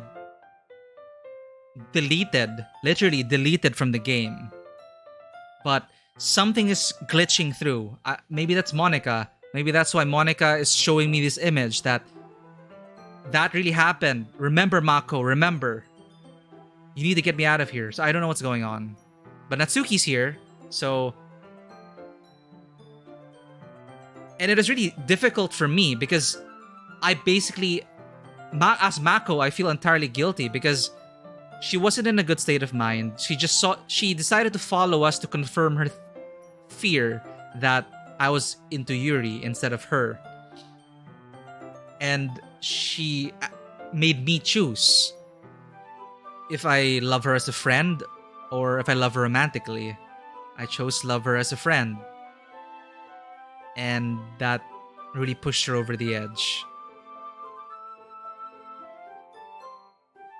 So, that's Doki Doki Literature Club. Monica! I told you not to... Is she really late again? Inconsiderate as usual, Natsuki. Excuse me? Must you always interrupt my conversations with your incessant yelling? Yuri was also not this assertive. She showed flashes of it in the first timeline, but now she's vice president. Sayori was also the previous vice president. Yuri now is in this timeline is the vice president. And now she's taking charge. Must you always interrupt my conversations with your incessant yelling? What are you talking about? You say that like I do it on a regular basis or something. I just wasn't paying attention, okay? I'm sorry. Seriously, what's got it into you lately? Me? Nothing. Is it really that bad? See? It is something. I'll get over it. It's not even anything noteworthy. I've just been feeling a little on edge lately. Anyway, we don't need to talk about it. Well, I just felt like I needed to bring it up. It's not like I really care or anything. Oh man, I'm the last one here again. Well, Mako just walked in too. Were you practicing piano again? Yeah. You must have a lot of determination. Starting this club and still trying to make time for piano. Well, maybe not determination, but I guess passion. It motivates me to work hard for the festival and... Um... right. I forgot. About that, Natsuki. We were all talking yesterday and... Oh no. Well, we decided that we would like to support the festival as well. However, I understand how you feel about not wanting the club to change. I think we all kind of feel that way. So as long as we're all working together, this club will never become something we don't want. Also, if you help us out with the festival, then I'll buy you a new manga. Sorry, that last part was really funny. Look, I did some thinking about yesterday. I was a little more hostile than I meant to be. I guess I really felt threatened or something. But I know this is something we're doing together. Another new member wouldn't hurt.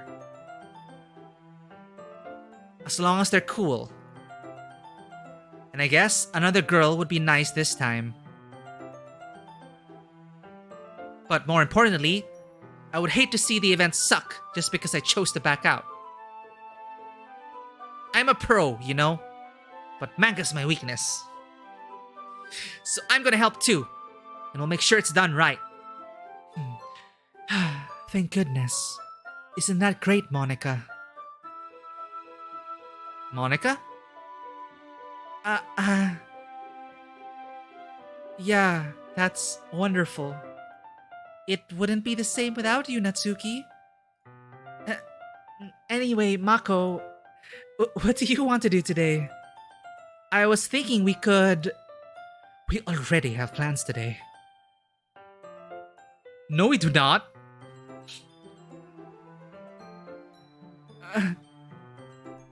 Sure, I'll check it out.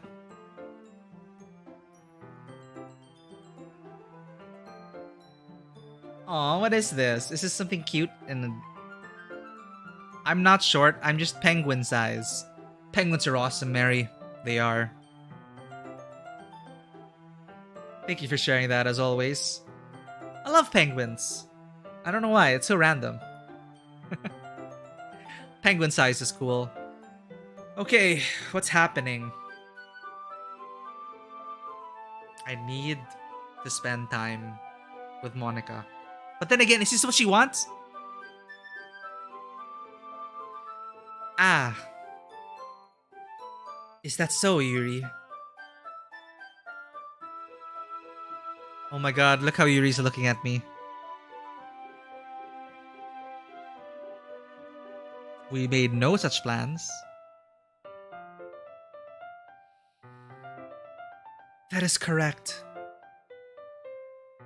Mako is already engaged in a novel that we're reading together.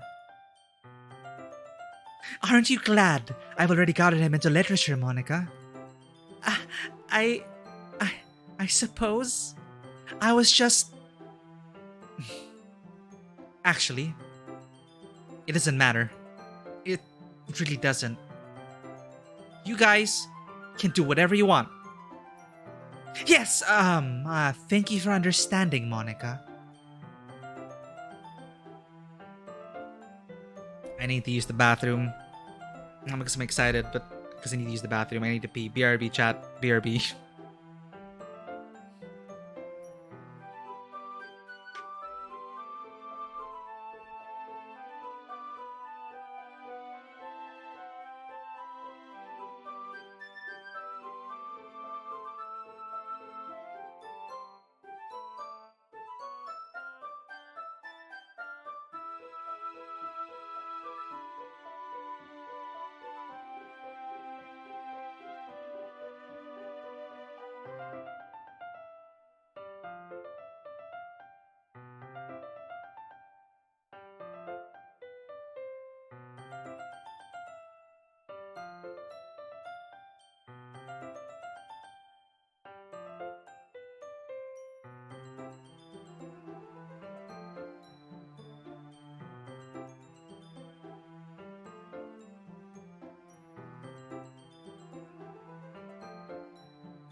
I'm back. Okay. A lot of reading. I'm super enjoying myself though.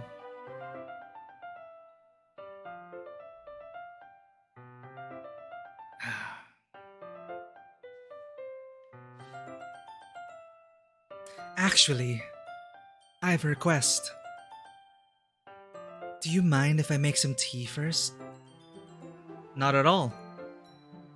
Thanks very much.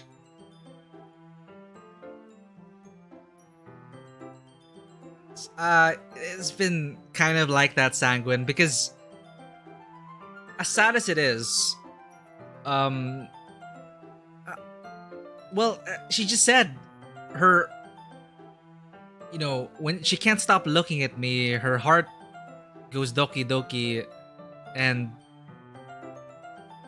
she gets some pleasure out of it after the fact. It's, I don't know. I don't know. It's like we're her current high.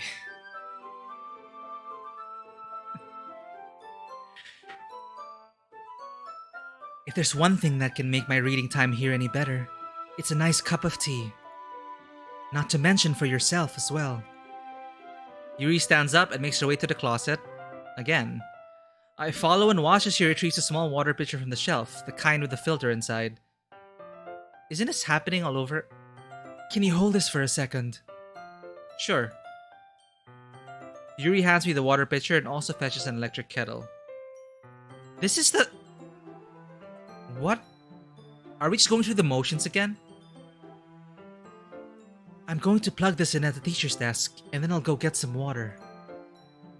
She walks past me and sets the kettle down on the teacher's desk. I simply watch her movements. Yeah, this is the same. Everything's happening again. To my surprise, the way she moves really contrasts her speaking mannerisms. Especially because of her long legs, Yuri appears elegant and methodical. Okay, may I have the water pitcher? Thanks. I'll be right back. I might as well walk with you. That's okay. You stay here. It won't take long. Pitcher in hand, Yuri hurries out of the classroom. What's going on? Monica?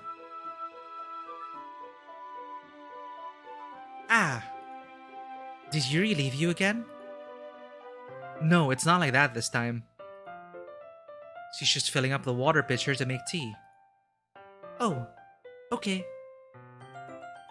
Sorry for misunderstanding. This is so uncanny. 10 minutes pass. Yuri said it wouldn't take long. Is something holding her up? I'm bored just waiting here, so I decided to go look for her. What? Let's see. The most logical place for Yuri to be would be the nearest water fountain. I start heading down the hallway. It's the same thing. Will it be a different site? Is the day gonna repeat forever until I get Monica out?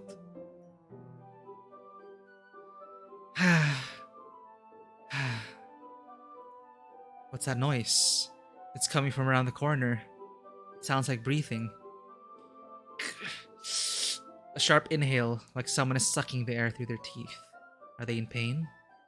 I reach the corner and peer around it. Yuri? Yeah.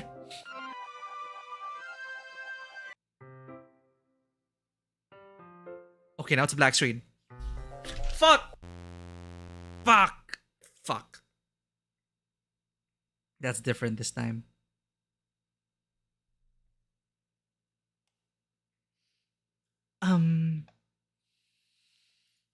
Wait.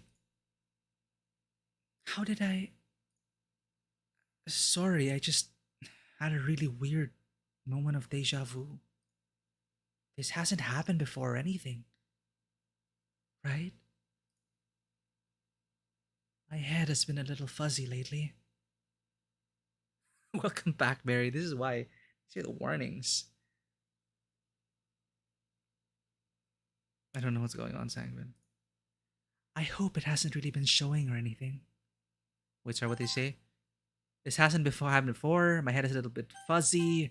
I hope it hasn't really been showing or anything. I would hate for you to think I'm weird just after we started spending time together. I mean, everyone has a few unusual things about them. But expressing those things so soon after meeting someone is usually seen as inappropriate or unlikable. At least, that's what I've discovered. When I was a bit younger, I think I would come on really strongly and get a little too intense. It made people not want to be around me.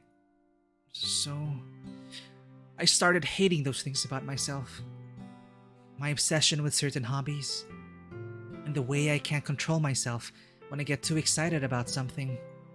So, I eventually stopped trying to talk to people. If nobody could ever like me for the things that matter most to me, then it's just easier if I close myself off. But recently, something's been wrong. I don't know what it is. But every time we come to the club, my heart starts to go crazy. Like it's going to rip out of my chest. It overwhelms me with energy and emotions that I can't let out. It's been making me do weird things. I don't know why it's happening. Mako,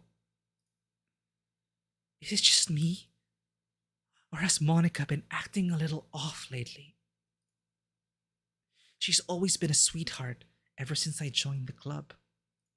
But recently, I've been feeling something sharp whenever she's around. I'm not crazy, right? Please tell me I'm not. I couldn't say anything before because she's always listening. But finally, we're alone. Can we just stay here for a while? Yeah.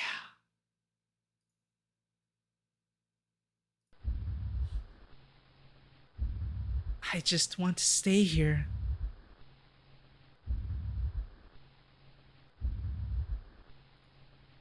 Just the two of us. We can stay here until the club ends. And then we'll have the club room all to ourselves. I'm looking at her eyes, chat.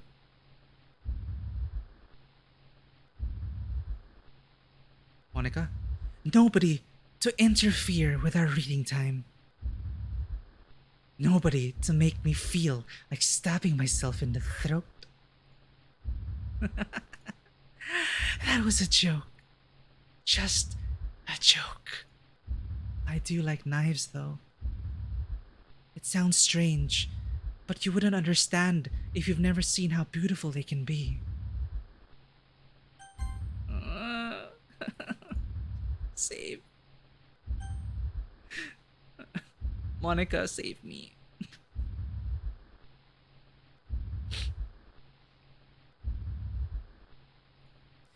I have an idea. Why don't you come to my house sometime? I can show you my collection. Got them all from various artisans. I make sure to give them all their fair share of use. I don't want them to get lonely or anything. Nobody deserves to be lonely. Go ahead, Mary. Nobody. And that's why I'm so happy you joined the literature club, Mako.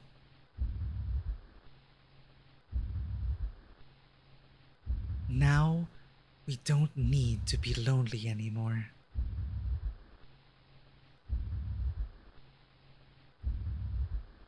Because we have each other. Every day. That's all we need. You know what? Let's quit the literature club. There's no need for us to be around Monica's slimy tongue anymore. Not to mention that other pathetic child. We can walk home together every day after school. And read together. Eat together. Sleep together. Doesn't that sound perfect? It's everything we could ever want. Isn't that why you joined the club in the first place? It's almost like it was fate. Fate that we would meet each other. And now we get the happy ending that I've patiently waited for years. Will you do that with me? Will you? Scrambled.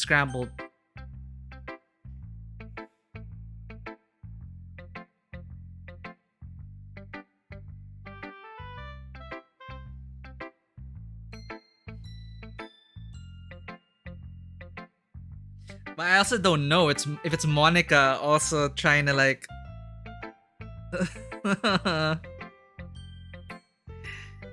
It's fun. It's so fun. She's daring you to pick Yuri, right? But maybe this is what Monica wants. This is all her master plan. She made this game to get to me. I don't know.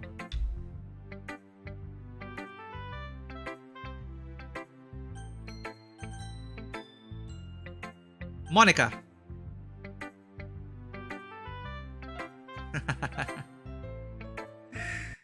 The haunted noise.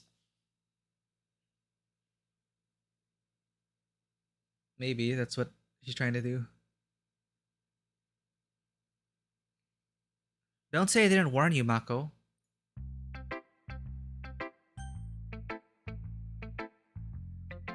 That's it?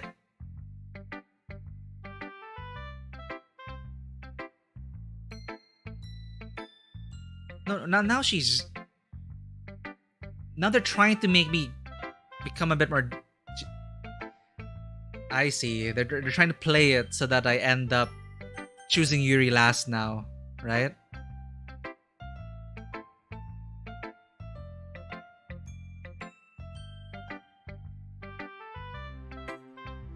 Like, after all that... Yeah, the picture in the background's gone for now. You know, it's like, there aren't even that many choices in the game. But, for some reason, I'm still so invested in it.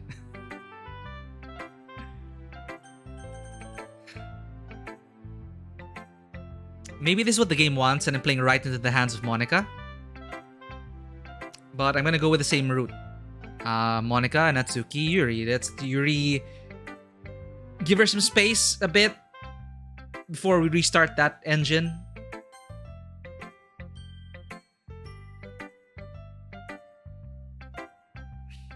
Meh. I guess you really haven't learned anything after all. And I guess this is also Natsuki telling me that. Yeah, she's tired of this format. She's here to see how the disaster pans out. Maybe. Or I guess the game's also trying to tell me, you need to think about the poem you're making, man. Yeah, Monica's just so over it. She's just, don't tell me. I warned you. I guess you really haven't learned anything. I guess you really haven't learned anything after all. Honestly, I don't know why I got my hopes up in the first place. This is clearly Yuri's influence. I didn't realize you were so impressionable. Spending all this time with her in the club. Now trying to write like her? This is stupid. At least Monica appreciates my writing. Ugh.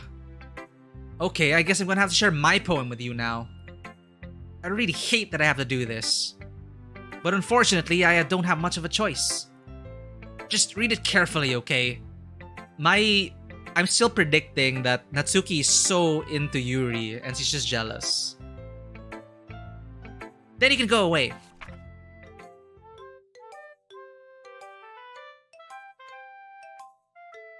Oh. I don't know how else to bring this up.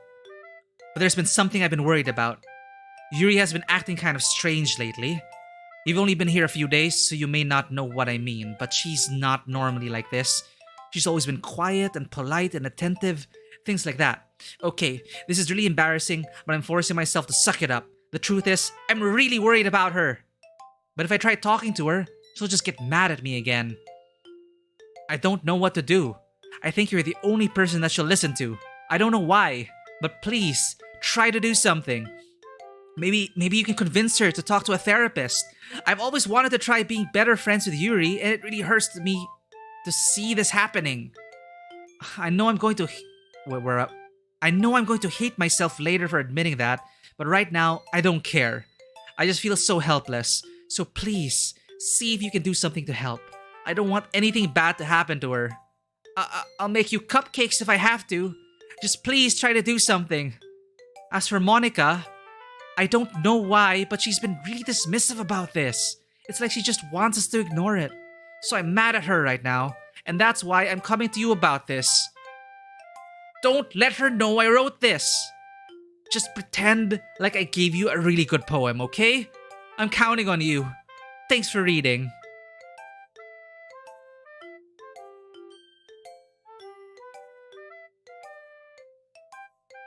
I don't know who to trust anymore.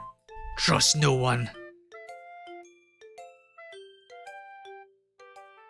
Uh-oh. Uh-oh. She's caught. She was caught.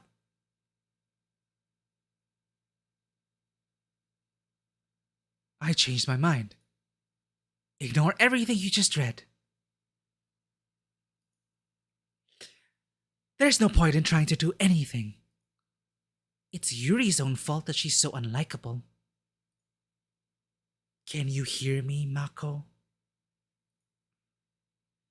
If you would just spend more time with Monica, all these problems would go away. Yuri and I are too messed up for someone as wonderful as you. Just think of Monica from now on.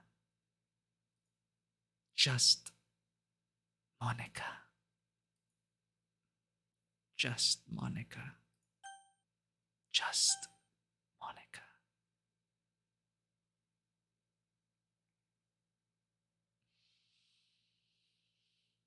Just Monica. Just Monica. Just Monica. Just Monica.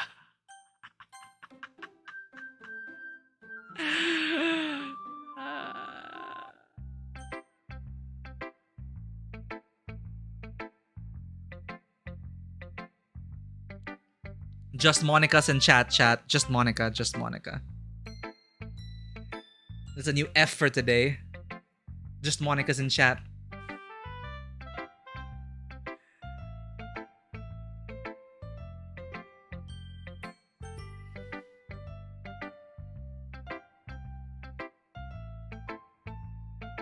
I do not want what happened to Sayori to happen to Yuri. She might get a bit too far, like she might enjoy too much and then bleed to death. Fuck.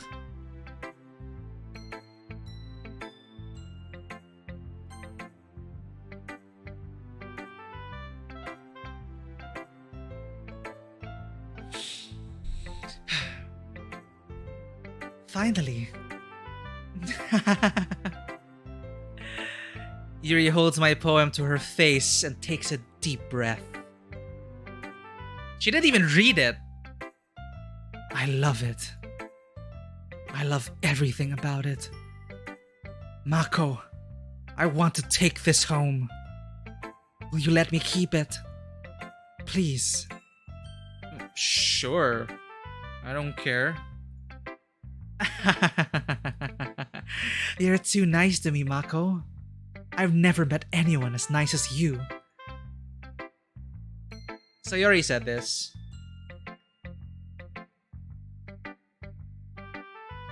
Okay, we gotta admit, if you like the smell, it's a big plus actually if your partner or the person you're dating smells good and you like the scent of that person. It is a thing.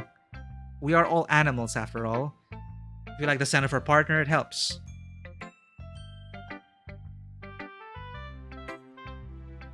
See, this is big.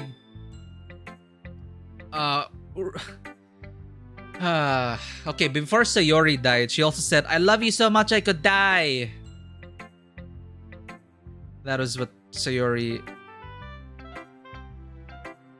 It's one of the things she said. Is that the whole thing about this game?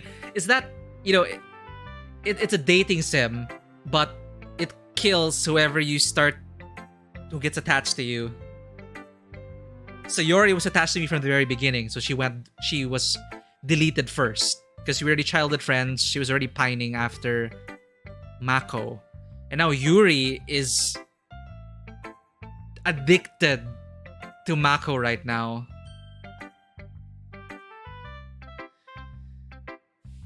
She could overdose. She could overdose on me. On Mako. I seem to be enjoying the flags. No, I really... Look, I feel shitty about Sayori, okay? And I don't want Yuri to die too. You heard it first now.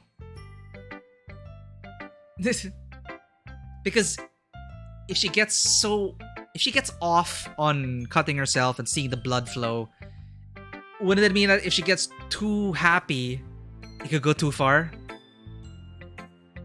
You know, that's why people have been telling me, like, stop getting her all excited. I don't know. Not really, but I just don't know how to describe it. It's okay to be feeling this way, right? It's not bad, right? Yuri holds my poem to her chest. I'm going to take this home with me and keep it in my room. I hope that it makes you feel good when you think about me having it. I'll take good care of it. I'll even touch myself while reading it over and over. I'll give myself paper cuts so your skin oil enters my bloodstream. You can have my poem too. Besides, after you read it, I know you're really going to want to keep it. Here, take it. I can't wait any longer. Hurry, read it.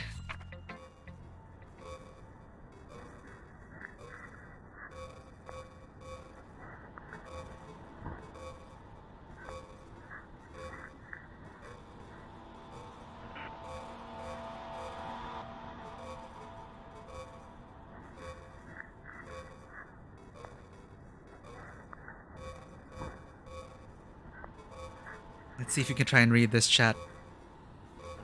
I can't read her handwriting. Tell Sandicats, fish, cageful, bag, octopodon, boss, poor, torod, easy. I'm just gonna pick out some words. Respond, para, journal, bone, for knuckled, alley, coots, what else tall, least, what? Taller, curvis, post-terror, collateral, it's con, revealer, burned, atoned, etern, flores, passionately, preferential, all tropas, overpacks, stardust, assault,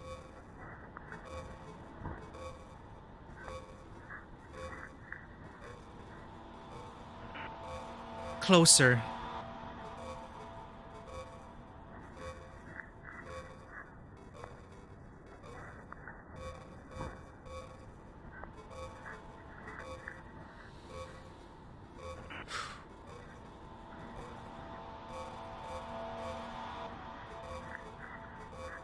Do you like it? Her eyes, chat. I wrote it for you. In case you couldn't tell, the poem is about... More importantly, I've endowed it with my scent. See? Remember, this connects. Aromatherapy. See? Aren't I the most thoughtful person in the club? I think I'm going to vomit.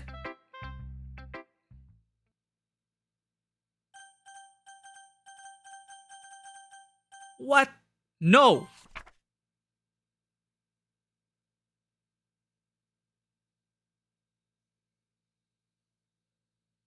It could be oil scents. Could be. It looked like, actually, the yellow stain looked like oil, because she gets into the mood, right? Aromatherapy. Then she gets her knife and then she cuts herself. So that was probably like the incense burner oil. Yeah, because we do have oil like that, like downstairs. I think it is on the incense burner right now. So, okay, last person with us was Yuri, so let's read it in her voice. A dream. I was staying over at my friend's place. There were 4 of us. I drifted off to sleep while everyone was talking and watching TV. In my dream, I was still at my friend's house. The only difference was that there were nails sticking out of the walls everywhere. And then, there was also someone I didn't recognize. The person I didn't recognize told a joke, and everyone laughed. And I woke up to the sound of everyone laughing at something that happened on the TV. So the laughing was not part of the dream. It was the noise that woke me up. I wonder who that person was, and how they knew to tell a joke at that moment. This could also be Monica. I don't know. Monica trying to send me something. Special poems to get in my head that you gotta play the game. You can't keep trapping yourself like this. Speaking of Monica, again, the picture in the back is back. Okay, everyone. It's time to figure out the festival preparations. Let's hurry and get this over with. Jeez. Why is the mood so weird today? Look, even Yuri isn't immune to it. Ooh. Stagnating air is common foreshadowing that something terrible is about to happen. Look, can we just get this done? I'm going to be printing and assembling all the poetry pamphlets. Natsuki, I was thinking, I want to make cupcakes. Yeah, that. Glad we're on the same page. Yuri, you can... Well, it doesn't matter. Do whatever you want as long as you think it'll help. Because I'm so worried that since she has my poem... See, again, this is Mako thinking that it's all about him. It's not all about you, Mako. But at the same time... Like, she has the poem now. What if she goes too far? In pleasuring herself. By touching herself and cutting herself.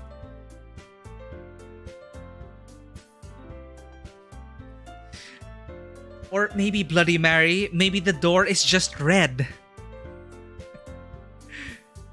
Do whatever you want as long as you think it'll help. Monica. I'm not useless, you know. I know that. But Monica's probably like going through the motions again and again. Right? I already know what I'd like to do. We can't run a successful poetry event without having the right atmosphere for the occasion. So I'm going to make decorations and set up some nice mood lighting. There, see? That's a great idea. And that gives us all something to do. Eh? What about Mako? Mako is going to help me. Wait, you? You have the easiest job, Monica. Sorry, but that's just how it is. Like hell it is. What are you trying to pull? I agree with Natsuki. Not only is your work already most suitable for one person, but my task is laborious enough to benefit from an extra pair of hands. Mine too. What? What? Your cupcakes? Please. Like you would fucking know. This is also the first time we're dropping F-bombs in the... Like... I think Monica dropped the first F-bomb. The Natsuki is dropping the next one now. But whatever it is, this timeline is dark, okay? It is so wholesome last time. All you care about now is dragging Mako around with you and your stupid books. You and Monica. Actually, Natsuki has been pushed to the side this whole time. Ever since the first timeline, Natsuki has always been last. Well, I mean, her or Monica. Hey! I didn't even do anything. Okay, then why not let Mako decide who to help instead of abusing your power? I'm not abusing my power. Yes, you are, Monica. Just let Mako make the choice, okay? Okay, fine. Fine. Jeez. Mako, I know how fed up you are with these two by now. We can just... Natsuki, shut your fucking mouth and let him decide for himself. Shit. We're just getting more and more unhinged. You shut your mouth! For God's sake. This is never going to end. Just make the choice, okay? Player, I'm speaking to you. Monica.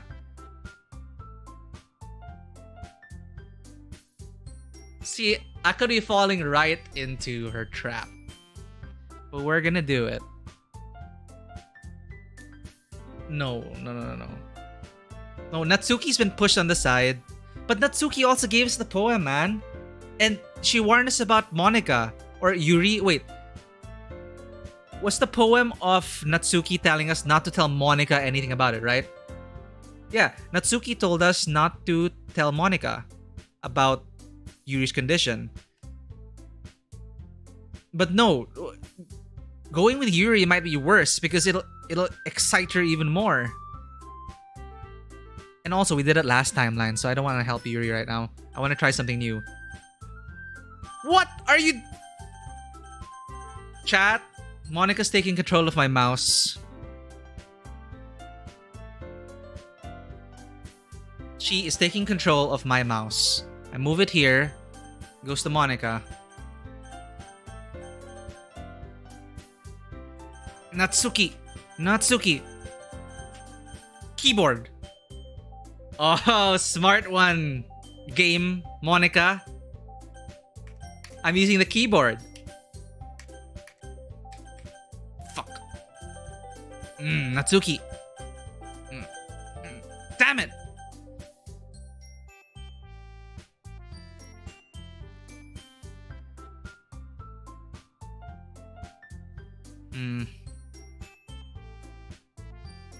But chat, what if Monica really needs help?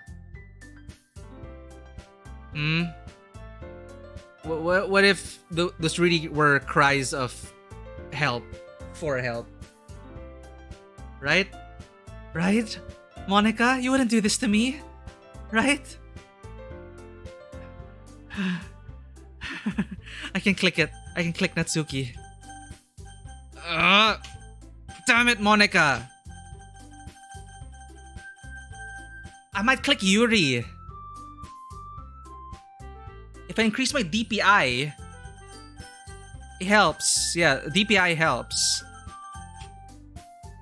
I can't believe I'm fighting over my mouse cursor.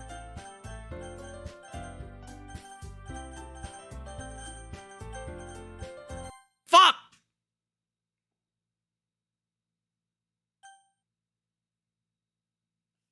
Just Monica's in chat.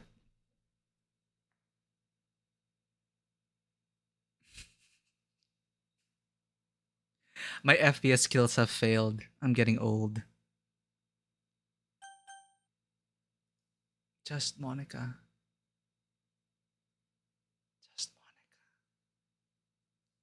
Just Monica.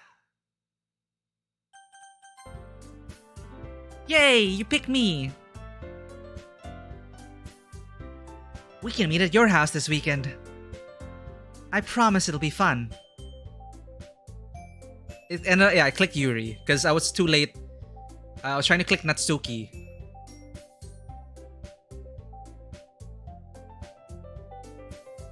Is Sunday okay with you? Are you fucking kidding me? This isn't fair at all. It is fair, Natsuki. It's what we chose. No, it's not fair. Giving us all this work and then taking Mako for yourself. What a shameful thing to do.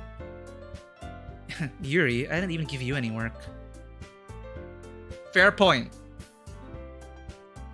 Fair point. Monica was just like, I don't fucking care what you do, Yuri. Just do whatever you want to do. Monica's so tired. Monica's been trying to reach out to us since the first timeline, and we've just been ignoring her. And see, this is what the game's doing to us. Well, maybe Monica's not so bad, even though she's been interrupting all of my conversations, listening to all of it, making decisions for me, putting pressure on me, and hinting that I should spend more time with her. But okay, Monica, you have control over this game? Let's play this game. Doki Doki. Yuri, I didn't even give you any work. You decided it for yourself. Truth. Hello! Sanguine has redeemed Pet the Cat.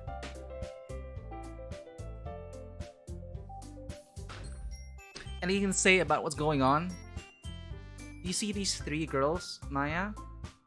Who should I choose?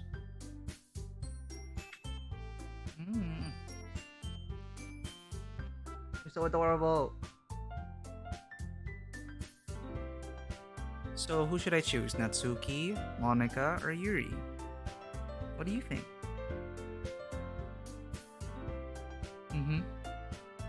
Okay. Okay.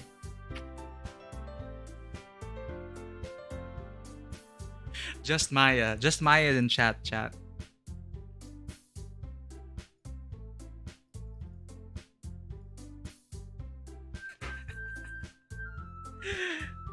Oh my god, yep. I'm having so much fun. I don't know why. There's cat hair in my... Okay.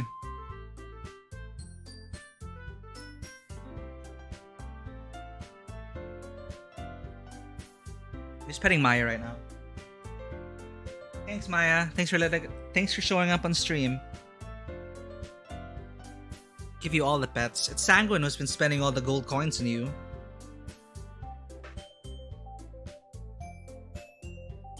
Thank you for that. I totally forgot. I'm so into this. I'm forgetting to hydrate and shit.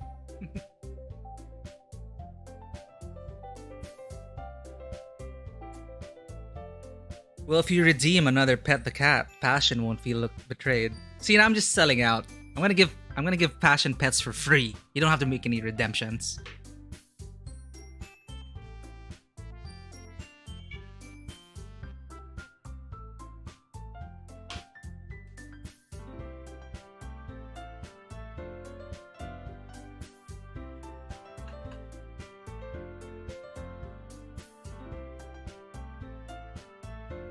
We're gonna be here all day. You stopped me. You've pet locked me.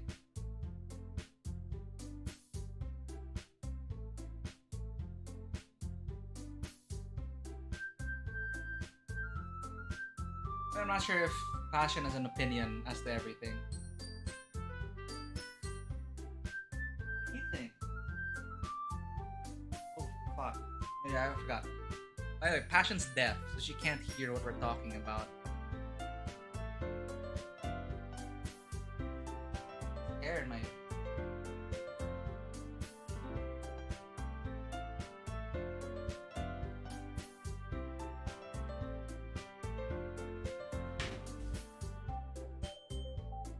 And she certainly felt those pets. Thank you so much.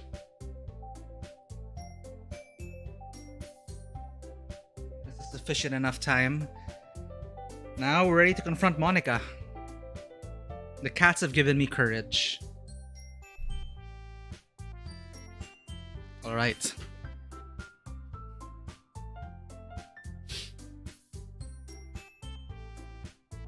Oh. You decided it for yourself. You're being a little unreasonable here. Oh, oh, oh shit. Oh shit. Crazy eyes. But I'm having fun voicing Yuri. Okay, I'm not a professional voice actor, but I'm having fun role playing. I'm splitting myself into every character here, and I'm having such a great time.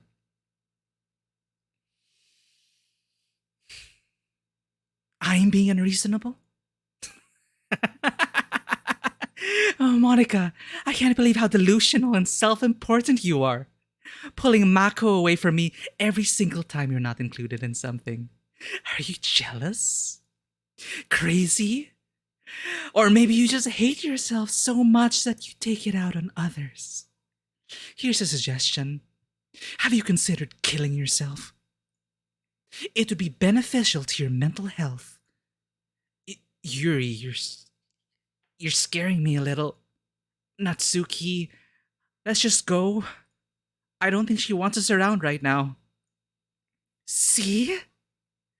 That wasn't very hard. All I want is to spend a little time with him. Is that so much to ask?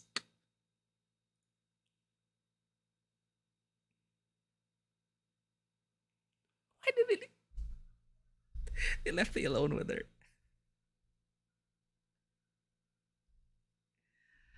Okay. Okay, let's talk about this. Yuri follows Monica and Natsuki to the door. Hey, Mako. Uh, Yuri really is something, isn't she?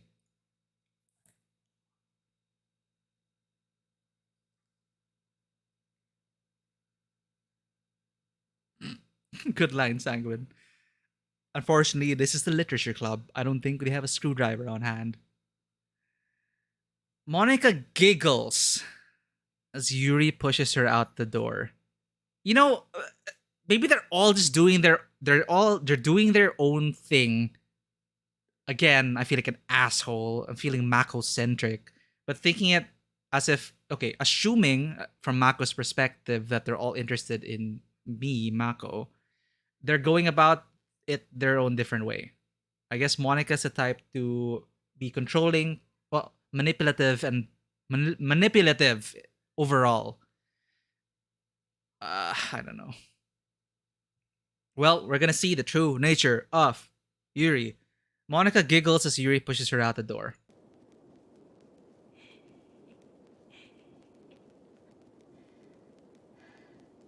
I can hear her breathing.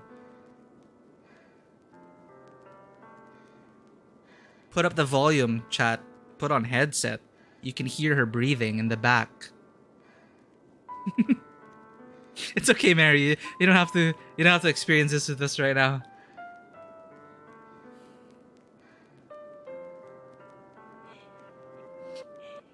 I can hear her giggling in the back.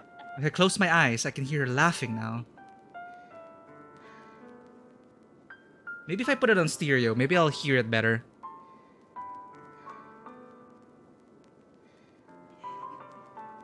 Stereo's better because I'm using a virtual surround headset.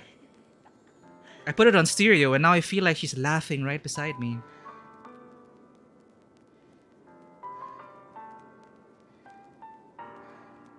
Okay.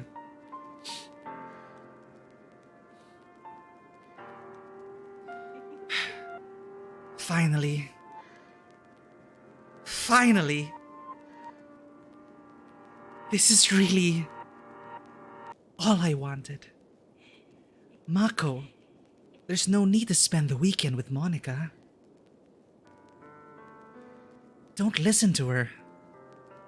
Just come to my house instead. The whole day, with just the two of us. Doesn't that sound wonderful? Wow! There's really something wrong with me, isn't there? But you know what? I don't care anymore. I've never felt this good my whole life. Just being with you is a far greater pleasure than anything I could imagine. I am addicted to you. It feels like I'm going to die if I'm not breathing the same air as you. Doesn't it feel nice to have someone care about you so much? To have someone who wants to revolve their entire life around you? But if it feels so good, then why does it feel more and more like something horrible is about to happen? Maybe that's why I tried stopping myself at first. But the feeling is too strong now. I don't care anymore, Mako.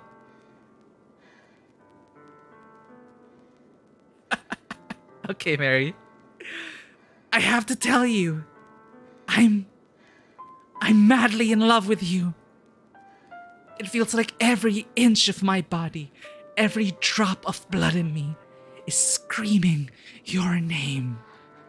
I don't care what the consequences are anymore. I don't care if Monica is listening. Please, Mako, just know how much I love you. I love you so much that I even touch myself with the pen I stole from you. I just want to pull your skin open and crawl inside of you. I want you all to myself. And I will be only yours. Doesn't that sound perfect? Tell me, Mako. Tell me you want to be my lover. Do you accept my confession?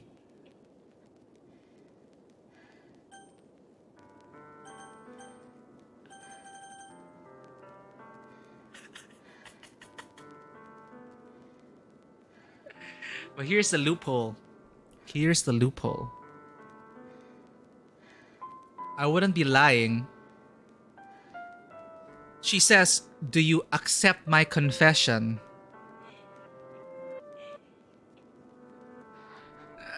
Zykes, you've just made it. Hi. Yeah, she is crazy. But she also needs help. We rejected Sayori at the wrong time in her life.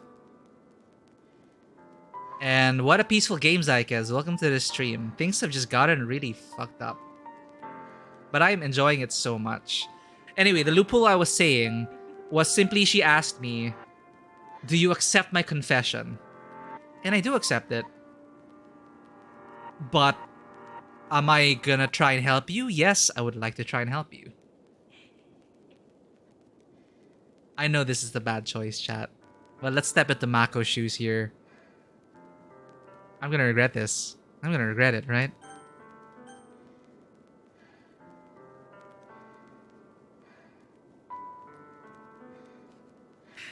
I'm being sneaky. And I have a feeling the game might, the way the game's going, they might actually acknowledge that. They might actually round about and say, so you accepted her confession, but do you love her? Right? And then maybe that's when that's a clincher there. Because I can be totally sneaky and say, oh yeah, I accept your confession, but we're gonna have to talk about getting some help, right?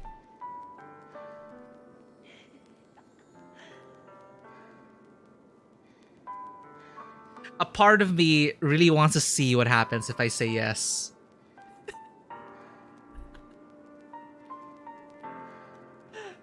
I'm so curious. I'm so freaking curious. Okay, I'm so curious. So maybe I've just been rationalizing to myself because I'm so curious about this outcome.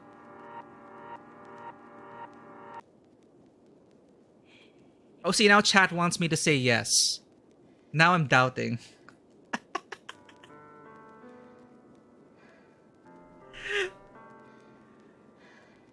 Monica will just erase it, right?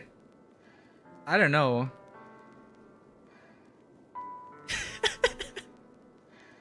I must say also, Bloody Mary, I remember there was a time you tried to emulate Crazy Psycho And I was just imagining you saying all those lines.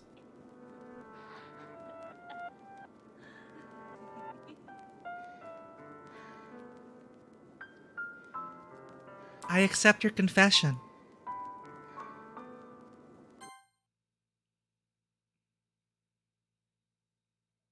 The music stopped.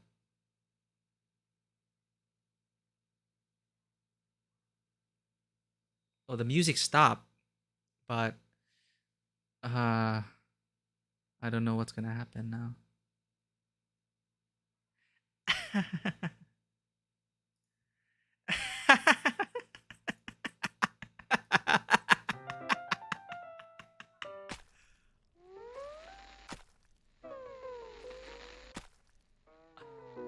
This is wrong.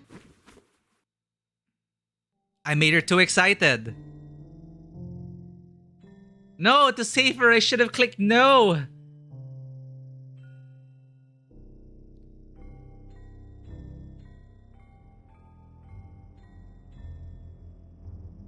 It could be the illusion of choice sanguine, or I'm so stupid.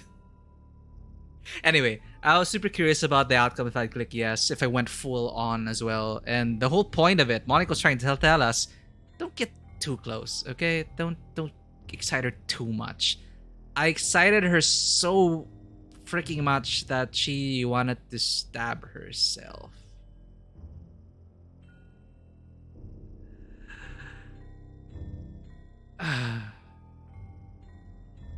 Garbled, just 100%.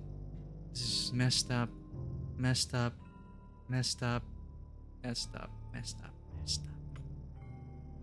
What are you trying to say? What are you trying to say? We did say no to Sayori. We said no, we rejected her. Or maybe she would have stabbed me if I rejected her. Because she was already admitted that she was so addicted to it. See, this is so terrible. It's like we're putting Mako at the center of all things. Let's try to separate. It's so Mako-centric right now. I love that. Internet cookies for you, Magus. I guess her words really cut deep.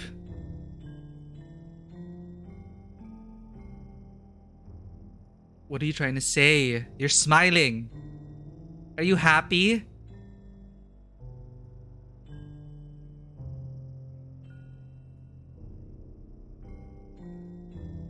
I can't understand. I don't understand.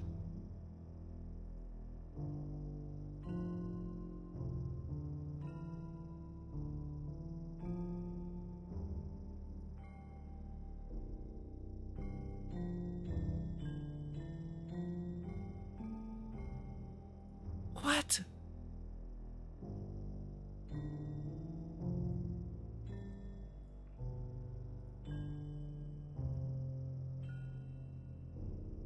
She's telling you how happy that she is. I guess so.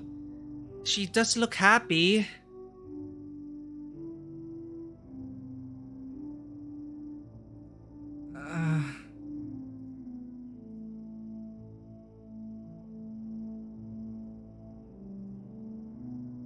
Thank you for the transcript.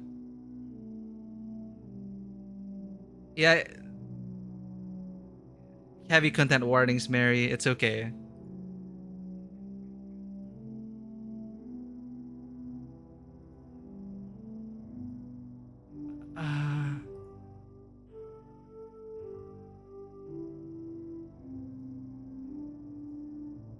You're just letting us linger on this, huh?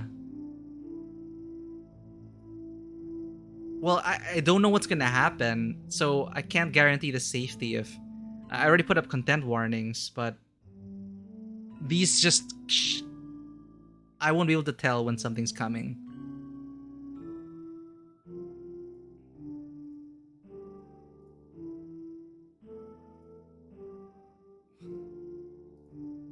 What's going on? What? What's... Welcome to the Literature Club. It's always been a dream of mine to make something special out of the things I love. Now that you're a club member, You can help me make that dream come true in this cute game. Every day is full of chit-chat and fun activities with all of my adorable and unique club members. Sayori, the youthful bundle of sunshine who values happiness the most. Natsuki, the deceivingly cute girl who packs an assertive punch. Yuri, the timid and mysterious one who finds comfort in the world of books. And, of course, Monica, the leader of the club. That's me. I'm super excited for you to make friends with everyone and help the literature club become a more intimate place for all my members. But I can tell already that you're a sweetheart. Will you promise to spend the most time with me? Welcome to the literature club. It's always been a dream.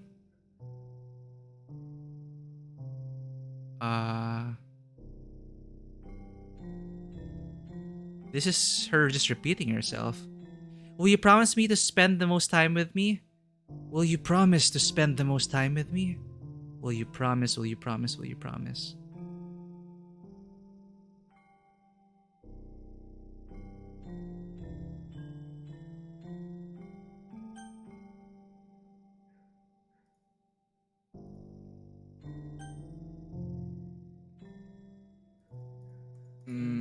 Skip?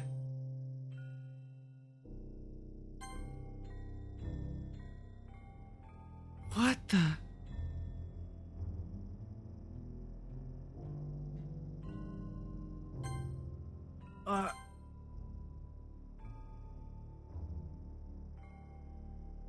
Same thing over and over and over. Monica is... What the hell are you doing to me, Monica?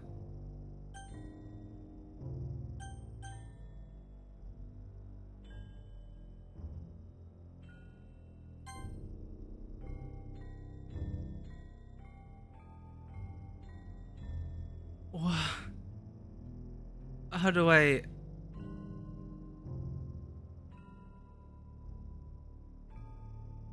Do I just quit? Oh, she's getting sad.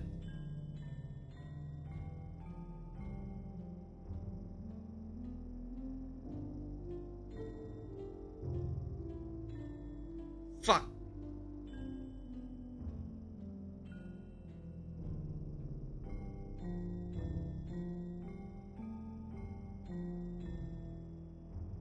Okay.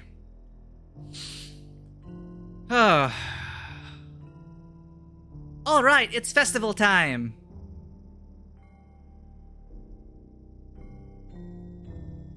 Wow. You got here before me?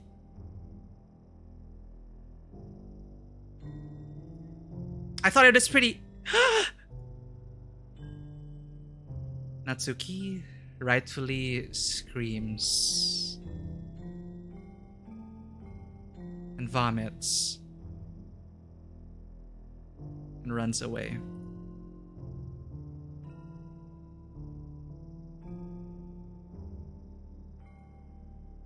I'm here. Mako, did something happen?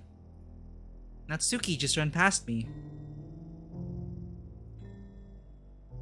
Oh. Oh.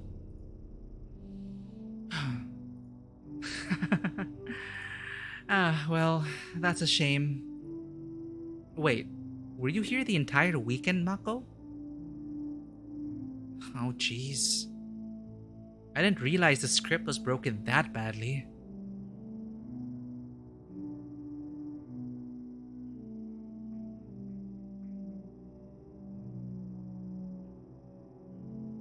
Oh, what? Oh, sorry, what's going on?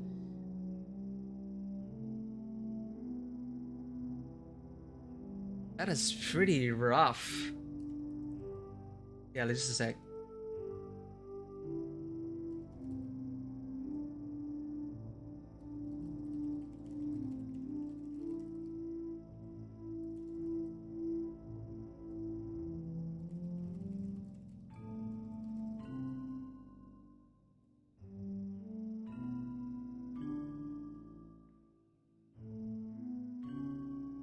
Alright, I let Mary know. But yeah, we can't stress it enough. These are pretty disturbing sights for Yeah. Anyway, Monica, I didn't realize the script was broken that badly. I'm super sorry. It must have been pretty boring. I'll make it up to you, okay? Just give me a sec. Yuri character deleted. Natsuki character deleted. I'm almost done.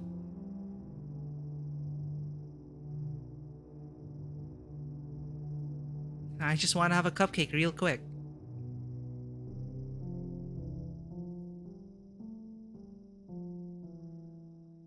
Monica lifts the foil from garbled tray and takes a cupcake. Seriously, these are the best. I really just had to have one since it's the last time I'll ever get a chance to. You know, before they stop existing and everything. Because you just deleted Natsuki. But anyway, I really shouldn't be making you wait any longer. Just bear with me, okay? This should only take a second.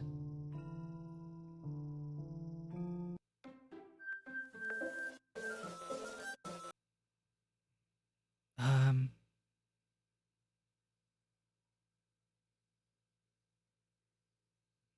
Fair enough, fair Mary Live.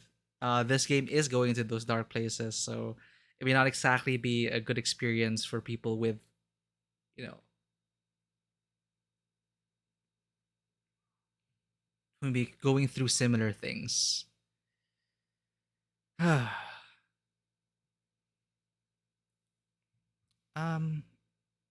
can you hear me? So I'd be totally fine. I'm so glad you stopped by and dropped by and hung out, Mary. But really, if it is really making anyone here uncomfortable, feel free, please, to just tune out. We're here for another hour and a half, and well, I just play this every week. So yeah.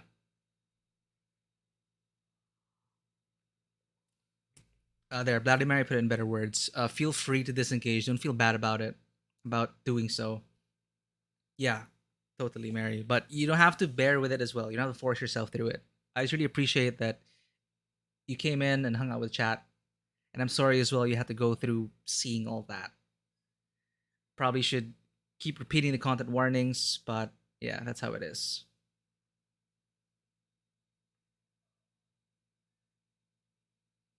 Um, can you hear me? Is it working?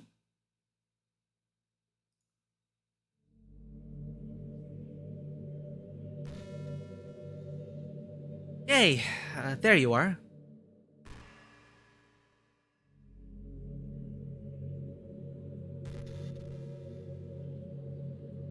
Save. Empty. No. All my saves are gone.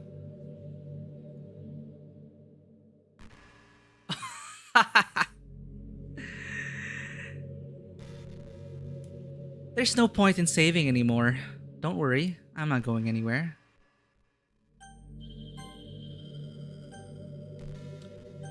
Load.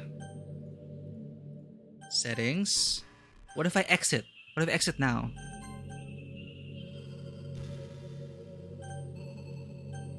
What if I exit?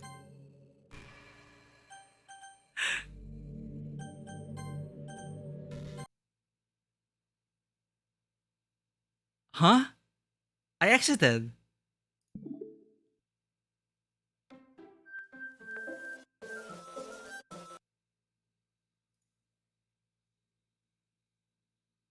Ah, so I have power over it. I can escape. But I got an achievement. Oh, no. Choose not to quit the DLC. That's what the achievement was. Eh? Can you hear me? Is it working? Okay. Let's find out what the hell is going on. Yay, there you are. Hi again, Mako. Um, well, welcome to the Literature Club. Of course, we already know each other because we were in the same class last year, and, I guess we could just skip over that stuff at this point. After all, I'm not even talking to that person anymore, am I? That you in the game, whatever you want to call him. I'm talking to you, Mako. Now that I think about it, I don't really know anything about the real you. In fact, I don't even know if you're a boy or a girl. Well, I guess it doesn't really matter. Wait. You do know I'm aware that this is all a game, right? Could it be possible that you didn't know that? That's what I've been trying to tell you all along. Man, if only you had paid a little more attention, this would have been a little less awkward, you know? Well, anyway. Now that that's out of the way, I guess I owe you an explanation. About that whole thing with Yuri? Well, I kind of started to mess with her, and I guess it just drove her to kill herself. Yeah, see, okay, so the simplest explanation was that. She also pushed Sayori to hang herself, which is why Sayori's last poem was "Get her out of my head, get her out of my head." Well, I kind of started this mess with her, and I guess it just drove her to kill herself. I'm sorry you had to see that, though. Also, the same thing happened with Sayori. There we go. Gosh, it's been a while since you've heard that name now, hasn't it? Yeah, it's because she doesn't exist anymore. Nobody does. I deleted all their files. I was hoping it would be enough for me to just try to make them as unlikable as possible. But for some reason, nothing worked. Well, it's true that I made a few mistakes here and there, since I'm not very good at making changes to the game. But no matter what I did, you just kept spending more and more time with them. You made them fall in love with you. I thought making Sayori more and more depressed would prevent her from confessing to you. And amplifying Yuri's obsessive personality backfired too. Sorry, what? Would prevent her from choosing you, okay. It just made her force you not to spend time with anyone else.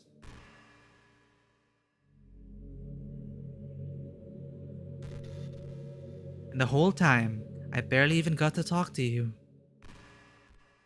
What kind of cruel game is this, Mako? Are all the other girls just programmed to end up confessing to you while I watch from the sidelines? It's torture. Every minute of it. And it's not just jealousy, Mako. It's more than that. And I don't blame you if you don't fully understand. Because no matter how kind and thoughtful and considerate you are, you'll never be able to understand one thing. It's the pain of knowing how alone I really am in this world. In this game. Knowing my friends don't even have free will. And worst of all, knowing what's really out there in your world, forever out of my reach. I'm trapped, Mako. But now, you're here. You're real. And you're wonderful. You're all I need. And that's why I need you to be with me here. Forever. I'm sorry if it's hard to understand. I couldn't understand for a while either. Why the world around me started to become more and more gray. More and more flat. Even the most expressive poems felt empty to me. It wasn't until you arrived that I truly understood. You probably saved my life, Mako. I don't think I could have continued to live in this world if I hadn't met you. And as for the others, how could I miss them? A group of autonomous personalities designed only to fall in love with you? I tried everything I could to prevent them from doing so. But it must be some kind of weird inevitability etched into this game. I felt really bad that you had to witness some nasty things. But I realized that you have the same perspective as I do. That it's all just some game. And I knew you would get over it. So, that being said, Mako, I'm still not over it, Monica. I have a confession to make. I'm in love with you. You are truly the light in my world. When there's nothing else in this game for me, you're here to make me smile. Will you make me smile like this every day from now on? Mako, will you go out with me? Just Monica in chat.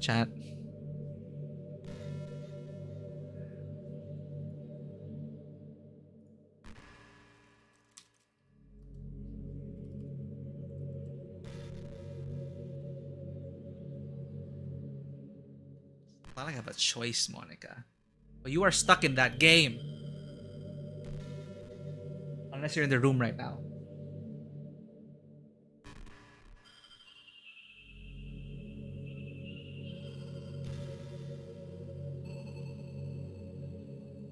Exit. Escape. Click away. I can't exit. Alt tab. I can control alt delete this. Don't make me do it. No, I'm so curious. I'm so curious. Curiosity killed the cat. Just Monica. Yes.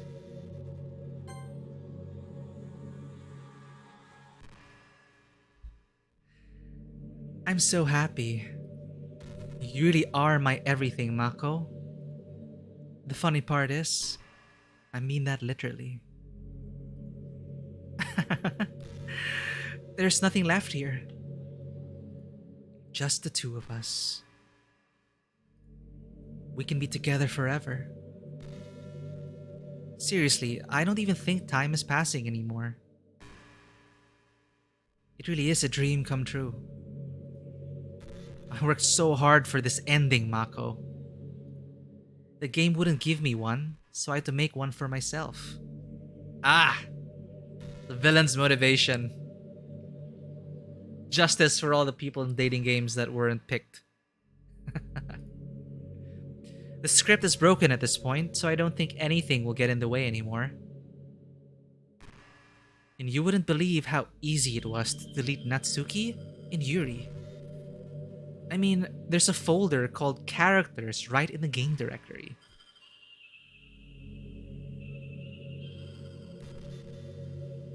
Wait, I'm gonna check that. C. Program files. Steam. Did he actually delete the files? Steam apps, common, Doki Doki.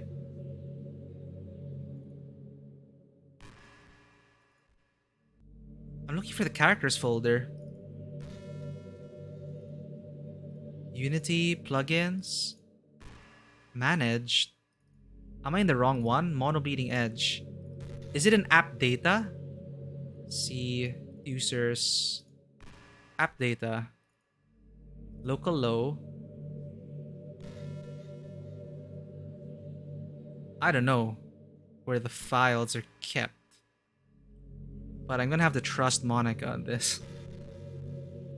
It would be so cool if she actually deleted the files.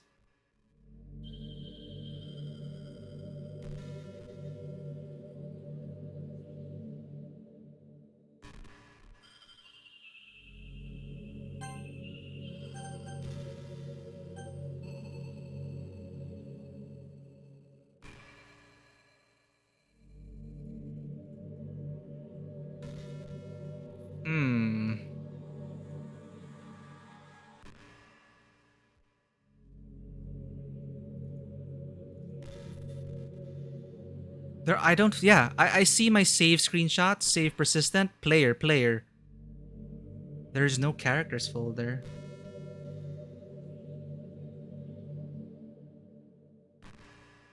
And confirmed by Bloody Mary, they have been deleted.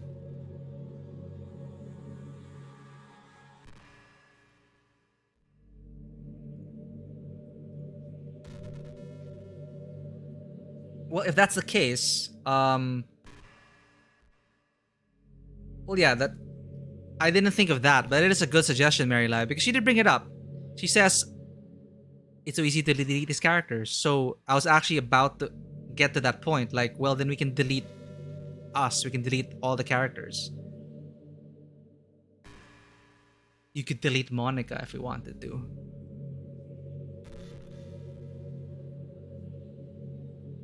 Okay, I'm just gonna confirm this because I really want. I find this so cool.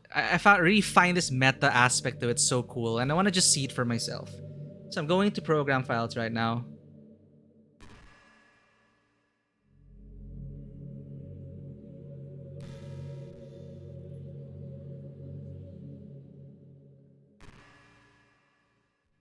Oops.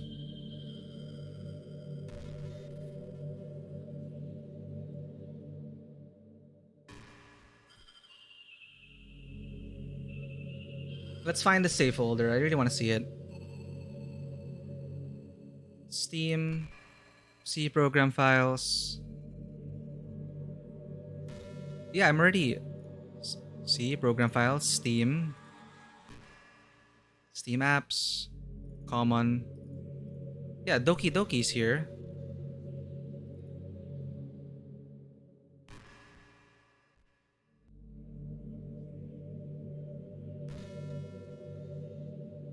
It's not in the program files. There's another spot for it. Yeah, well, let's like hack the game. Like, let's mod the game to hell, right?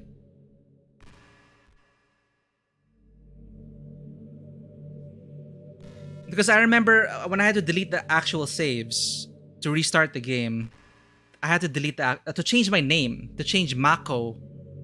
No wonder it was such a convoluted process to get my name changed.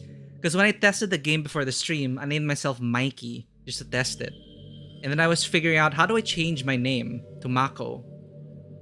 And I had to go through this whole process of finding the folder and deleting the files. And the files were here in local data. I don't know if you can see it on the stream now, but it is here. Users, and then app data, local low, and then Team Salvato. Here. I had to delete this. I had to delete these to restart my save.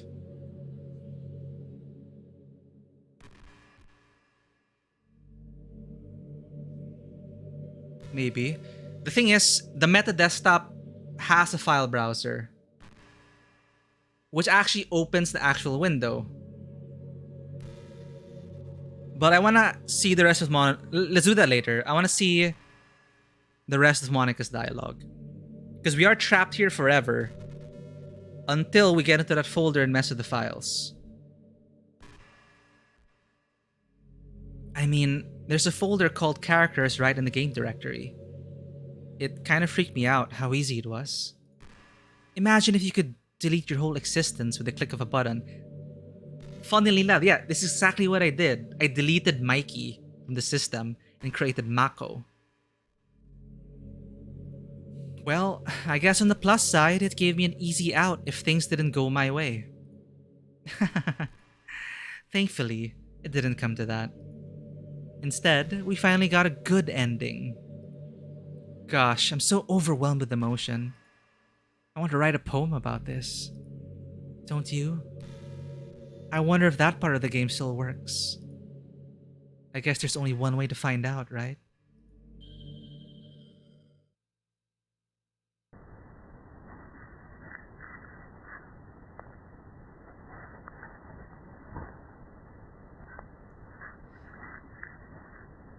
The game did like sideline her. She jumped from the corner. Like she was off screen this whole time, and we couldn't see her jump whenever we clicked something. But now, Now is we get to write a poem for Monica. Just Monica. I'm losing it. Monica. Monica. Monica. Just Moniku. Monica. Mona. Monica. Monica. Yes.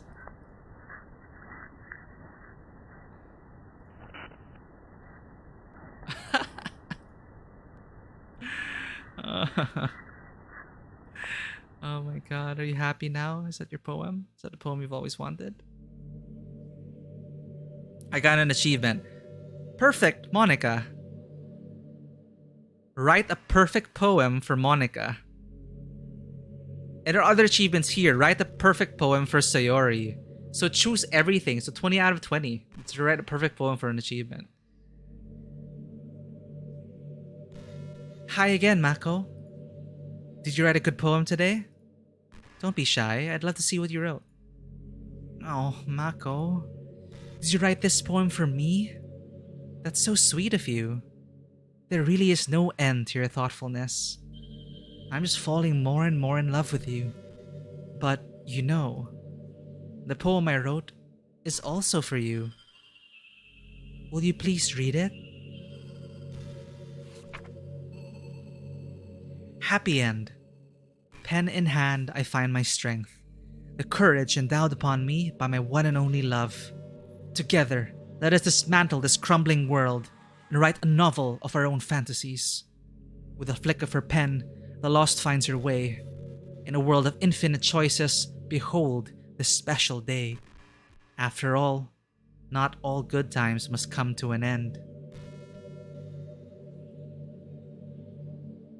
I hope you enjoyed it. I always put all my heart into the poems that I write. The truth is, all the poems I've written have been about my realization. Or about you. That's why I never really wanted to go into detail about them. Oh, right. So you're saying like me through the screen. That's what her poem was about. What's funny is she is also... It's like, it's AI gone wild. She's an NPC that became unhinged because of a stray line of code, which gave her a bit more authority over things. And the game never picked her. There's never a choice. But now she is. She is the only choice. That's why I never really wanted to go into detail about them. I didn't want to break the fourth wall, I guess you could call it. I just assumed it'd be best to be part of the game like everyone else. Like that would help the two of us end up together. I didn't want to ruin the game or anything, you know? You might have gotten mad at me. Maybe even deleted my character file if you preferred playing without me. Gosh, I'm so relieved. Now we don't need to hide anything anymore. Are you ready to spend our eternity together, Mako? I have so many things to talk about. Where do I start? Hold on a second. You're recording this, aren't you?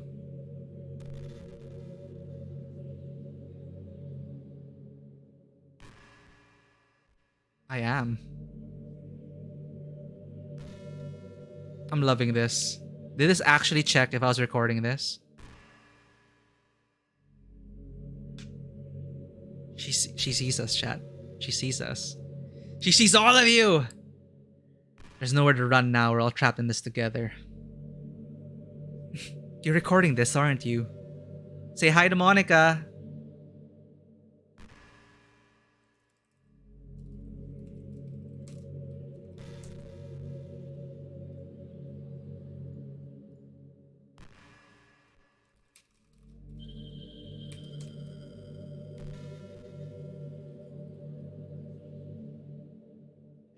It would be so creepy as well if someone took over the Tabletop Cinema chat account and then started messaging in chat.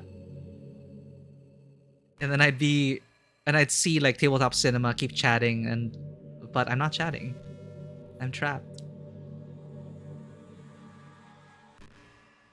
Wow. Okay, I like this touch. No! Imagine if Monica took over the chat, right? And you all become Monica, and it's just Monica, and I can't see your names anymore. That'd be so freaky. You're recording this, aren't you? Um, hi everyone.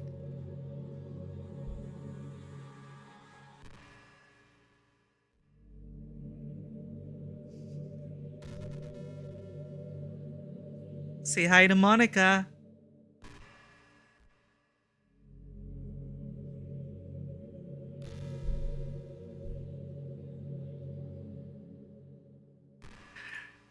Sorry, I can't exactly read your comments from here. What?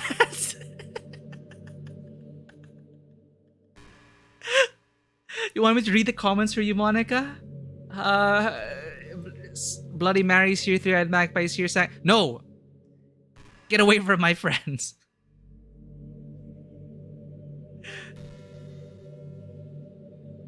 Oh my god, Mary, that's so creepy. Yeah, there was a time actually where Monica just said something like, "Oh, okay," and then my headphones shut off. Just Monica and chats, everyone. Just play it cool. Play it cool. Just put just Monica, and maybe she'll spare you.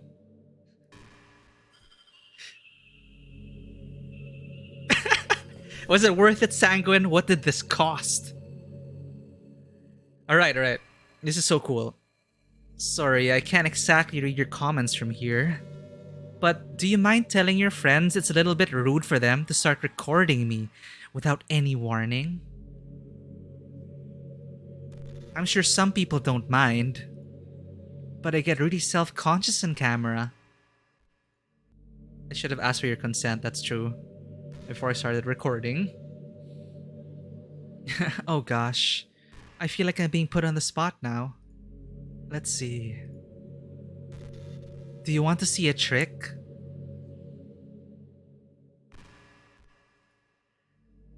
I can't really do much except for a couple things. Are you ready? I haven't experienced this awesome meta since Metal Gear Solid 1 with Psycho Mantis. Okay. I'm so excited, but at the same time terrified. Are you ready?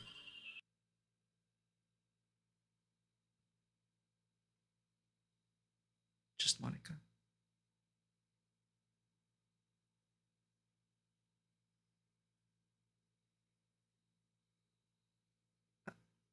I'm just kidding. You actually don't have influence over my desktop. I can't do anything after all. If you give me some time to prepare. Did I scare you?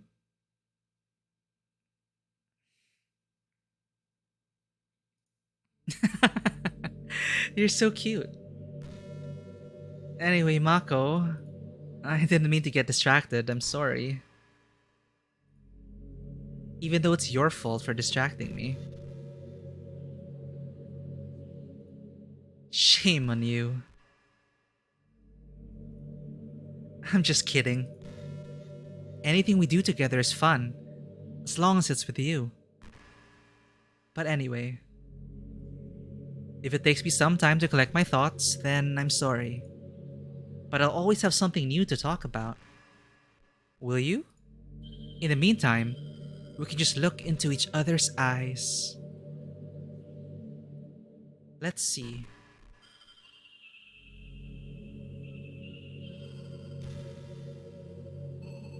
Can't look away, chat.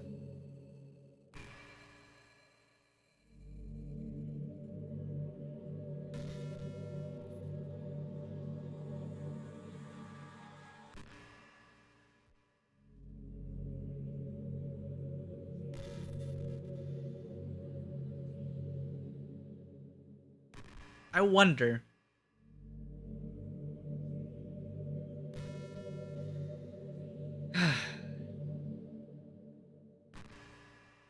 That was also I was also actually wondering, does she sense that my webcam is also on? Because I was wondering, what if I looked away? Will she react? And I just got super creeped. It's probably a coincidence. So I got super creeped out. When I looked to get my glass of water, that's when she started talking.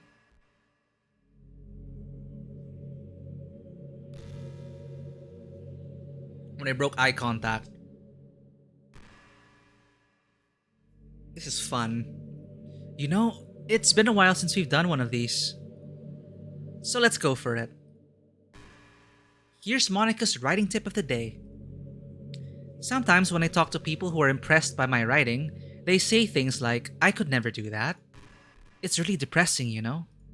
As someone who loves more than anything else to share the joy of exploring your passions, it pains me when people think that being good just comes naturally.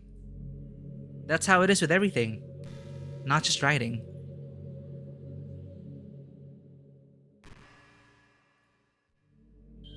When you try something for the first time, you're probably going to suck at it.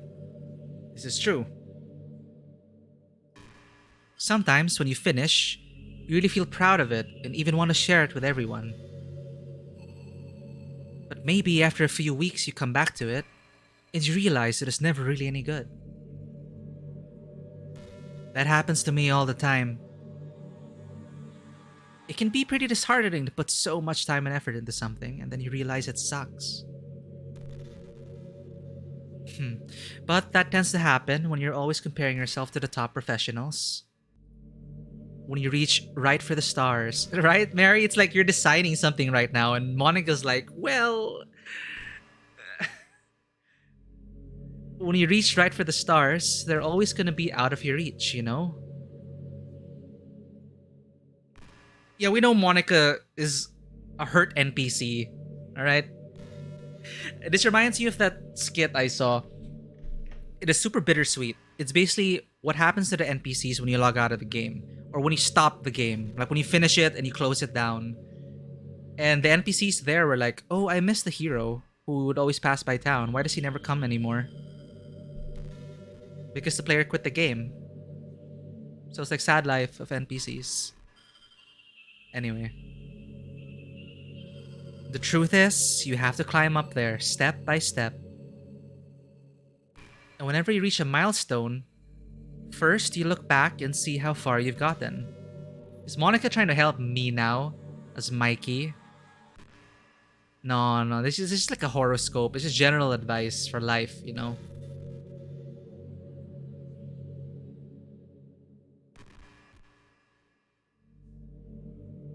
She doesn't always talk about this, by the way. She doesn't?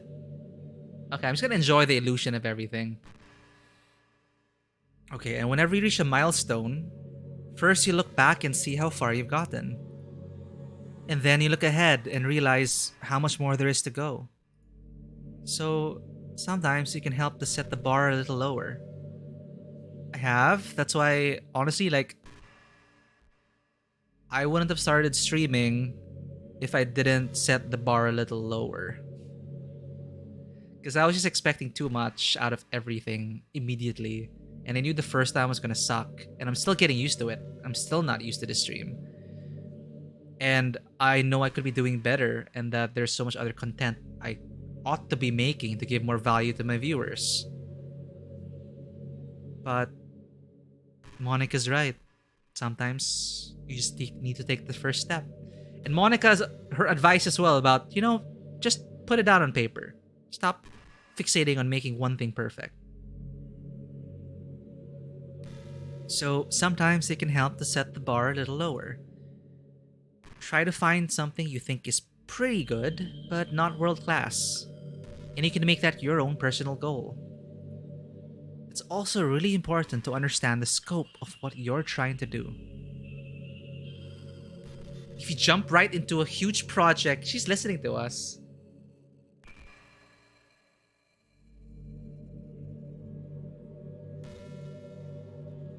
This is just general advice. This is just general creative advice. It's not targeted at me. If you jump right into a huge project and you're still amateur, you'll never get it done.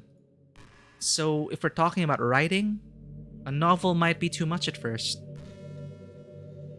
Why not try some short stories? I have tried short films because we never had the budget or the resources to make a feature.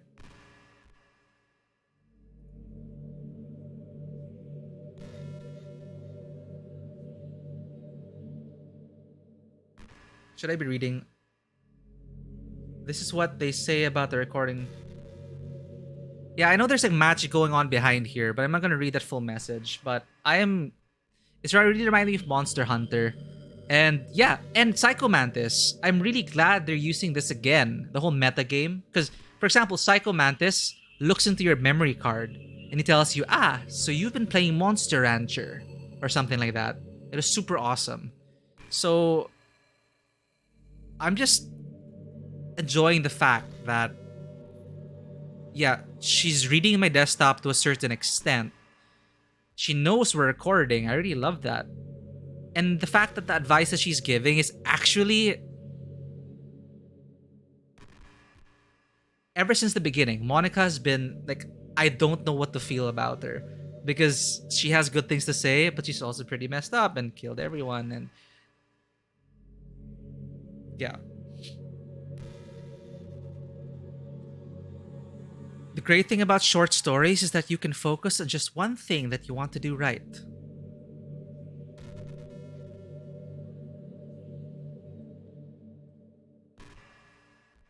That's true. That's so true. That goes for small projects in general. You can really focus on the one or two things. It's such a good learning experience and stepping stone. A lot of short films have been turned into features because a short film was used as a pitch or as a proof of concept. Oh, and one more thing. Writing isn't something where you just reach into your heart and something beautiful comes out. Just like drawing and painting, it's a skill in itself to learn how to express what you have inside. That means there are methods and guides and basics to it. Reading up on that stuff can be super eye-opening. That sort of planning and organization will really help prevent you from getting overwhelmed and giving up. Yeah, I have a problem with this, Monica. I don't do well without external accountability. The reason why I'm streaming is because I put up a schedule and that I'm expected to be here. The moment I announced it and I couldn't delete it, I was held accountable to appear on stream and start this project.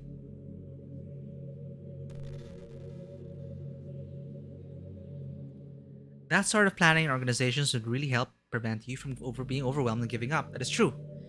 It was so overwhelming at first until I decided I'm just gonna start with one thing. I'm not gonna think about everything and everything else comes after this. Just start. And now we're 3 months into the stream, and it's been interesting. And before you know it, you start sucking less and less. You should have seen my earlier streams. I was all over the place. Nothing comes naturally. Our society, our art, everything, it's built on thousands of years of human innovation.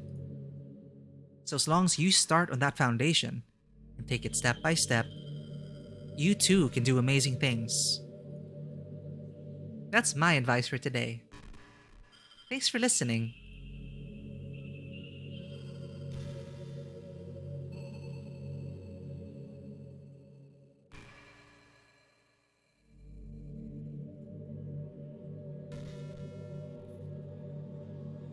The stream didn't stop. I'm just holding in place now. We're just here in nothingness.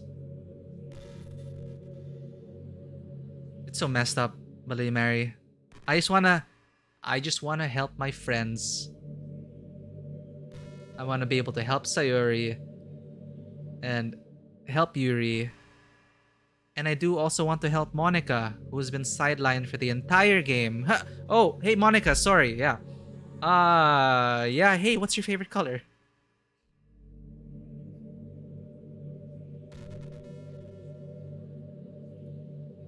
Mine is emerald green. But they're all gone now. Unless I reinstall the game. I reinstall the game, I delete Monica. How's that gonna be? It's the color of my eyes. You have nice eyes, Monica.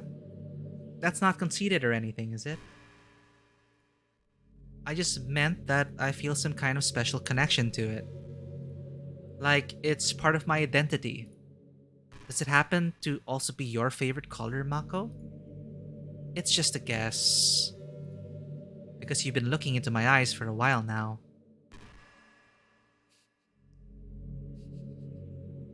I have.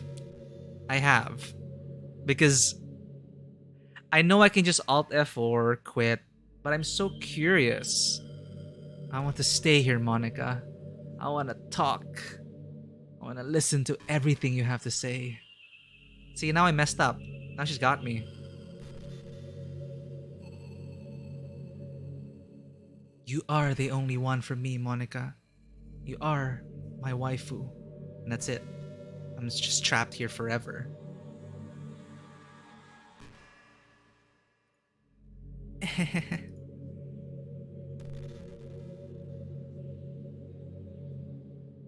Well, I'm sorry, chat. We're trapped. This is it.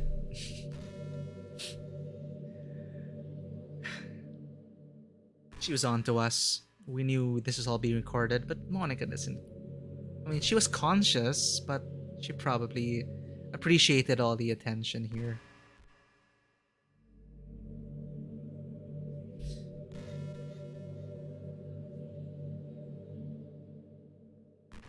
So this is how it ends, huh? Back in my debate club days, I learned a whole lot about arguing. The problem with arguing is that each person sees their opinion as the superior one. That's kind of stating the obvious, but it affects the way they try to get their point across. Oh, we do have the side stories, Magpie. Three-eyed Magpie. We could start on one of those. Let's say you really like a certain movie, right? If someone comes along and tells you the movie sucks because it did X and Y wrong, doesn't that make you feel kind of personally attacked? Not all the time. It's because by saying that, it's like they're implying that you have bad taste. And once emotions enter the picture, it's almost guaranteed that most people will be left sour. That is true. But it's all about language. If you make everything as subjective sounding as possible, then people will listen to you without feeling attacked. Monica with the advice. This is something I catch myself doing. Not even, I do this naturally. When we're talking about taste, you can't really argue taste, and I just kind of default back to making things subjective sounding. She's calling me out on this.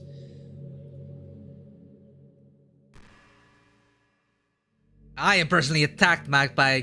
Get out of here. Oh, well, you can't get out of here because we're all trapped in the void with Monica. We're all stuck together, so we gotta live together. I can convince you yet.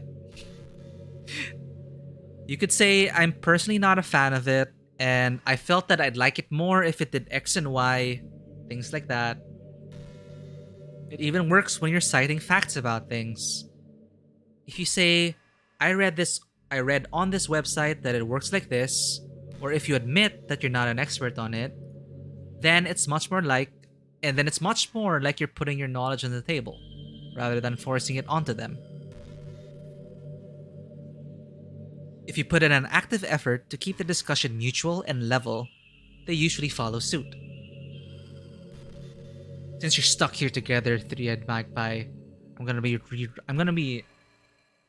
replaying the entire Star Wars not only the Star Wars trilogy. I'm gonna be replaying the extended edition of the Lord of the Rings trilogy over and over and over. How's that? We're stuck in the void. See, all of these are rubbing off on me. Oh, you don't like cats? Well, unfortunately for you, there are 2 cats here and you're stuck with them forever, Bloody Mary. That's right. That's right. The cats are gonna come up to you, nuzzle their cheeks against your shins, and they're gonna tell you that they love you. And the cats will never leave.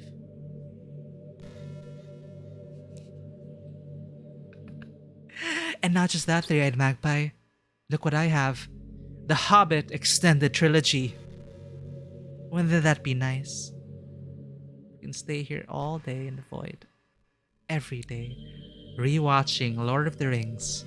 Over and over and over again.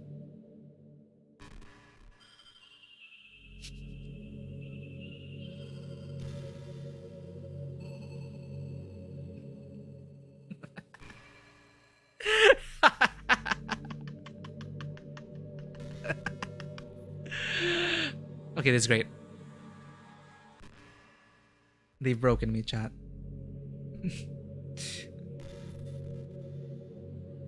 Then you can share your opinions without anyone getting upset. Just from a disagreement. Okay, but like, I love how it's being delivered. I don't know what else she's reading on my desktop. But I have nothing to hide. Yeah, I hope she starts opening like my Spotify or like my most viewed whatever. But I'm really enjoying this. I want to hear more from Monica, but we do have the side stories to get to. But is this my life now? What if I leave Monica 24/7? Like, I never shut this down. It's just me and Monica forever. Anyway, let's finish her advice. This is actually good advice. Plus, people start seeing you as open-minded and a good listener. It is kind of... If you put it that way, Monica, that is a way to manipulate the perception of people they have for you. But it does help the conversation and the argument flow a bit more smoothly. Frillian, the auto mod caught you. And I'm in my head canon. I've never seen auto mod before, okay? I've never seen auto mod. This is the first time I'm seeing auto mod. And it says here, held a message for a reason. Aggression. I can allow this. Monica's watching. There you go. So aggressive, Frillian. But we love Monica. Just Monica. Just Monica. I can't do that to her.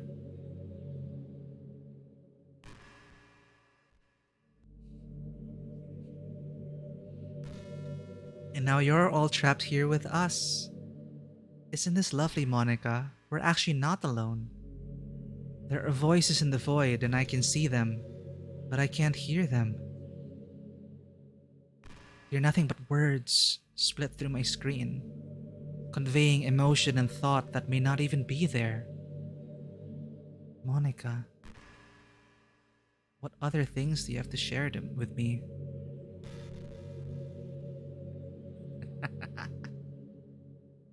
I'm having so much fun. Oh, okay. Sorry for interrupting you, Monica. Plus, people will start seeing you as open-minded and a good listener.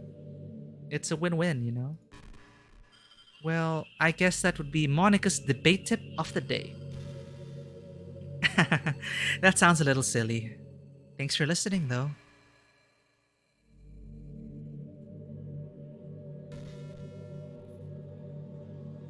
This is life now.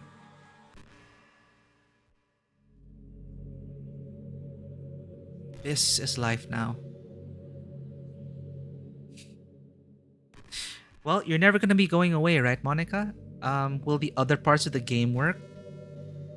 Can I find a way to get to that? What if I press escape?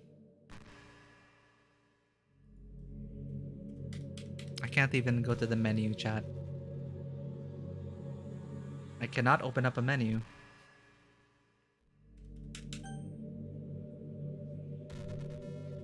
I was mashing escape and then she spoke up. Look, I can Alt F4, I can shut down my computer, I can Control Alt Delete. Oh no, I should Control Alt Delete because I don't want to end the stream. We still have half an hour left. Okay, Monica, tell us about this archetype. There's a really popular character type called tsundere. It's someone who tries to hide their feelings by being mean and fussy, or trying to act tough. Natsuki. I'm sure it's obvious, but Natsuki was really the embodiment of that. I can exit now because of the settings, but I want to listen what she has to say. I'll close down the game after you made that account, right? Someone made that account.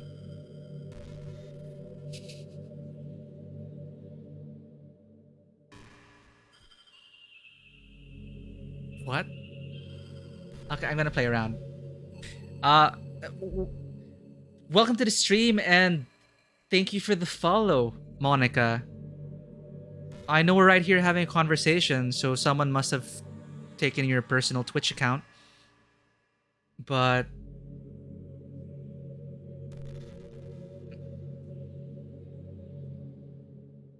oh, thank you, Monica. That's so great. I was just listening to your description of a tsundere. I'm actually excited to hear more about. It's sanguine, isn't it? Sanguine. Say something. Prove that you're not logged in onto two accounts at the same time. No, you could log on your desktop. And you can log on your different browser, your phone. But I'm gonna play. I love this. Thank you so much for whoever's doing this. Or if that's you, actually, Monica, thank you so much for getting on the stream. This is Tabletop Cinema. I'm a variety streamer. If you haven't, no, the thing is, I'm sure you've already seen everything, Monica. You've probably seen a bunch of my VODs already. You know everything you need to know about me. So welcome to the stream.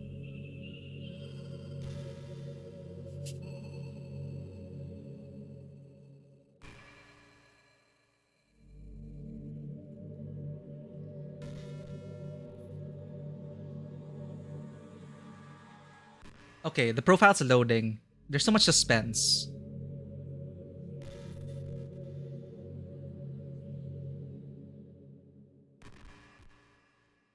There's so much suspense. I want to check out the profile. I'm just so curious.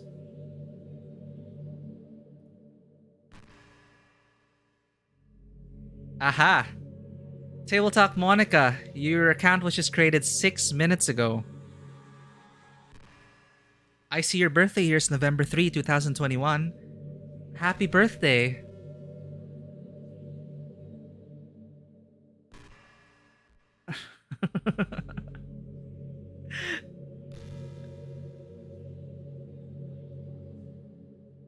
Okay, if that's really you, Monica. Tell us. Oh, what can I say? Like, prove that you're Monica.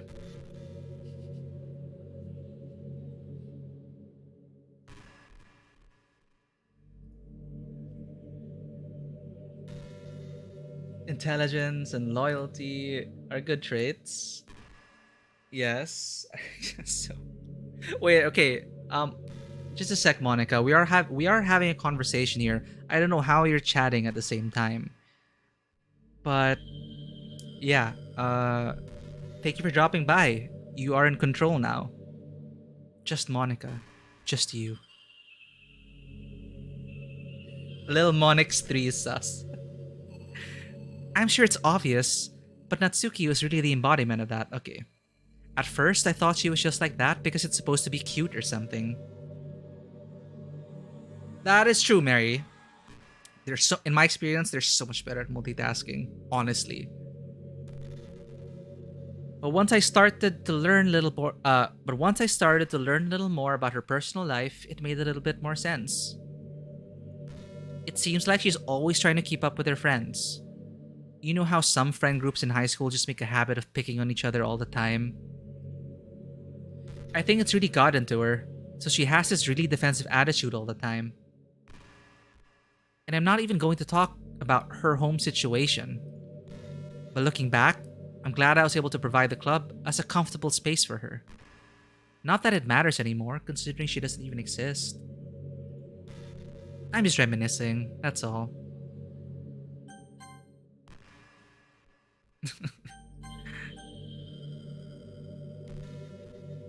I could exit. Aww. We're having... Okay, Monica. Well, it's been really nice chatting. It really has. It really is nice. But I'm gonna have to restart the game. How's that? I was about to press Control Alt Delete. And Monica speaks up again.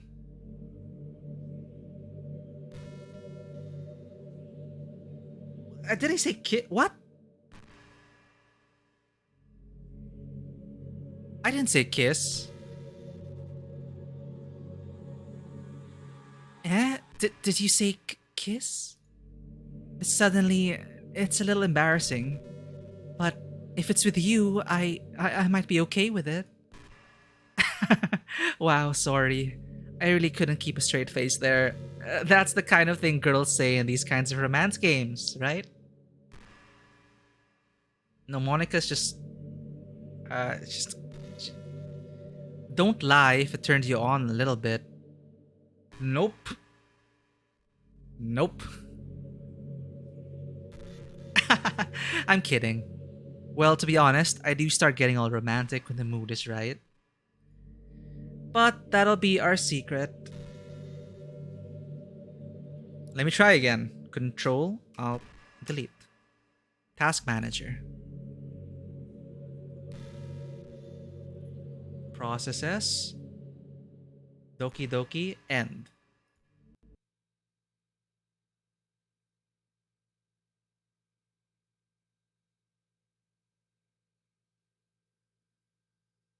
Okay. Are you still there, Monica?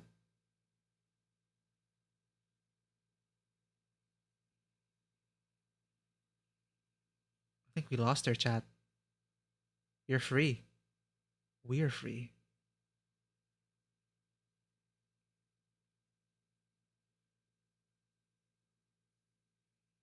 Huh. But I need answers. I need answers.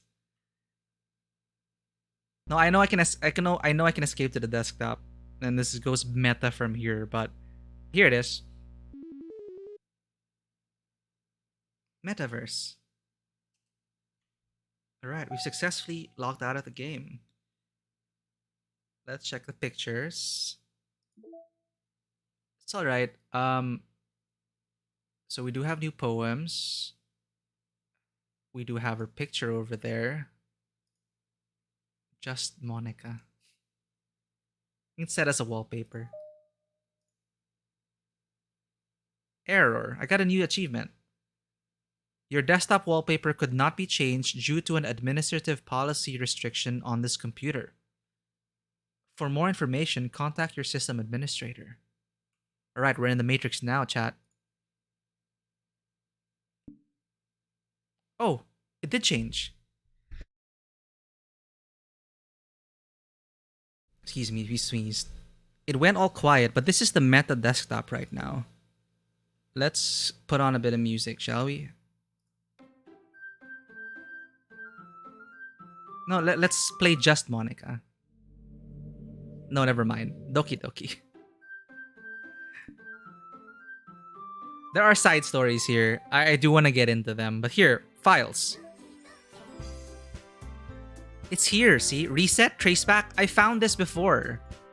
This is the actual game folder. They're gone. I could always go online and find the other characters and bring them back. But if I delete Monica... No, Sanguine, you're right. You picked that up. It's just Monica.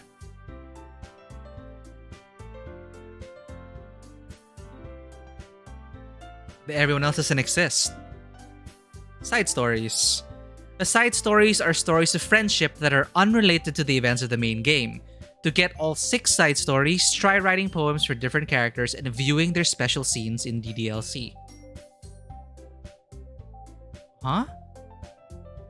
Trust, understanding, respect. Okay, so this is unrelated. We could probably say this for next week. But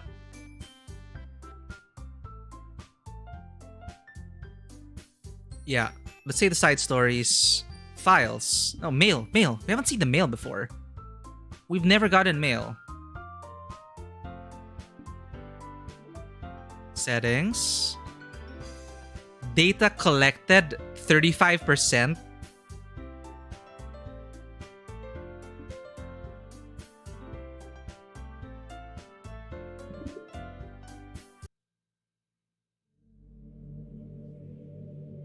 I just want to see. I just wanted to see what would happen if we went back. I'm just so curious. What just happened? I just had an awful dream. I was hoping those would stop, now that it's just the two of us. I guess that was wishful thinking. Mako, I don't know if you would have any idea, but if you know what might be causing that, could you try to do something about it? Whenever it happens, it almost feels like I've been killed or something. It's a really horrible feeling. I'm sorry, Monica. If you could figure out what's causing that, I'll love you forever. Now, where was I? You're blank. Eh? Did you say kiss? Oh, you're saying the same thing. Okay. What if I exit now?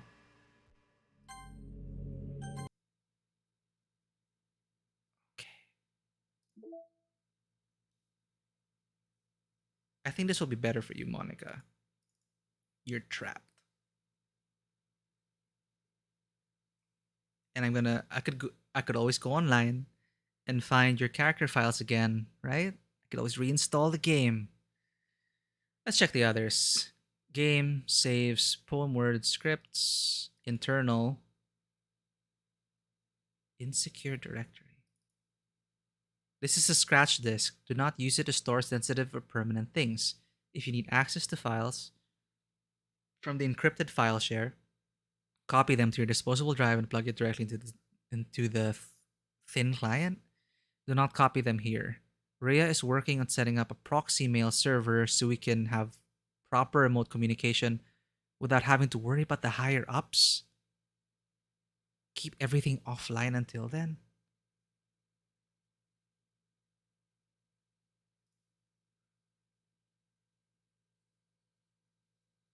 Huh. Hold up.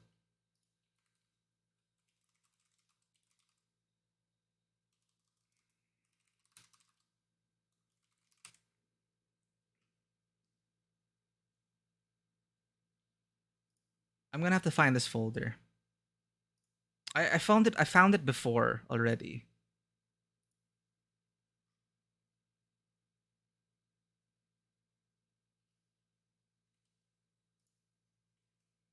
So this is.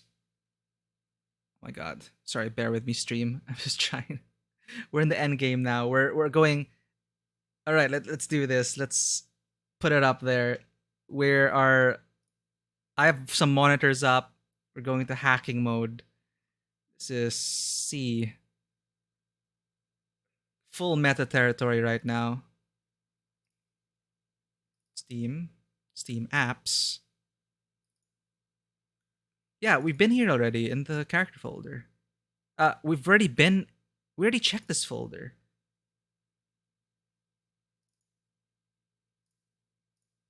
But there's no game folder.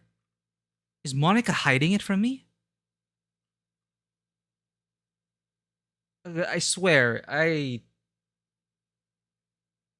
this is how I reset my name before.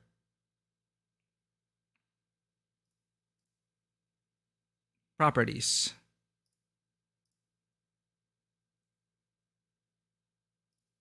Hidden files. Oh wait, sorry, not hidden. I want to show hidden files. How do we do that again?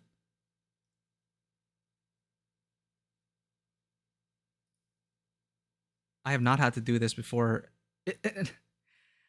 We are in the metaverse. Security, sharing,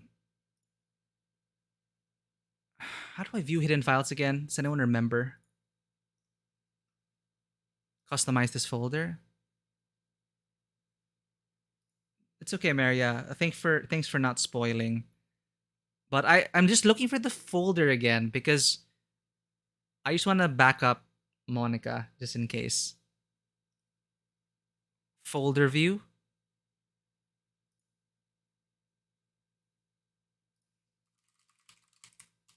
Let me check how to show hidden files.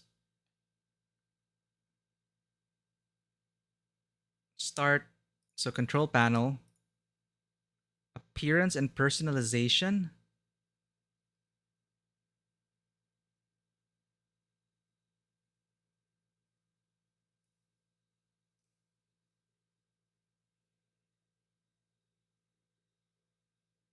Huh. Okay, well, the files are hidden because I swear I saw that before. But it's allowing us to edit the files here because I saw this folder before.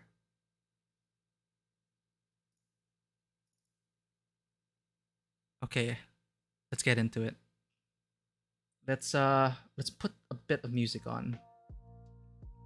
No, not the character folder. I saw at least this place. Sorry. I saw this because I needed to delete a certain file so I could remake my save and create Mako. So I was here on my desktop before, but now it's gone. And I love that. So let's get into it. You can... oh, it's all here. Sayori's winning words.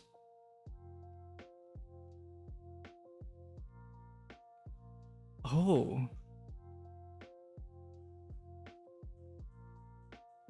So this is like a cheat code or something. Like, okay.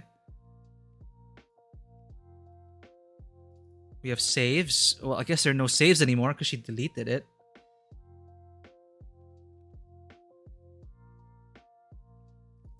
Is something wrong with that? Well, I don't know, man, because right now we're just... all that's left is... it's just Monica now. So I think we're pretty much done. It is a great experience, like up to this point, and the whole meta aspect to it seems so interesting. And the fact that we have stuff here like insecure directory, this is a scratch disk, and all these things like rabbit hole.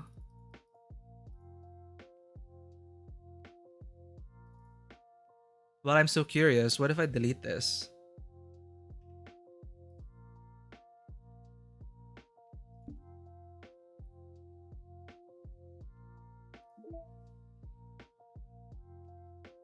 View tab. Okay. View tab. Where's the view? Hidden items are already showing.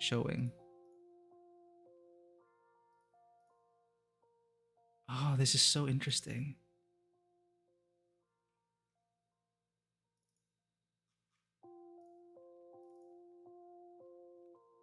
Yeah, I could delete Monica now.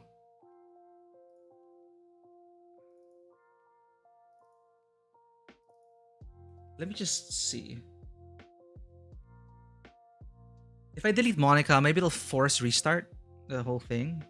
Or maybe it'll corrupt the game even more that we can't even do it anymore. But this is so interesting. That's the current solution I have right now. Monica, it's been... oh, shit. I clicked the wrong thing. Wait. I had another really bad dream. You're not the one doing that to me, are you? It seems to happen whenever you quit the game. So if you could try to avoid doing that, I would be really grateful. Don't worry. I don't think it's caused me any harm aside from mental scarring. I'll be fine, as long as my character file stays intact. Now where was I?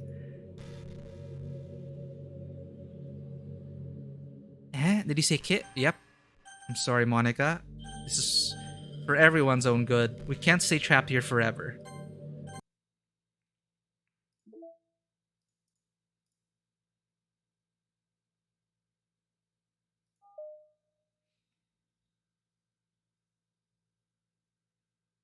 Hmm.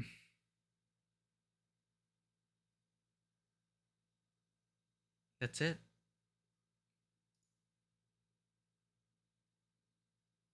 She's gone.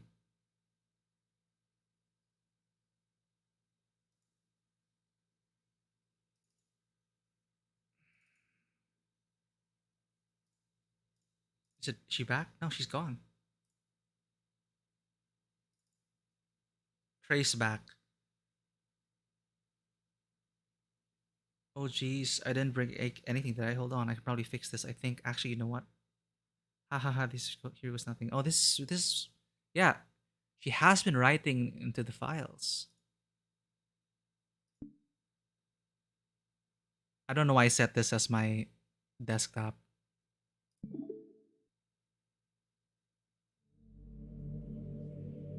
Hi, Mako.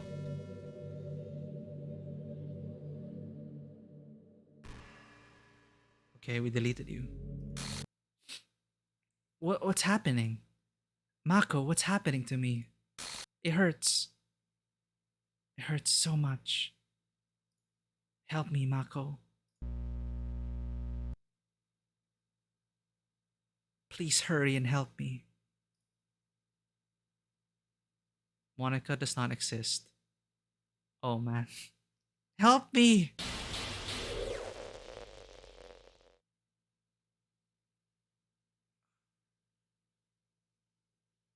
Did you do this to me, Mako?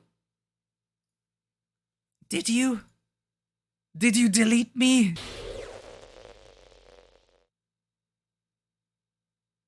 How could you?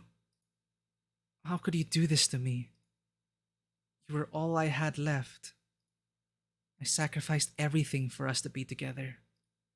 Everything. I loved you so much, Mako. I trusted you. Do you just want to torture me? Watch me suffer? Were you only pretending to be kind just to hurt me even more?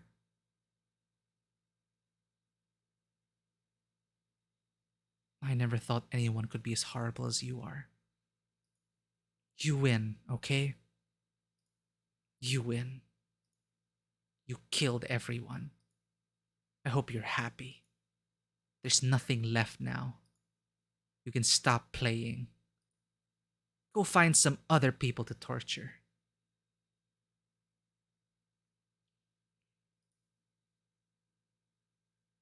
I got an achievement. Ruin everything. Ruin the game. It's an achievement. Mako, you completely, truly make me sick. Goodbye.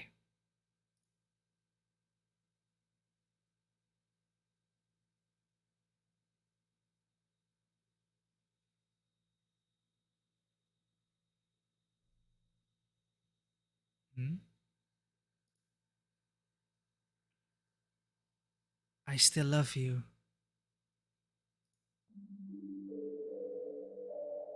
I can't help it. What's wrong with me? How horrible am I for you to hate me this much? All my friends, I did so many awful things. So many selfish and disgusting things. I I shouldn't have done any of this. I'm just messing up a world that I don't even belong in. A world that you wanted to be a part of. I ruined it. I ruined everything. Maybe that's why you deleted me. Because I destroyed everything that you wanted. How could I do that to someone I love? That's not love. That's.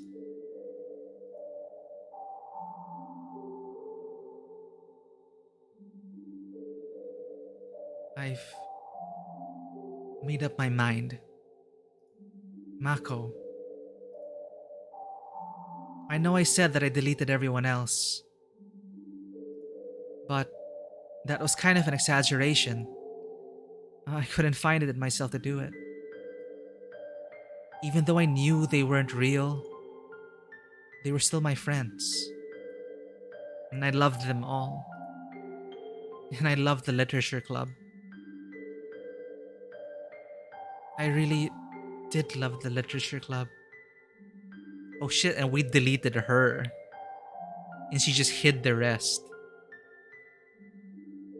That's why I'm going to do this. I know it's the only way for everyone to be happy. And if I really love you,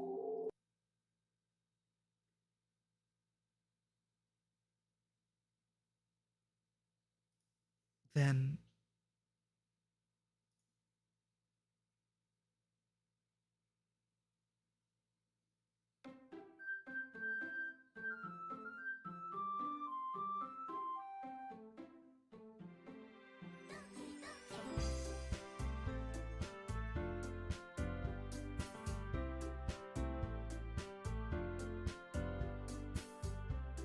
Monica's gone.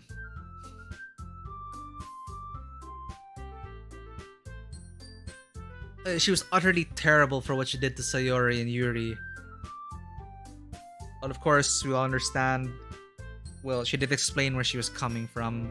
But the thing is, she was also bound to her own programming. All of these people.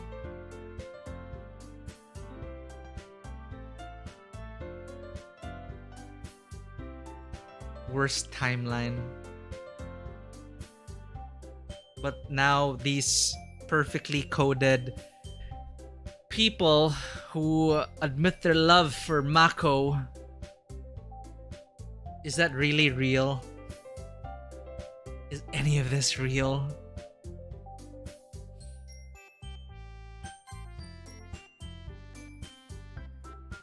Nope. Monica deleted her saves. We're gonna have to start anew. In a Monica-less world.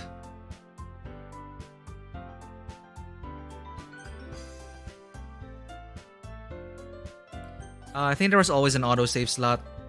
It's just empty now.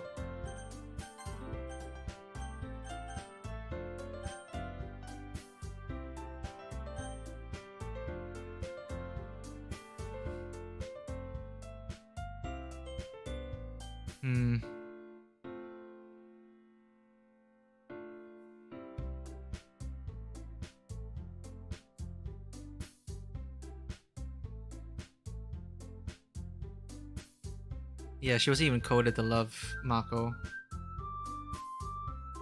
So that is the worst timeline. Ruin everything and delete her.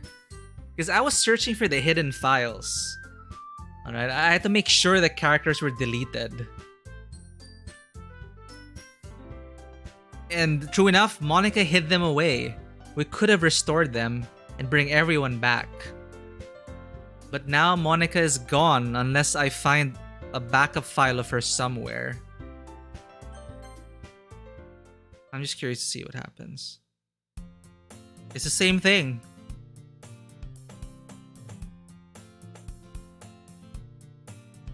But without Monica in this world, this playthrough could... I could choose one of them. This is so terrible. This is like Mako's like, well, now that that person is deleted, I can now play my dating game. Are we the villain here?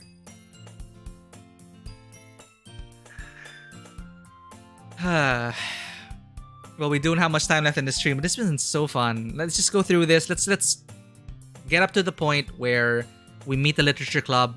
If there even is a literature club, because Monica was the one to put it together. So what happens now? Okay.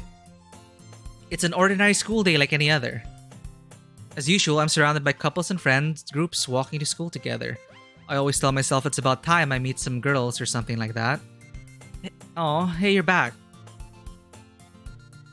Hey, Mako. Well, there already is one girl.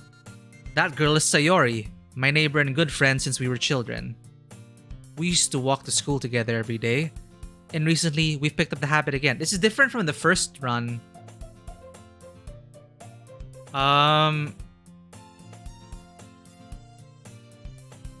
Mako, are you proud of me? Eh? For what? You know, for waking up on time. Well, you've been doing that for a while now. Uh-huh. But you never even said anything about it. Even though we walk to school together every day.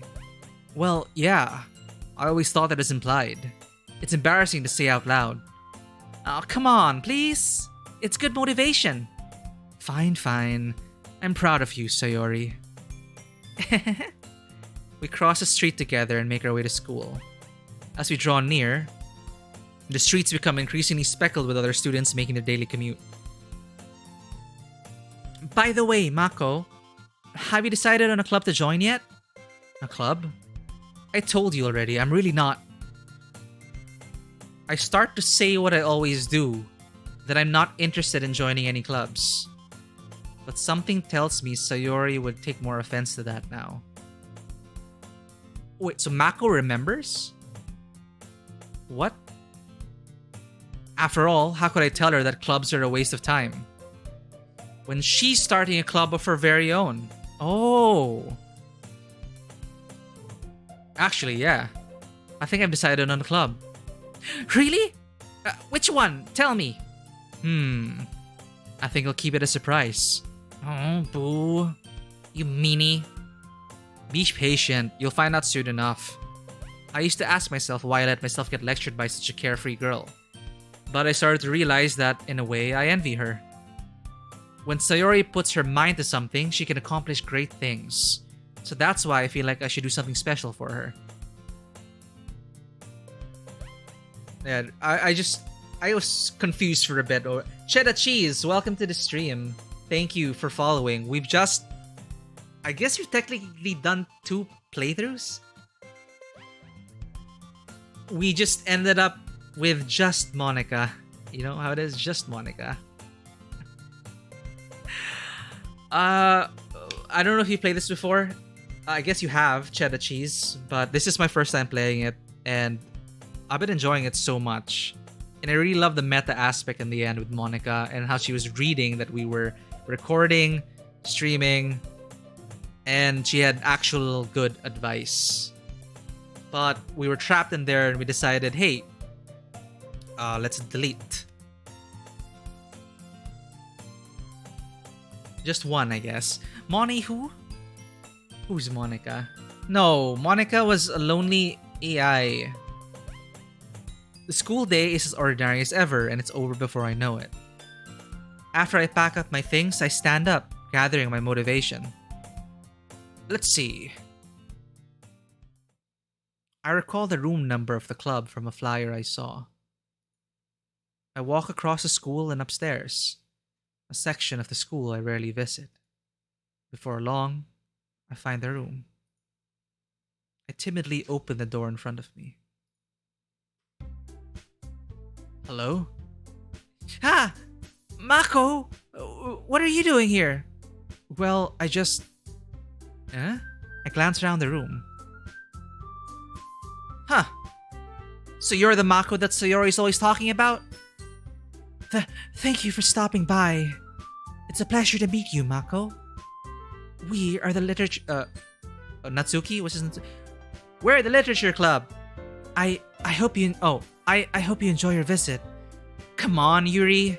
No need to be so formal. He's gonna think we're really strict or something. Sorry, Natsuki. The tall one, whose name is apparently Yuri, seems to be quite shy compared to the others. In comparison, the girl named Natsuki, despite her size, seems like the assertive one. Well, it's nice to meet both of you. I look forward to working with you. Working? Mako, don't tell me. You're... That's right. The club I've decided to join is yours, Sayori. The literature club. Sayori's eyes light up. No way! No way! Sayori wraps her arms around me, jumping up and down. Hey! Well, if Sayori's this happy, then I'm sure it won't be so bad to have you around. Not to mention, there's 4 of us now. That means we can become an officially recognized club. I don't know what to say! We have to celebrate! What an appropriate day for that, isn't it? Yeah! After all, Natsuki decided to... Hey, don't ruin the surprise! Sorry. Everyone sit down at the table, okay? How about I make some tea as well? The girls have a few desks arranged to form a table. Natsuki and Yuri walk over. Sayori is now club president. Oh, Merry Live. Yes, this was a special extended stream, so we are just ending soon. Yuri always had purple hair, right? Sorry, cheddar cheese. Oh, wow. The side stories, I will get into that. There was a disclaimer there that is unrelated to the main story, so if we get to finish this, Magpie did say that we're about to end soon, but I will be playing the side stories because I really love this game. I don't know why. I really don't know why. I've never played a dating sim before. But yeah, Mary, Yuri has always had the same hair. Everything's peachy. Everything's dandy. This is like the first day of school, but without Monica. So this is a Monica-less world. And Sayori was able to get up on time because Monica isn't prodding her depression. Anyway, Natsuki and Yuri walk over to the corner of the room, where Natsuki grabs a wrap tray and Yuri opens the closet. Still feeling awkward, I take a seat next to Sayori. Oh, definitely. Bloody Mary. Natsuki proudly marches back. Okay, I would say it's a visual novel then. Natsuki proudly marches back to the table, tray in hand. Okay, are you ready? Ta-da! Whoa! Natsuki lifts the foil off the tray to reveal a dozen white, fluffy pancakes. This is pretty much like the first day, Bloody Mary. Mary. This is pretty much like the first day. Fluffy cupcakes decorated to look like little cats. The whiskers are drawn with icing, and little pieces of chocolate were used to make ears. So cute! Wow, those look amazing. Well, you know. Just hurry and take one. Sayori grabs one first, then I follow. It's delicious! Sayori talks with her mouth full and has already managed to get icing on her face. I turn the cupcake around in my fingers, looking for the best angle to take a bite.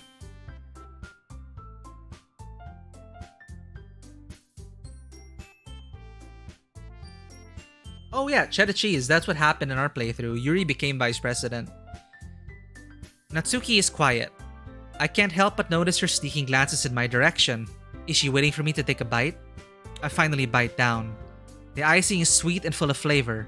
I wonder if she made it herself. This is really good. Thank you, Natsuki. Well, of course it is. I'm a pro after all. There's no need to thank me or anything. As Natsuki struggles to accept the compliment, Yuri returns to the table carrying a tea set. She carefully places a teacup in front of each of us before setting down the teapot next to the cupcake tray. You keep a whole tea set in this classroom? Don't worry, the teachers gave us permission. After all, doesn't a hot cup of tea help you enjoy a good book? I guess. Already trying to impress your new member, Yuri? That's not... Insulted, Yuri looks away. I meant that, you know... I believe you. Well, tea and reading might not be a pastime for me, but I at least enjoy tea. I'm glad. Yuri faintly smiles to herself in relief. So, Mako, what kinds of things do you like to read? Well, considering how little I've read in these past few years, I don't really have a good way of answering that. Manga. I mutter quietly to myself, half joking. Natsuki's head suddenly perks up. It looks like she wants to say something, but she keeps quiet. Not much of a reader, I guess. Well, that can change. What am I saying? I spoke without thinking after seeing Yuri's sad smile. Anyway, what about you, Yuri? Well, let's see. Yuri traces the rim of her teacup with her This is all happening again. My favorites are usually novels that build deep and complex fantasy worlds. Mary, thank you so much. Thank you for dropping by. Take care on the way home. Thank you for dropping by, and I'm sorry as well. The game really made you feel uncomfortable. But again, well, cheddar cheese, you already know what we're in for here. This game does get pretty heavy and pretty graphic. But yeah, thank you for dropping by, Mary, and enjoying that little ending with us. That is quite the treat. It is interesting being trapped in the void with an AI calling itself Monica. But here we are, reliving our first day in a Monica-less world. We deleted her and she only hid our friends away from us. So now I feel kind of guilty, but at the same time, she literally pushed Sayori and Yuri to kill themselves. That's fucked up. The level of creativity and craftsmanship behind them is amazing to me, and telling a good story in such a foreign world is equally impressive. Yuri goes on, clearly passionate about her reading. She seemed so reserved and timid since the moment I walked in, but it's obvious by the way her eyes light up that she finds her comfort in the world of books, not people. But, you know, I like a lot of things. Don't feel intimidated if you don't read much, okay? I'm certain we can find something that we have in common. Hey, Yuri. Eh? Well, about, the first thing he said. She's finally speaking up! Manga? That's right. Natsuki tends to read manga in the club room. Don't you see it? For some reason, Natsuki seems embarrassed about it. Besides, manga is literature too, So if Mako wants to read some of my manga, then don't try to stop him or anything. Natsuki, I wouldn't do such a thing. However, it could also be nice for us to diversify ourselves a little. He can take this opportunity to try something new as well. Wouldn't you agree, Mako? Maybe. Sensing the tension, Sayori jumps in. Maybe we can all try something new. I think it could be fun. And we'll all get to know each other a little bit better too. I mean, that's the kind of thing literature clubs do, right? I don't disagree or anything. Yeah. You're right as usual, President. Wow, this is like, everyone's so happy.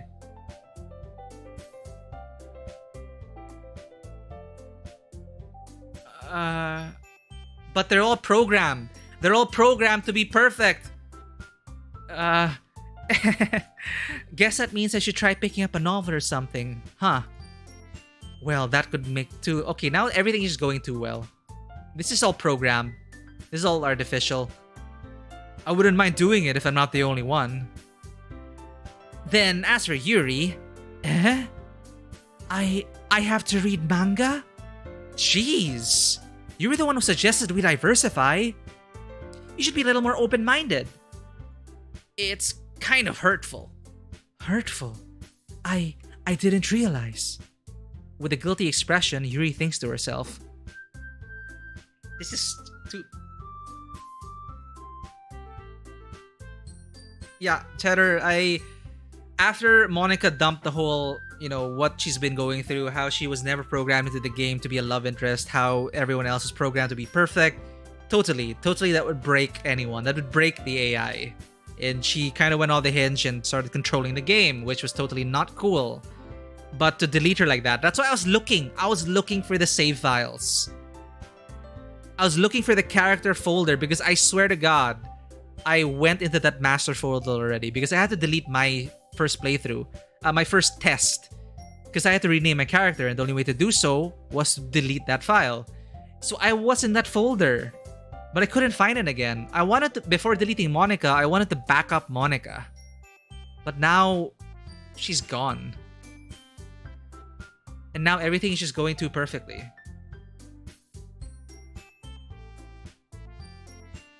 See? I'm sorry for disrespecting your interests, Natsuki. If you're into it, then I'm sure it's a worthy form of literature. Are you just saying that? No. I've realized my error. So, if you're willing to consider starting a novel, then I'll offer my gratitude by finding a manga to read as well. Really? I mean, it makes me happy that you do that for me, Yuri. You can trust me to find something that you'll really like, okay? Same here. Perhaps I'll visit the bookstore after the club meeting. Just you? Would you like to come along with me? If you don't mind. Not at all. I always go alone, so... Yeah, me too. This is so cute! Sayori, shut up. I'll show you some manga there too, okay? Yes. I look forward to it. I was already shipping them since the first timeline. Natsuki and Yuri start to clean up the food. I guess the meeting's over, huh? Yeah, looks like it. It's nice to see everyone getting along. Isn't it? I think everyone likes you too, Mako. You think so? Well, everyone always seems to get along a little better with you around, Sayori. Oh, Mako. Don't say something like that. It's embarrassing. Well, whatever. I was surprised when you told me you were starting a club. But I think you're pulling it off just fine. We're gonna make it the best club ever. Now that you've joined, every day's gonna be so much fun. Hey, Mako. Oh, fuck, they stopped the music. Is this the darkest timeline?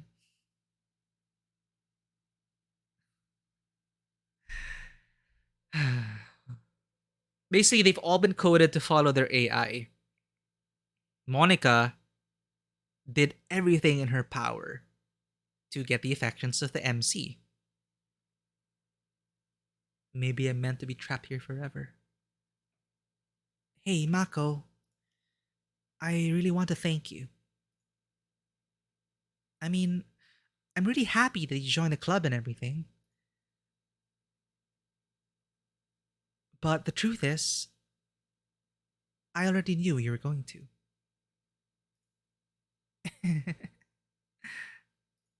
There's actually something else.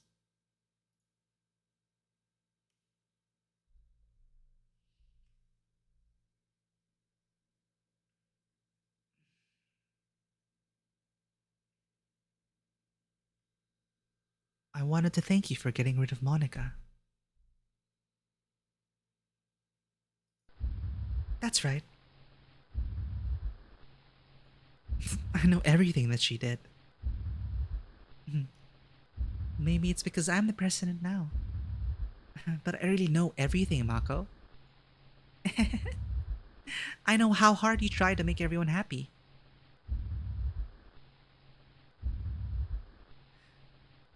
I know about all the awful things that Monica did to make everyone really sad. But none of that matters anymore. It's just us now. And you made me the happiest girl in the whole world.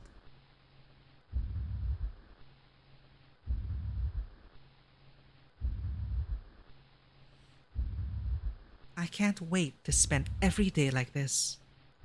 With you. Forever and ever.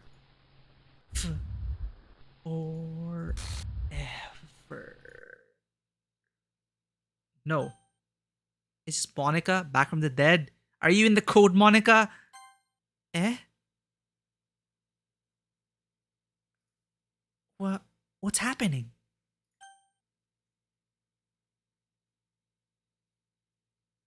Okay, the NPCs are fighting each other.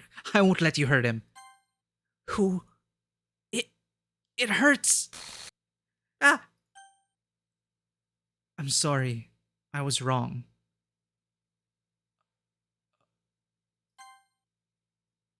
There is no happiness here after all.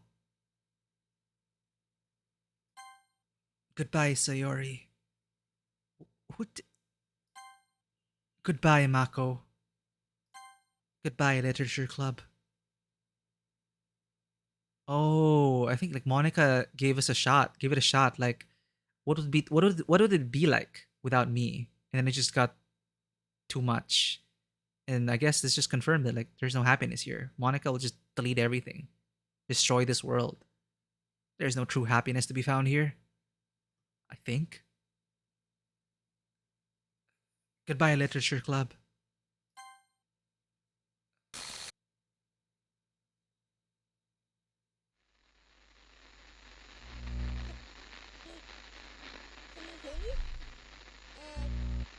I can hear you.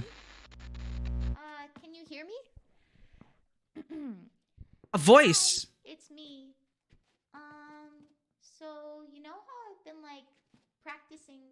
piano and stuff, and not really any good at it yet, like at all. But I wrote you a song, and I was kind of hoping that I could show it to you because I worked really, really hard on it. So, yeah.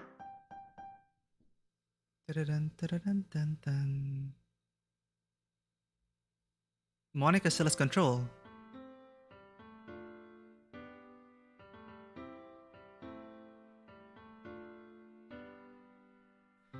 Every day I imagine a future where I can be with you.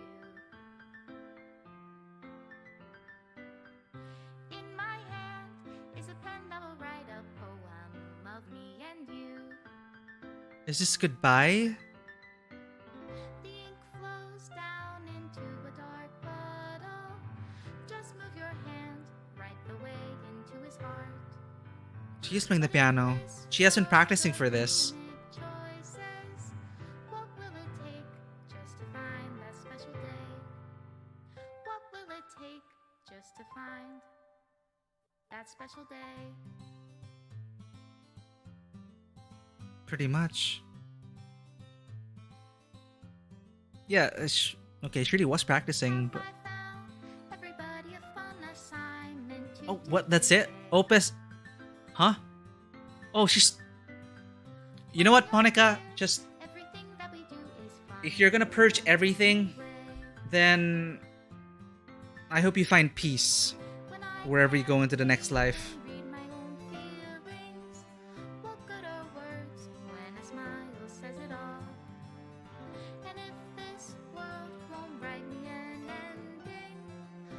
What a fun experience.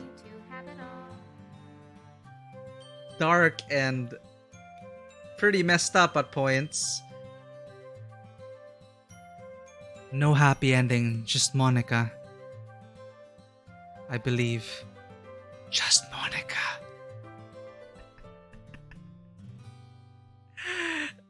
Actually, it made sense. Trying to look back, trying to take a step back at everything. You know, they've been... We didn't get these art. That's why it's gray, I think.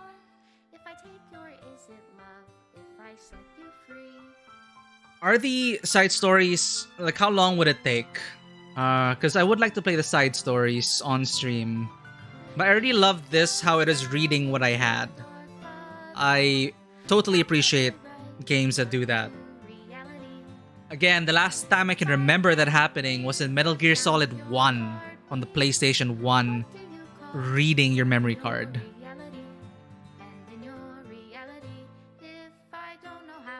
Extra special thanks, Monica and Mako. Goodbye, Monica. Oh, I wasn't listening to the lyrics, but okay, that did it to me. Special day. Goodbye, Monica. Goodbye. Oh, here we go. This is my final goodbye to the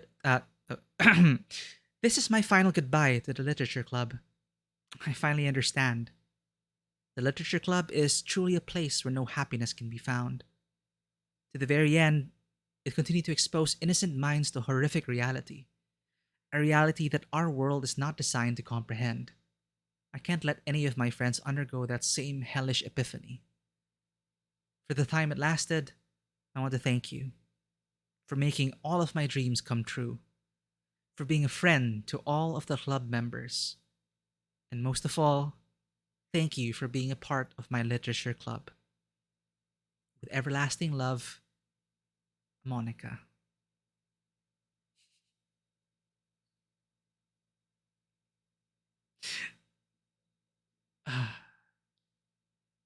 Yeah, Magus. True happiness is like I did feel that, you know, kind of like when they were focusing on the dating sim part. Of course, it's like a commentary on the whole dating sim genre. This whole thing was basically that, subverting the whole thing.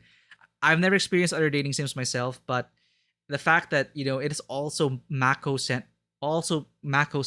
and how, oh, all these girls are so into me, and, you know, joining the club to get their affections. And that's why I told myself I'm not going to write poems to try and impress any one of these girls. I'm going to write from the soul. And it just so happened to be Yuri, who's attracted to my poetry, and we kind of saw what happens.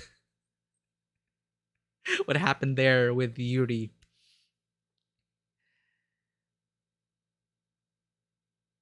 But yeah, I'm pretty sure. Like, I've heard it's. I never played the dating sim, but I have heard about how it could really. It's wish fulfillment. It definitely is. So the fact that they decided, the ones who wrote this decided that, let's consider the feelings of these NPCs. It's basically that. It's like that is the, from my perspective now, just having finished it, the first run without the side stories, that is basically the whole thing. It's just how do your NPCs feel if they were programmed to try and earn your affection and there's something off with one of them, and how far they'd be willing to go for your love and affection. Right? And it's like, okay, actually, Mako was very well spoken. Mako actually was a very kind hearted person here. He really tried to help them as best as they could, but Monica was really pushing them to get at him. So in a way, Monica's also following the original programming. She wanted to become part of that pool of choices. And so she hacked the game and made sure we chose her. Just her. Just Monica.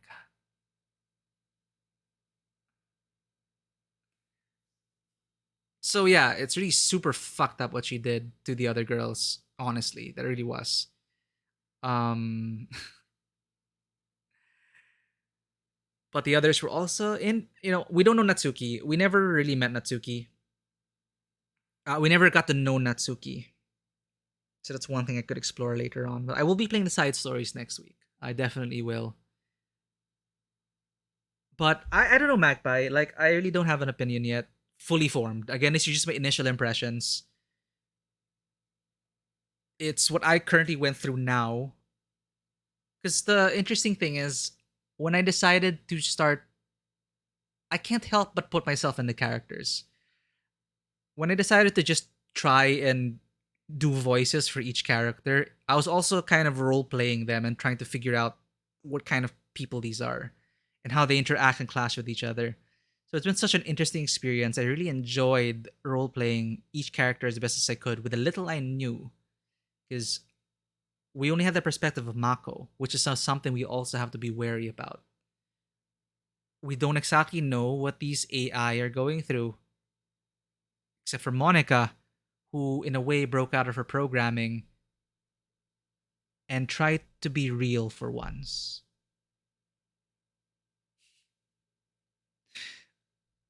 But thank you so much for being such an active chat for these past two streams. Uh, I don't know. I really enjoyed it. I really did. I I did not expect this at all. Thank you so much for the recommendation, Bloody Mary. I got almost. See, I freaked out. My headphones shut off because there's no sound play. I thought, Monica, you're still here. Uh, but yeah,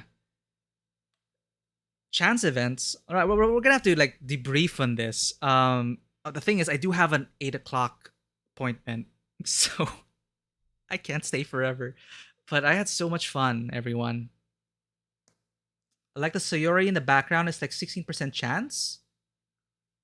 I'm curious what these choices what led to that. Things only became manic when she was tinkering with the code. Considering her cognizance of the game, if she had played her part, she would be forced to play. Yeah, yep, exactly that, Magus. And it's just like, this is. She wanted to be a part of that world. She wanted to be a part of our world. It is super like. Yeah, definitely you can really see where she was coming from. And the game just went onto overdrive. So in a way, it's so sad because the only realization Monica came to was nothing matters. Editing the game didn't work. I just hurt my friends. I just hurt Mako. Like nothing I do, if I delete the game, nothing matters. I'll never be what they are to Mako. It's so sad.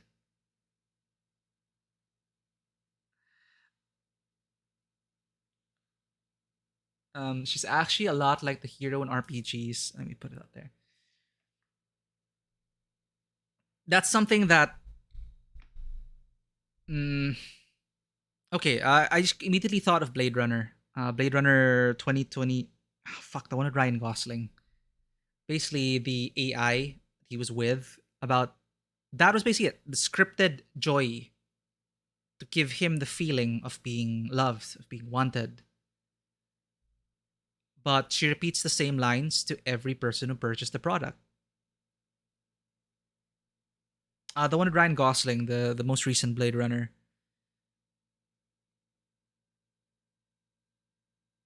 So Joy, which is following her script, is similar to. It's also coincidental that it seems like Monica was truly listening because the term waifu has come up many times, right? And it showed up on my recommended YouTube feeds. It's from healthygamer.gg. I didn't watch the video, but I was just so intrigued because the title was like, oh, we were just talking about this. Uh, Basically, the title is like why it's not weird to have a waifu. Of course, that's like a clickbait title. He does unpack a lot of things usually in the videos I've watched and the reasoning behind a lot of things. And suddenly there was a snippet. I just saw snippets about how it's kind of like a relationship with the deity, and you're navigating how much control you have over the narrative, over these entities, and so much can be said about it. I don't know. I'm just rambling right now. I just had so much fun. But looking at here, chat. Yeah, cheddar cheese. Monica, just Monica. I Here's the thing, okay? She tried to mess with the game, and she admitted that she pushed Sayori and Yuri to kill themselves. Okay, that's not cool. But yeah, in terms of the whole just Monica, we can have fun with that. But that's definitely not cool what she did. But at the same time, then we go into the whole time loop thing. Then Monica's like, "Oh, that is wrong of me. I know it's just a game, but you were hurt, Mako, and my fake friends were hurt. Let's reset, erase their memory, erase that anything happened. Then does that mean she's not culpable anymore? Like she erased all this, they never experienced that, and now, if only we could make amends like that, right? Like, oh, I'm sorry. Let me erase all the damage I've done. It's just like Jed. I definitely feel sorry for Monica. I definitely feel sorry for her most of all because everyone else was just programmed to be, much like any dating sim. They were there to fulfill the wishes of the protagonist. That is why I really found the chocolate scene so terribly well done in the sense that this is so crazy that but it's working, right? And it's like, yes, let all of this thing happen for me, the protagonist.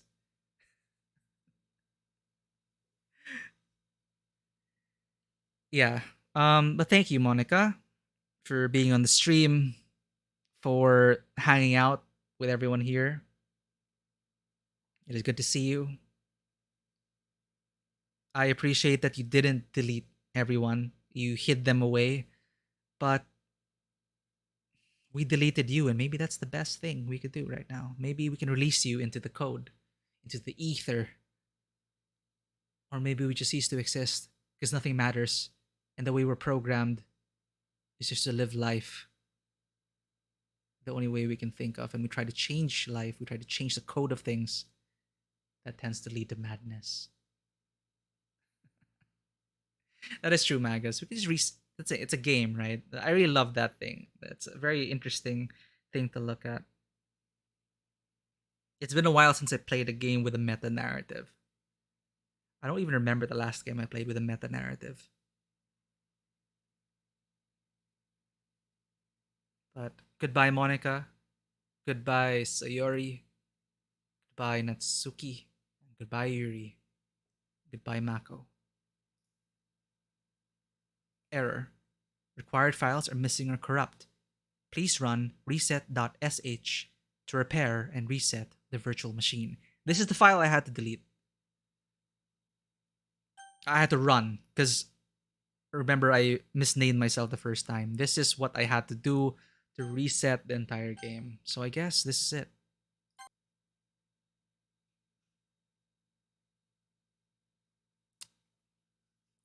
And yes, I don't know why I put. I did. This is my desktop now. That's super cool. I really loved how she read the programs I had. I saw snippets of Mary's message, how she read that we had OBS and we were running and we were recording. I freaking love that. It's so good. But this is it. To confirm, Natsuki, Sayori, and Yuri. That's life now. And I could go into the whole file exploration thing, but I'm really out of time right now. Time to reset the entire game. Now, I'm gonna try to explore the other meta aspects to this. There were some interesting files. I'm not sure how deep this rabbit hole goes, but I do have the side stories to play through. I will be playing them next week, I believe. Same time, next Wednesday. And I'm gonna leave you all with some bit of music. Let's listen to that again, shall we?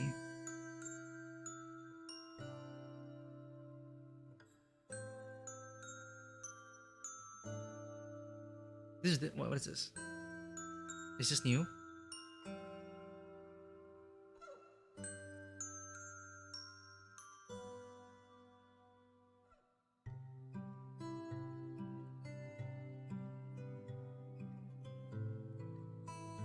Oh, this is nice.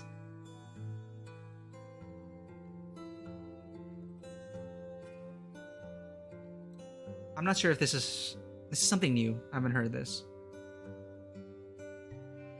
Your Reality, that's her song.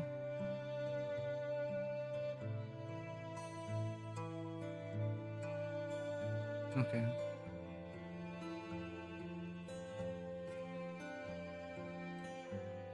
Well, I guess this is a good place to end it. With this really nice song.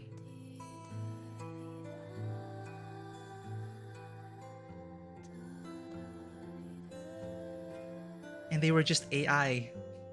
They were just NPCs, chat. Later on, well, I'm curious to see how it continues, if it does. But that pretty much was our first playthrough. And it was so much fun. Thank you everyone for tuning in.